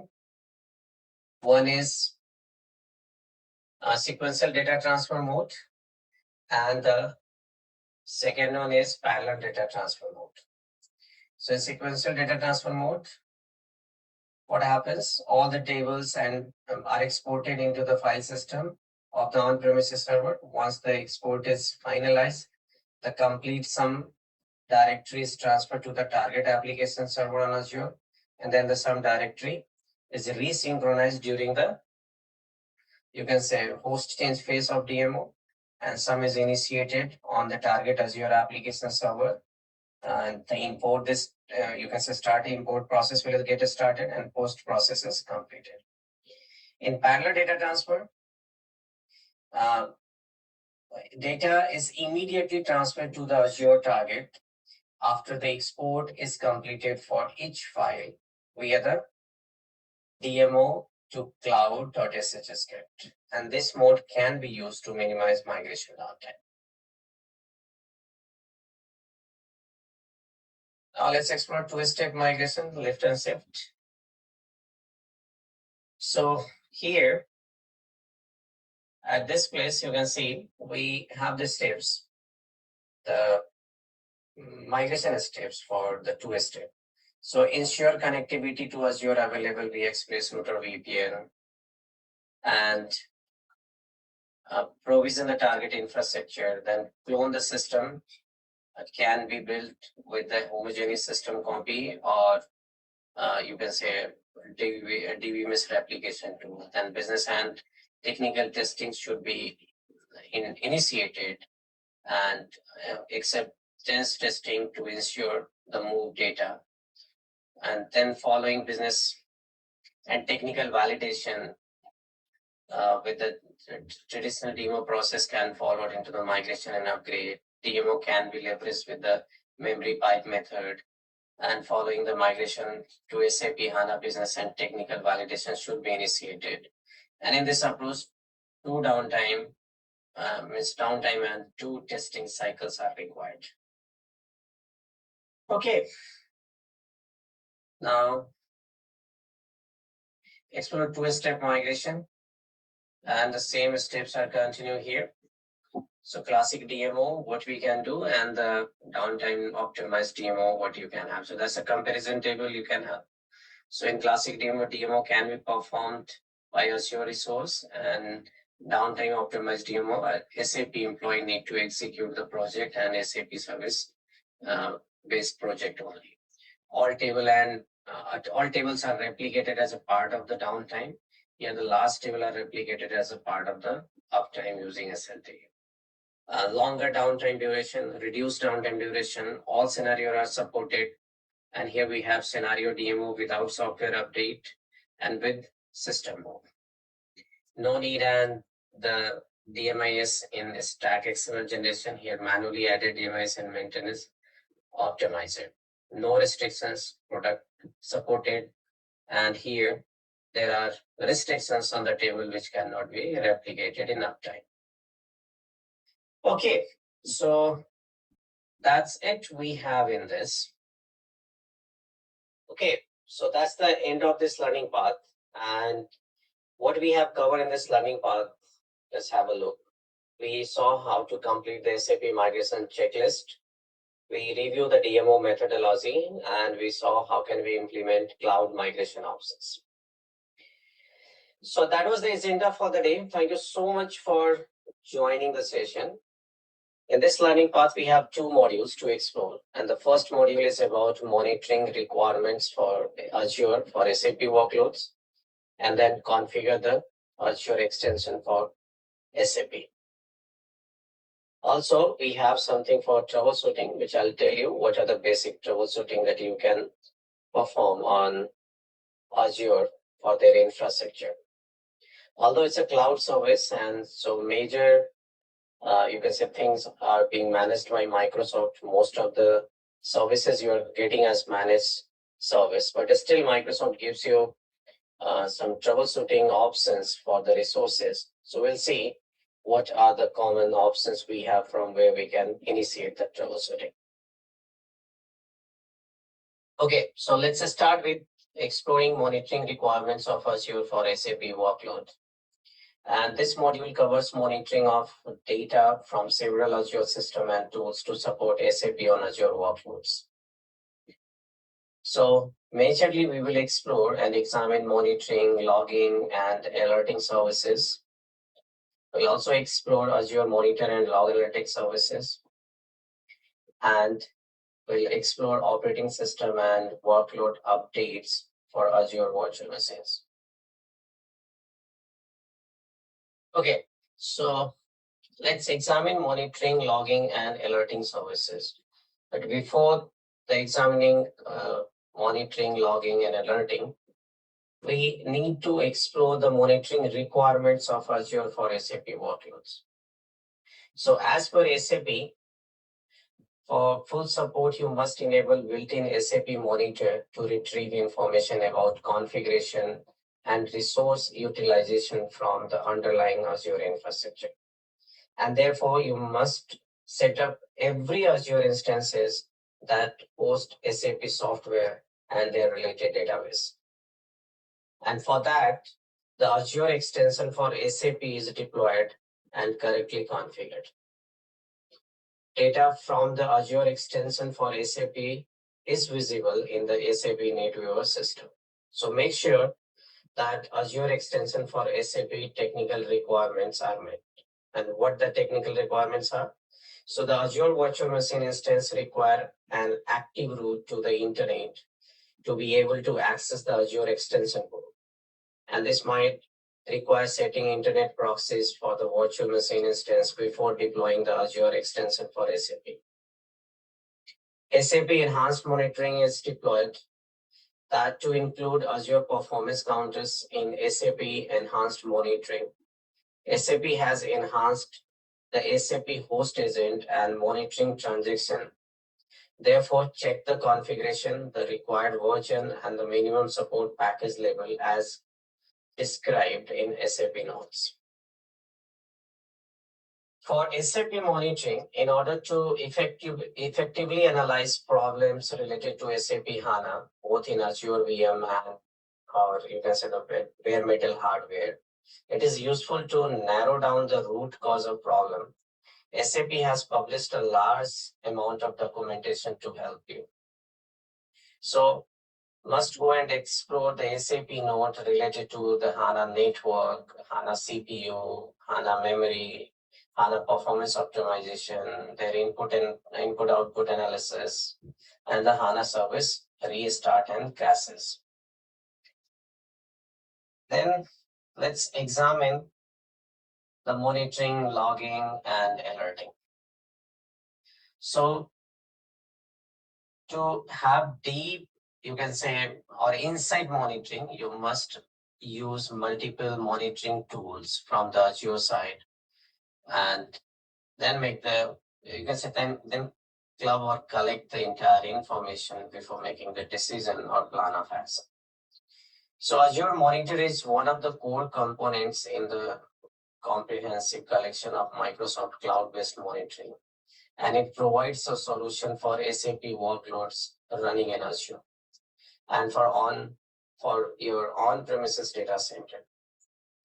Other Azure manageability features that belong to the same category, like Azure Advisor, Azure Service Health, Azure Activity Log. So here this Azure Advisor is responsible to use resource usage data to make a recommendation of optimizing performance, security, and availability. Using this Azure Service Health, reports platform related issue and that might affect your resources. The activity log tracks the event representing operations that alter the state of your resources, like configuration changes, service health incidents, or auto skill operations. For deep infrastructure and application monitoring, what we have to do. So first we need to check take the deep dive using Azure Application Insight, and that will help you to monitor the performance, availability, uses of web-based application, regardless of their application. You need to use log analytics combined with management solution as container monitoring and the service mapping. We also need to include network monitoring tools like Network Watcher, Network Performance Monitor, Express Route Monitor, DNS Analytics, Service Endpoint Monitor.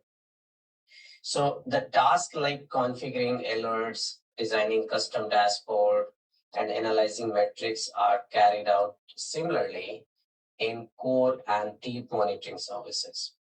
This means that you can view and configure performance-related settings for a wide range of Azure resources in the same consistent manner. With Azure Monitor, you have a single point of reference for the most relevant configuration setting and monitoring data. And this not only improves your user experience, but also helps you to maintain a consistent configuration across your entire subscription. So explore now Azure Monitor and support for alerting. So Azure Monitor also offers comprehensive support for alerting, and it allows you to configure 4 types of alert: classic metrics alert, near real-time metrics alert, classic activity log alerts, and activity log alerts. This classic metrics alert with the minimum frequency of 5 minutes, USA, and near real-time metrics alert with the minimum frequency of 1 minute. And this allows for triggering a metrics-based alert within 1 minute following a change in metrics that satisfies the alert condition, and marking the Azure Monitor-based approach is suitable for time-critical scenarios. It has a lot of advantages like support for action group, which are collection of settings that designate recipients of alert notification and the corresponding notification actions. The action types include initiating a voice call or text, sending an email, calling a webhook, forwarding data to an IT service management tool such as ServiceNow, calling an Azure App Service app, or invoking an automation runbook. Also, creating action group allow you to reuse the same notification setting for multiple alerts. alert that consider conditions of 2 or more metrics, multi-dimensional metrics-based alert that allow you to generate alert based on one or more dimensions of a matrix. A dimension identifies a subset of related metrics based on the key value pair. For example, for a Windows server, the metrics like available disk space can have a dimension named drive, with its value representing individual drive letters. The other, you can say, advantage would be alert that supports such conditions as average and total, and in addition to minimum and maximum value available with the classic matrix alert. Okay, next is classic activity log alert. So actually it's a passing streaming log data, responding to events such as service health incident or the deletion of an Azure VM. And activity log alerts, which function similarly to classic activity log alert, but support configuration by using Azure Resource Manager template.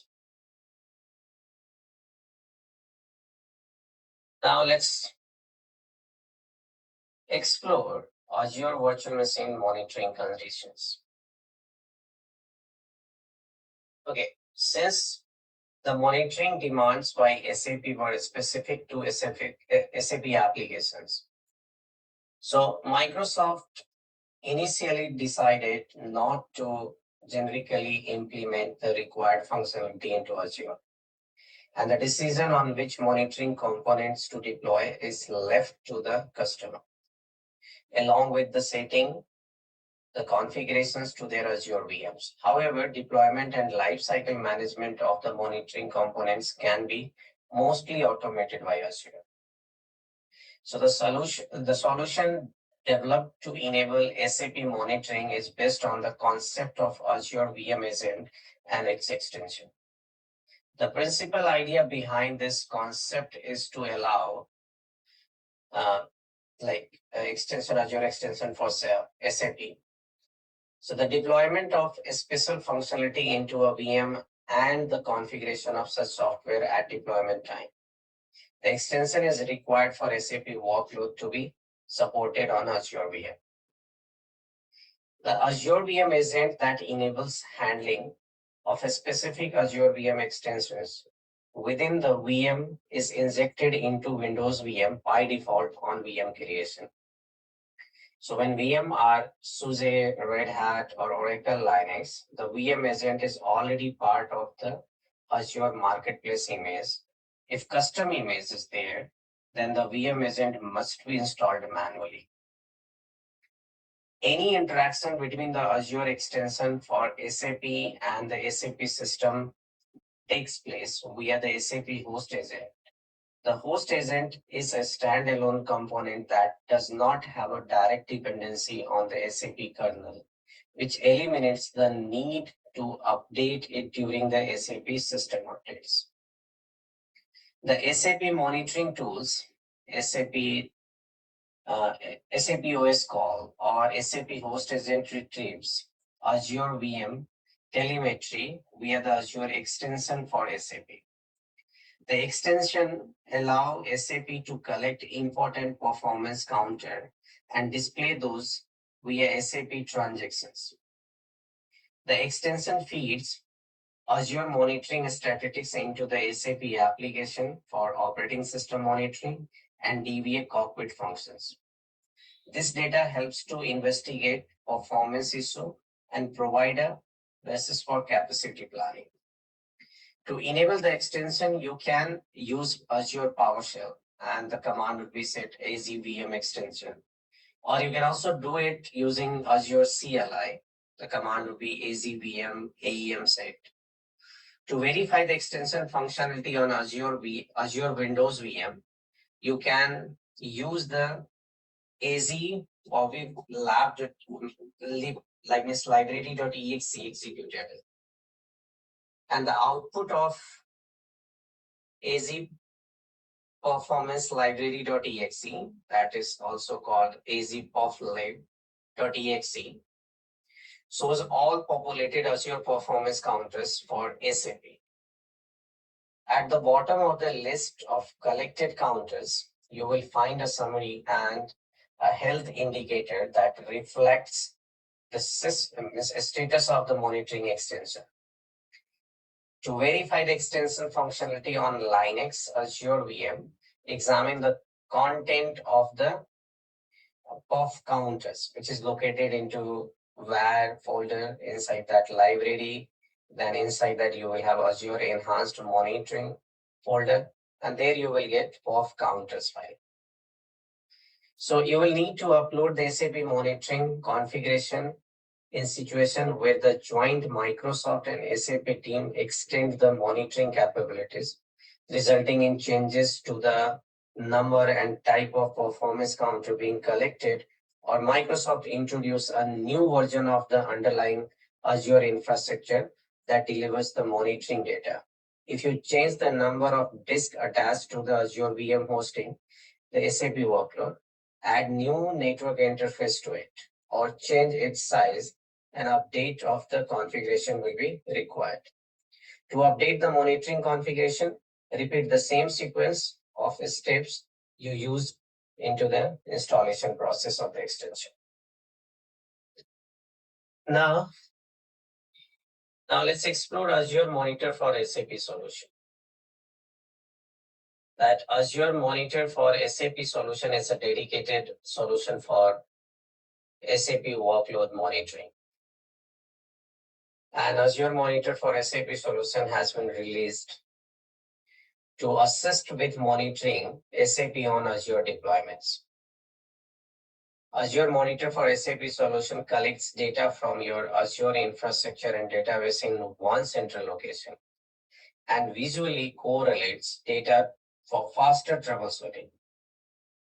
You can monitor different components of an SAP landscape like virtual machines, high availability cluster, SAP HANA databases. By adding the corresponding provider, Azure Monitor for SAP solution monitors SAP HANA network utilization, Linux network packets in and out, and network bytes in and out. The supported database that you can see, the Microsoft SQL Server and HANA database is there, and infrastructure is virtual machine, Azure virtual machine. Not only we can monitor this HANA database and SQL database, we also have provider that is designed to monitor SAP NetWeaver, SAP high availability cluster, operating system, all this thing you can monitor.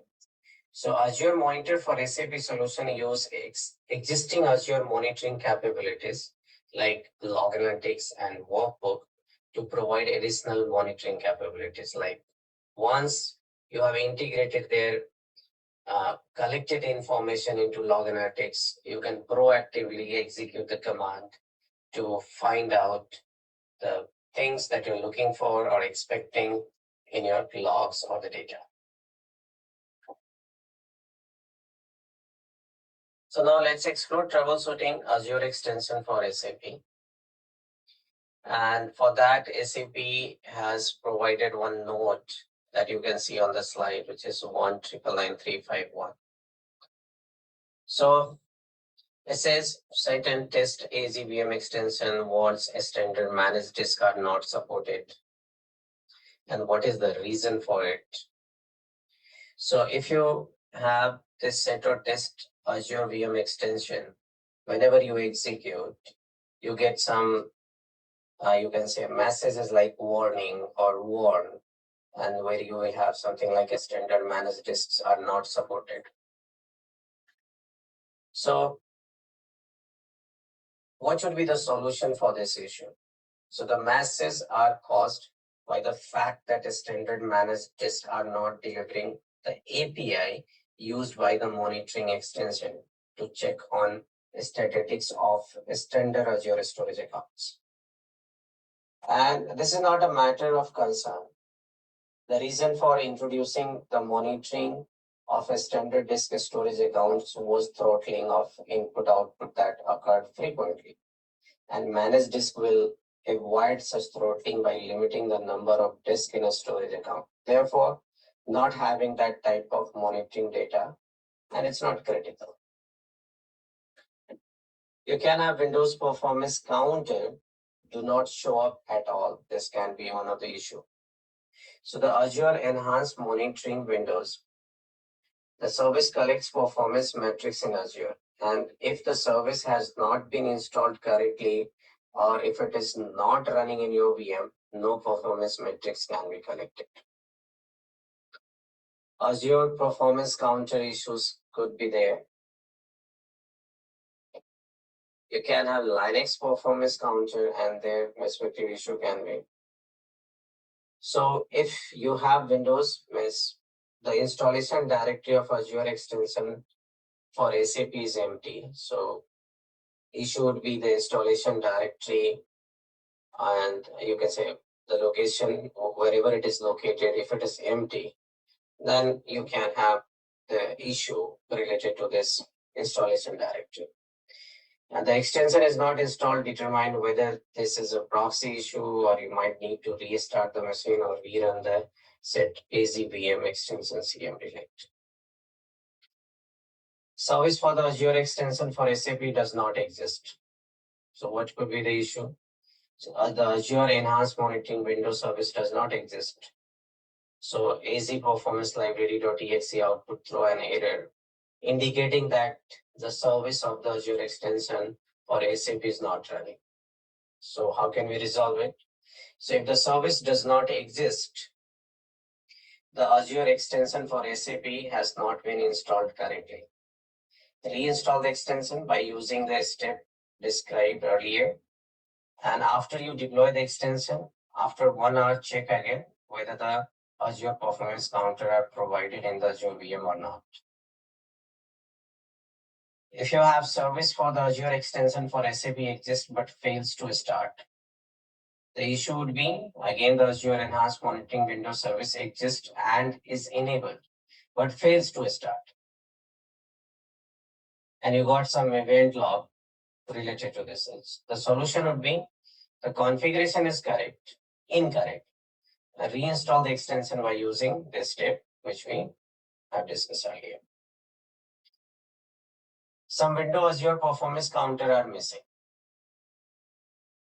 So in that case, what happens? The Azure Enhanced Monitoring Windows service collects performance metrics in Azure, and the service gets data from several sources. Some configuration data is collected locally and some performance metrics are read from Azure Diagnostic. So if troubleshooting by using whatever the SAP has provided does not resolve the issue, then reinstall the extension by using the step which we talked about, and you might have to wait an hour because storage analytics or diagnostic counters might not be created immediately after the re-enabling. If you have some issue related to this Linux performance counter and it is not visible there, so the performance metrics in Azure are collected by a daemon. So if daemon is not running, no performance metrics can be collected. The installation directory of the Linux Azure extension for SAP is empty. So you need to check the directory wherever this SAP extension has to install, or you have to reinstall it. Some Linux Azure performance counter are missing. So performance metrics in Azure are collected by again daemon, which gets data from several sources. So you need to follow the step which is provided in SAP note. If the troubleshooting is still persistent and doesn't get resolved, so reinstall the extension by using this step as we discussed earlier. Now let's explore Azure Monitor and Log Analytics. The first thing, we need to follow the standard SAP tools and techniques to monitor SAP workloads and the application that we have hosted and running from the Azure. Apart from that, We can use Azure native monitoring solutions like Azure Monitor and Log Analytics for the infrastructure and operating system. So this Log Analytics is one of the best tools to collect the information from the system which is onboarded on the Log Analytics. And it provides you a scalable solution for storing and retrieving event and metrics from downstream alert or reporting functionality. The Azure Monitor Log Analytics agent installed on the VM captures event and metrics information from the event log or the syslog if you have a Linux. The large amount of SAP data in JSON format are written to these logs by default. And the default information includes SAP log information, short dumps or failed updates and infrastructure data such as CPU, network, and memory uses. We can use Azure Monitor that includes Log Analytics to monitor Azure VM hosting, SAP workloads, and components of your SAP environment in Azure. Also consider applying third-party SAP monitoring solution from the Azure Marketplace that integrate with Azure Monitor, like Blue, Medora's, SAP Monitoring. So we are not just limited to use these tools. We need to explore the marketplace, and if you are familiar or already experienced the third-party solution, you can also integrate with Azure. Now let's leverage the standard SAP HANA monitoring tool and techniques. As a first step, check the current SAP HANA alert log in SAP HANA Studio. To do that, you need to navigate to the administration console and click on the alert, and there you will get the option called show alert. So from HANA Studio, you can have the clear visibility of alerts related to SAP HANA. And this interface will show all SAP HANA alerts for a specific value like free physical memory, CPU utilization, that fall outside of the set minimum and maximum threshold. And by default, checks are auto refreshed in every 15 minutes. For CPU, we have to, and you can have some issue that get indicated there. Like if you have alert 5, that tells you the host CPU uses. If you get alert 28, that most recent save point operation. If you got alert 54, then you get service point duration. So you may notice high CPU consumption on your SAP HANA database using alert 5, which is host CPU uses is raised for the current or past CPU uses, and that display CPU uses on the overview screen. So the load graph might show high CPU consumption or the high consumption in the past. An alert trigger due to the high CPU utilization could be caused by several events, indicating, but not limited to. We also have operating system monitoring that you'll see. One of the most important check for SAP HANA on Linux is to make sure that transparent use pages are disabled. You can check if the transparent use pages are enabled by using the Linux command, and you can check it from this SAP note. If always is enclosed in a brackets, I mean the command that you have, if it comes always with always word, and that is into the bracket, it means that the transparent use pages are enabled. If never is enclosed in brackets, it means that transparent use pages are disabled. So that is the monitoring point you have to check in your alerts.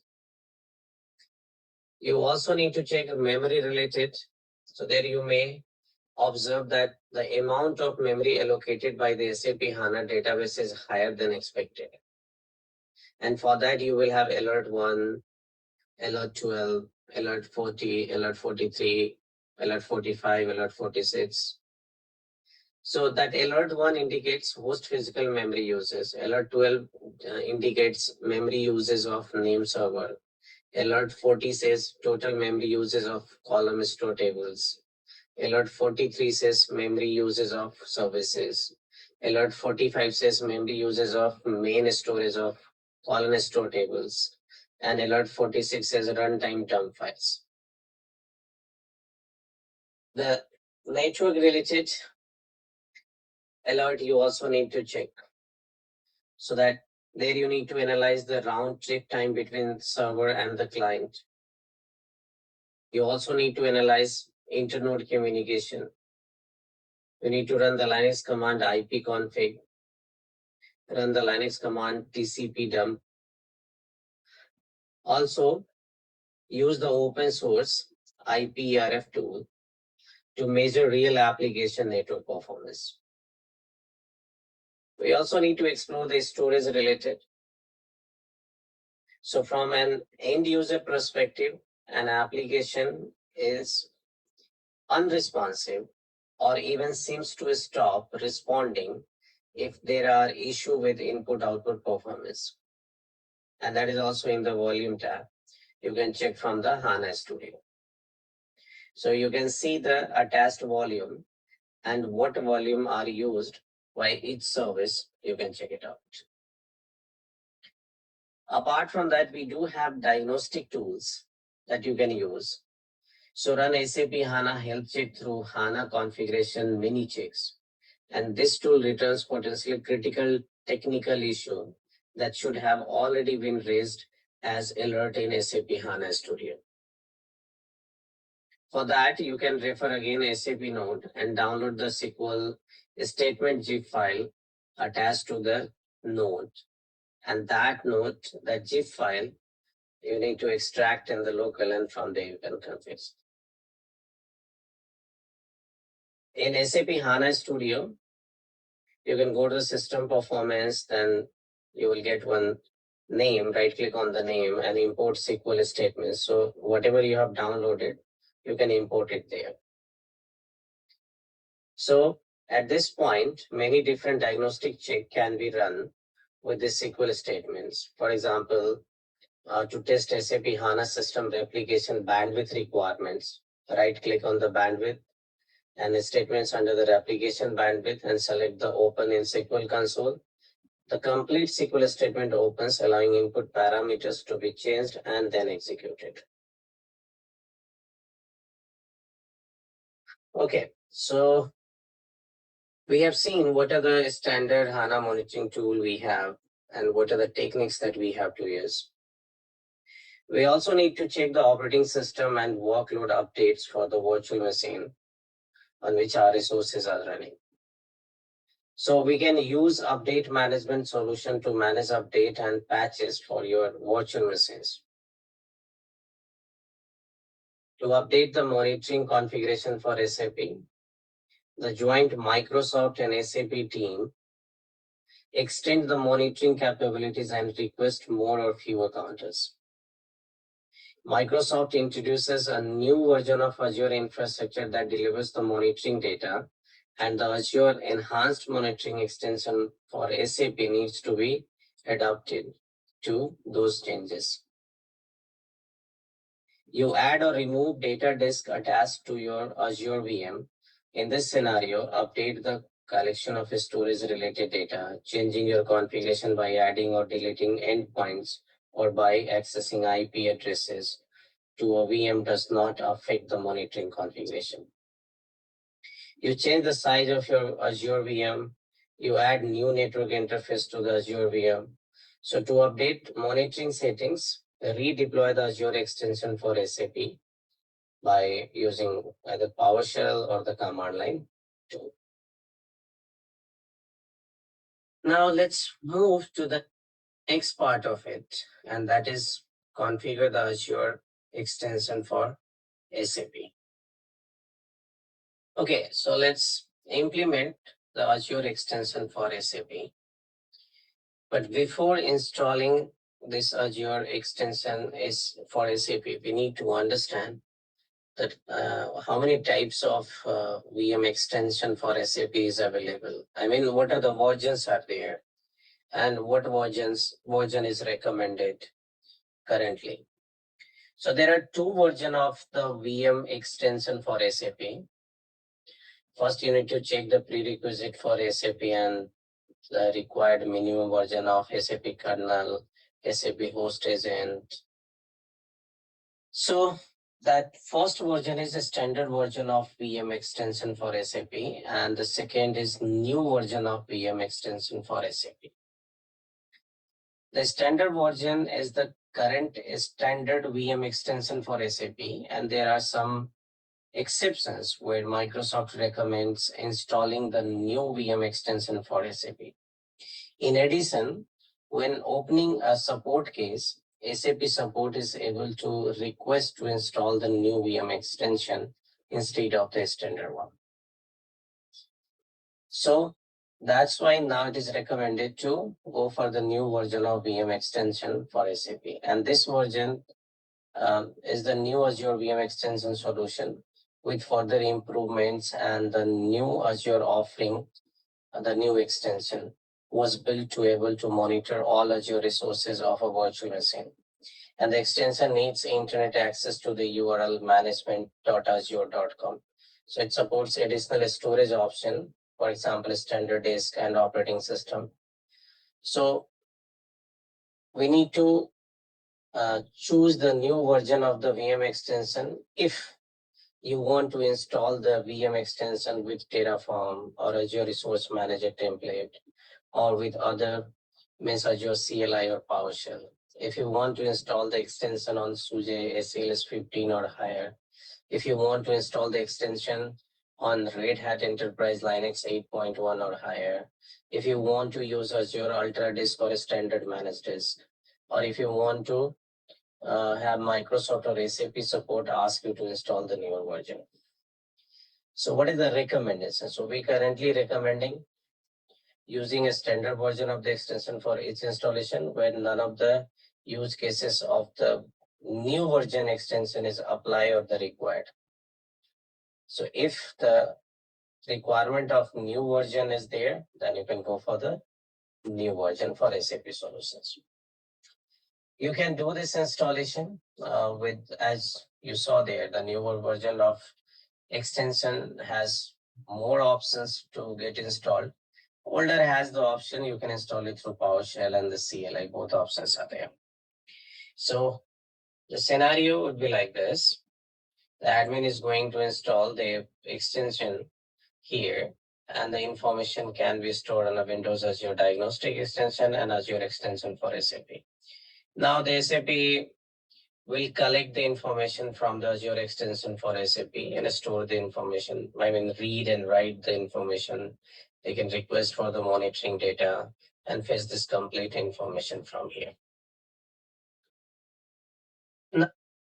Now, let's configure the Azure extension for SAP. So as I mentioned, it has multiple options and what it does. So if I talk about the standard version of it, you need to first explore the prerequisite. And that prerequisite you must explore from the SAP side. Microsoft, SAP has provided one SAP note even for that. Once you're done, then you can use either CLI or PowerShell. So you must have the latest module for the PowerShell, and if you're using CLI or using Azure CLI, then it must have 2.0 and above.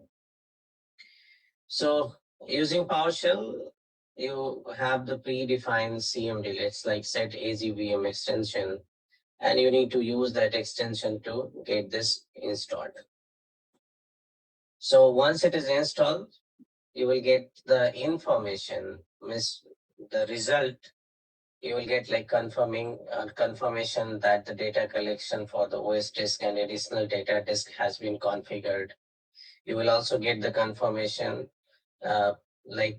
confirmation message of a storage metrics or for a specific storage account is configured.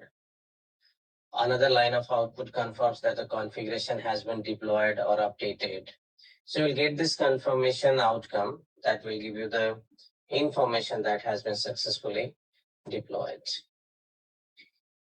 Now for newer version, again, you must meet the prerequisite and you will get Azure PowerShell CM delete.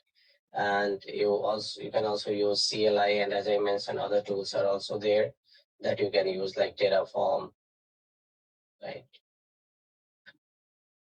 Now, let's see one more option which we have for Azure Monitor for SAP solution. This is something very interesting and good tool. Now, when you have a critical SAP application and business process that rely on Azure resources, you might want to monitor those resources for availability, performance, and operation. So Azure Monitor for SAP solution is a Azure native monitoring product for SAP landscape, and that runs on Azure. It uses specific parts of Azure Monitor infrastructure. So what we can monitor using this Azure Monitor for SAP solution.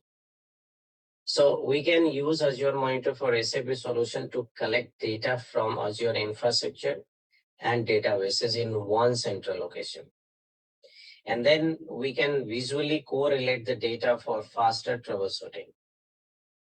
To monitor components of an SAP landscape, add the corresponding provider. So it has providers which helps you to connect. As you can see in this diagram, right-hand side, you have SAP NetWeaver that you can monitor for it, SAP HANA, Microsoft SQL Server, IBM DB2, pacemaker cluster, and the operating system. So for each service, means each type of service, you have a provider. So this monitor for SAP solution is the service for monitoring. And from here, to reach out to the target system, either NetWeaver or HANA, you must need a provider. So to monitor components of SAP landscape, add the corresponding provider. And these components include Azure VM, HA, clusters, HANA, NetWeaver, as I mentioned. So the first thing what you need to do, you can create custom, you can say custom visualization by editing the default that Azure Monitor for SAP solution provides. You can write your custom query, you can create custom alerts, and take advantage of flexible relation period in Azure Monitor Logger Log Analytics. Connect monitoring data with your ticketing systems. Thus, additionally, you can do it by integrating your Azure Monitor or Log Analytics with SAP MS Monitor for SAP solution. Now, question comes: what data it collects? So this Azure Monitor for SAP solution does not collect Azure Monitor metrics or resource log data like some other Azure resource does. Instead, it sends custom log directly to the Azure Monitor log system. And you can use the built-in feature of log analytics to do that.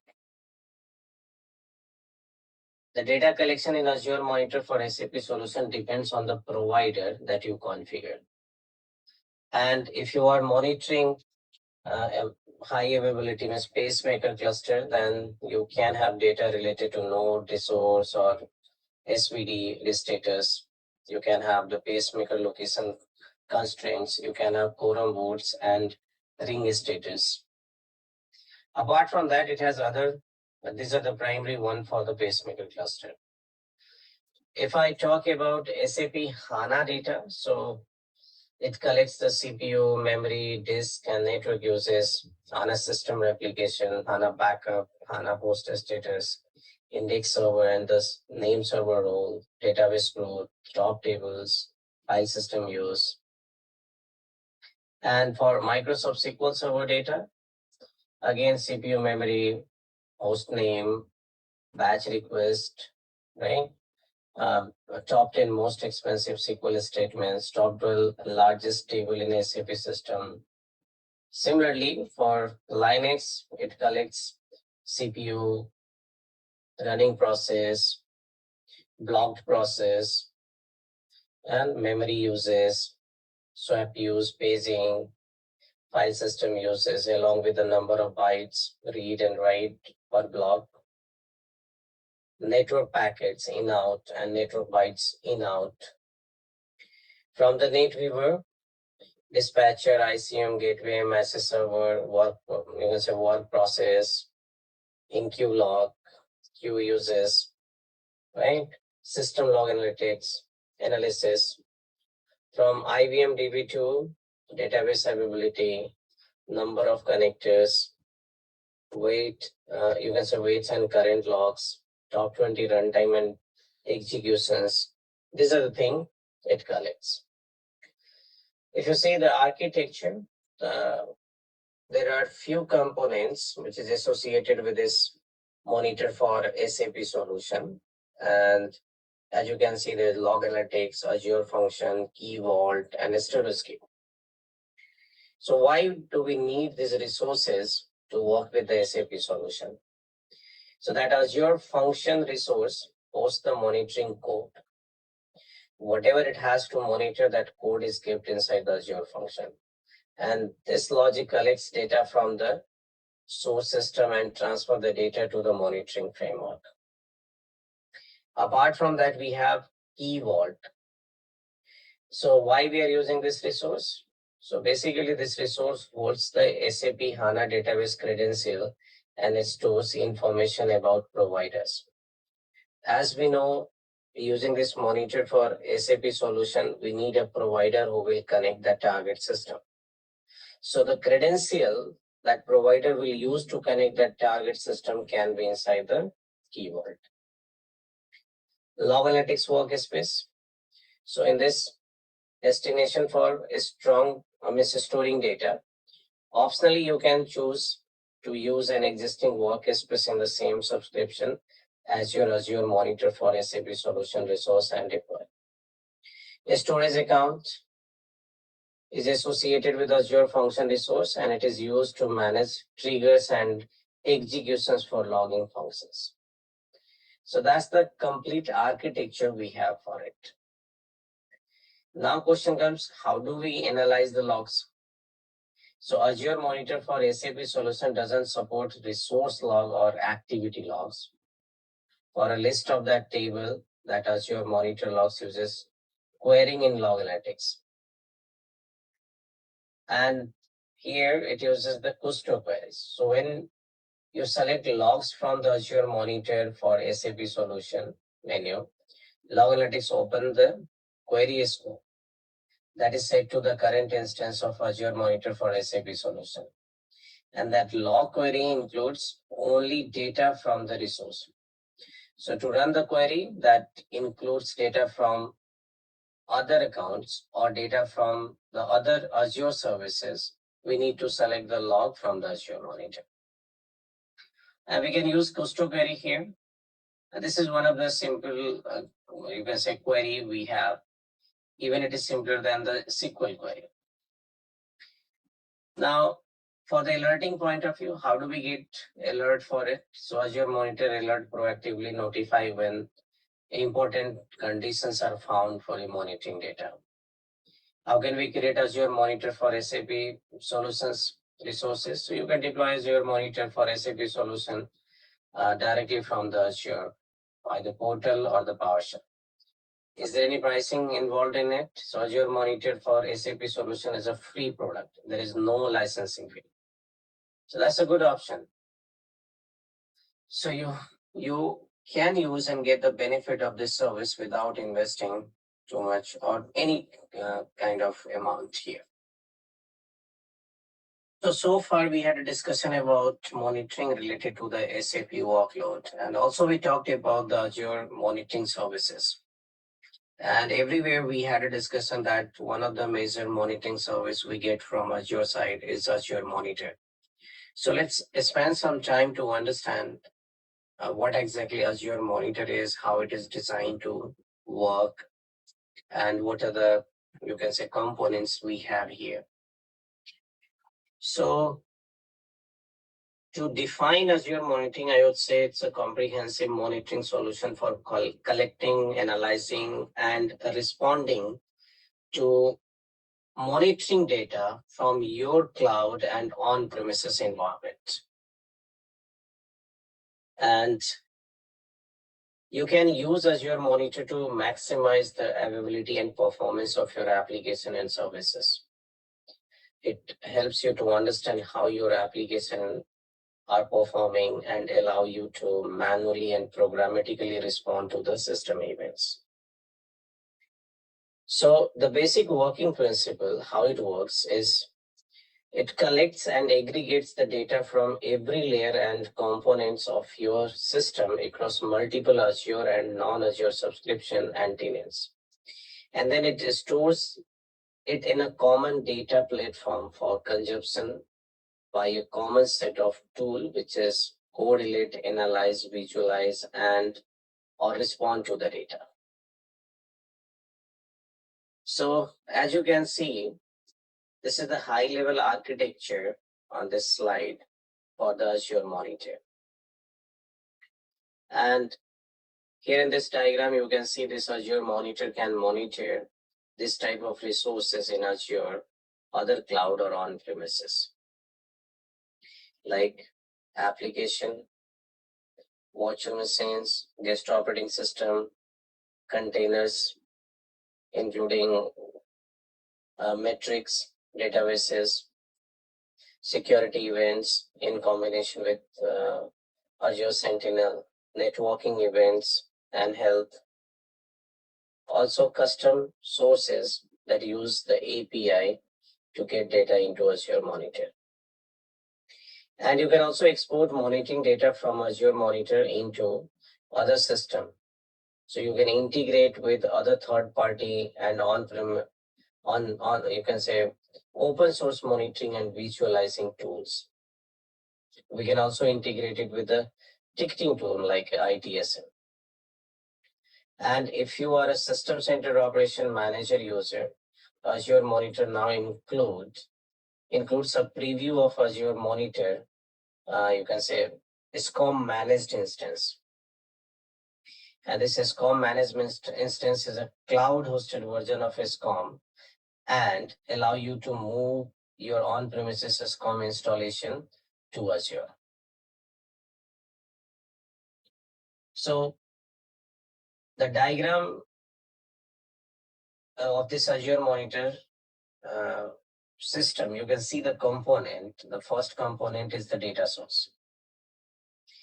And the data source are the type of data collected from each monitored resource. The data is collected and routed to the data platform. And the data platform stores the collected monitoring data. Azure Monitor's core data platform has stored for, you can say, metrics, log, traces, and changes. If I take the reference of SCOM managed instance, user its own database hosted in a SQL Server managed instances. Then we have a consumption section, and that shows the component that use data from the data platform, like Azure Monitor's core consumption method include tool to provide insight, visualize, and analyze the data. So the visualization tool built on the analysis tool and the insight build on top of both the visualization and analysis tool. And there are additional mechanisms to help you respond to incoming monitoring data. The SCOM managed instance path use the traditional operations manager console that SCOM customers are familiar with it. And interoperability options are shown, the integrate section. Not all services integrate at all level. So SCOM managed instance only integrates with the Power BI.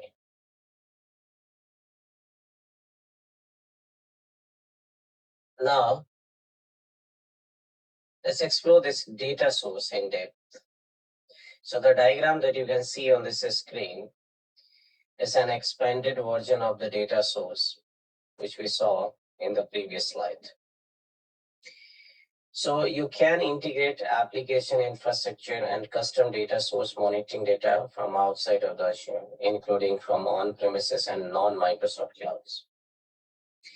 And it collects the data from the application and workloads. From the application performance, health, and activity data for workload, IS workloads such as SQL Server, Oracle, or SAP running hosted on a hosted virtual machine. From the infrastructure, like container, data about container, like AKS, and the application running inside the container. It also collects the information from the operating system. So data about the guest operating system on which your application is running. Azure platform, so it collects the data related to Azure resources, means data about the operation of an Azure resources from inside the resource, including changes, resources log are one example. This is one of the examples, the resources log. The Azure subscription, the operation and management of an Azure subscription and the data about the health and operation of Azure itself. The activity log is one of the examples. And the Azure tenant. So data about the operation of tenant level Azure services like Azure Active Directory. Apart from that, we do have custom sources as well. So data which get into the system using Azure Monitor REST API or data collection API. Now let's move to the next part, that Azure portal.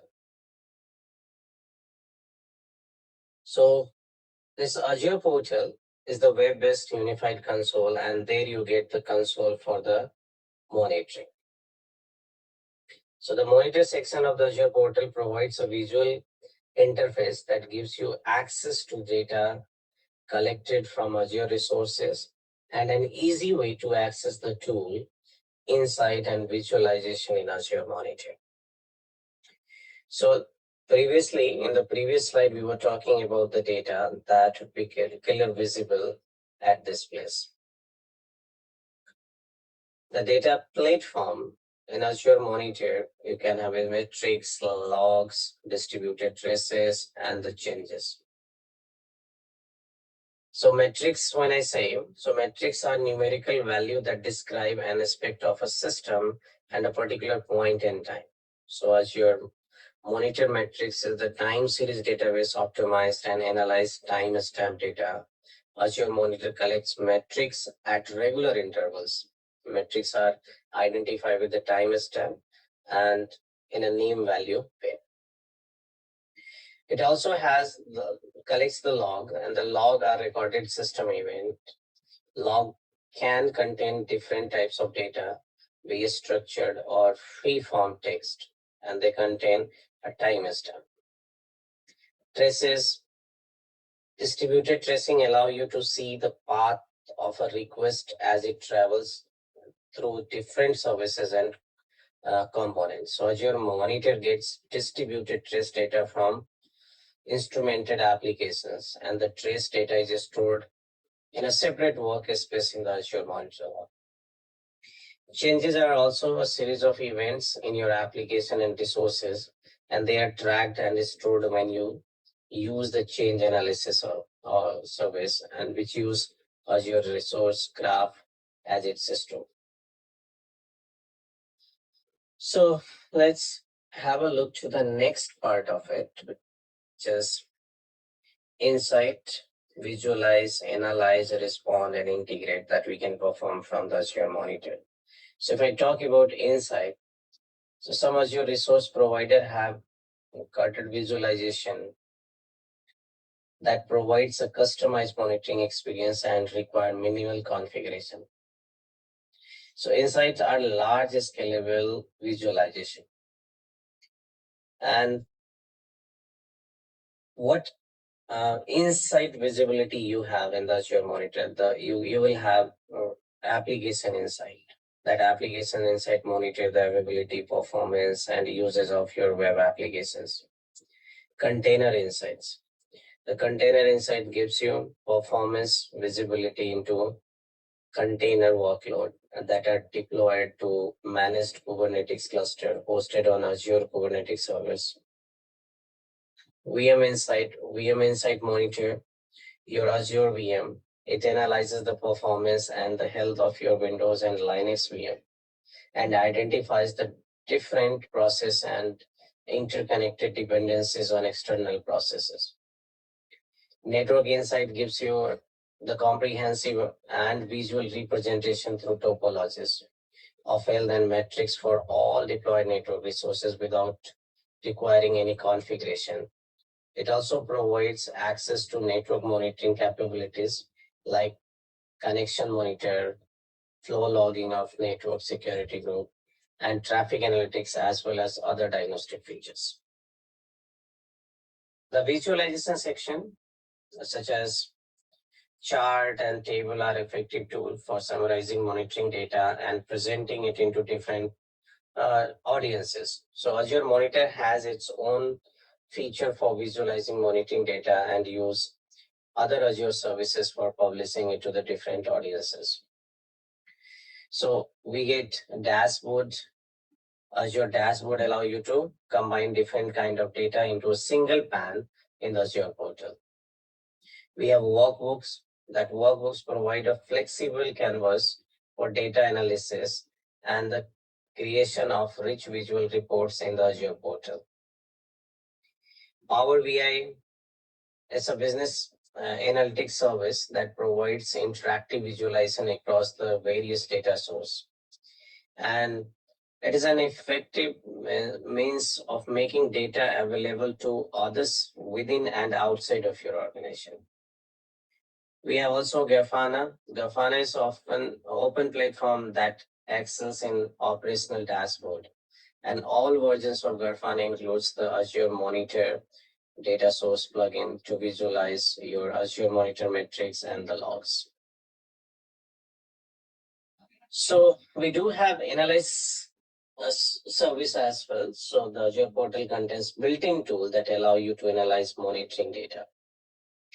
And here you have Metrics Explorer. We have log analytics. We have change analysis.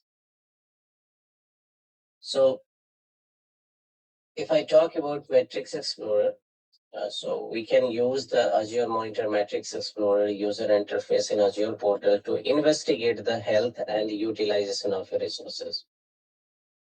And it helps you to plot charts, visually correlate trends, and investigate spikes and dips in metrics values. The log analytics user interface in the Azure portal helps you query the log data collected by Azure Monitor so that you can quickly retrieve and consolidate and analyze collected data. And the change analysis and subscription label, Azure Resources Provider that checks resources change in the subscription and provide data for diagnostic tool to help users understand what changes might have caused issue. Under the response section, so an effective monitoring solution proactively respond to the critical events.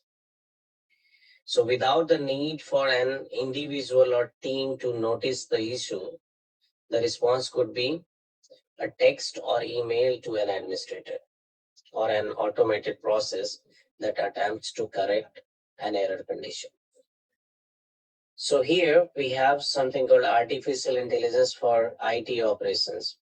And that can improve service quality and reliability by using machine learning to process and automatically act on data you collect from applications or the services.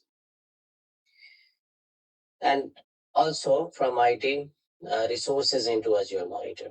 So it automates the data-driven task, predicts capacity uses, identify performance issue, and detects anomalies across applications, services, and IT resources.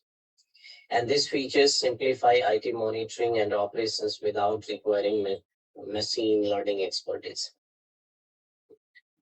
We also have Azure Monitor alerts that notify you of critical condition and can take, you can say, corrective action. alert rule can be also based on the metrics or the log data. And we talked a few minutes back about the alert rules. So you can create their action group, which can perform actions such as sending email, maybe SMS notification, or some action you can take against the alert. Auto scaling that allows you to dynamically control the number of resources running to handle the load on your application. And you can create rules that use Azure monitor metrics to determine when to automatically add resources, when the load increases, or remove resources that are sitting idle. So you can specify a minimum and a maximum number of instances and the logic for when to increase or decrease the resources. We can also integrate Azure Logic app. It's also an option where you can automatically perform some automated task or trigger it from your action. You can say monitoring alerts. Now, under the integration, you may need to integrate Azure Monitor with other systems or to build custom solutions that use your monitoring data. And these Azure services work with Azure Monitor to provide integration capabilities below our here in this diagram. You can see some of them are listed here, like Event Hub, Azure Storage, Managed Partners, Import Export API, Logic App, Function, Azure DevOps, GitHub. So we have these services that you can integrate with it. Apart from that, you can see we have Event Hubs. I mean, let's explore first existing one, then we'll talk about the others. So Event Hub, as we know, this Event Hub is a streaming platform and event ingestion service. And that can be integrated with your Azure Monitor. So it can transfer and store data by using any real-time analytics provider or the batching storage adapters. Azure Storage, so export the data to Azure Storage or less expensive and long-term archival or monitoring data for auditing or compliance purpose. Hosted and managed partners. So many external partners are there that you can integrate with Azure Monitor. And you can send the data for, you can say, advanced monitoring. And if you are already using those tools, so you can integrate with it. For example, Elastic, Datadog. API, you can also have there that you can integrate. So multiple API are available to read and write metrics and log to perform Azure Monitor. In addition to accessing generated alert, you can also configure and retrieve alerts. Logic App, which we just talked about it, Azure function, similar to Azure Logic App. And that Azure function gives you the ability to pre-process and post-process monitoring data, as well as perform complex action beyond the scope of typical Azure Monitor alerts. And finally, we have Azure DevOps and GitHub. So Azure Monitor Application Insight gives you the ability to create work item integration with monitoring data embedding in it. An additional option include release, annotation, and the continuous monitoring.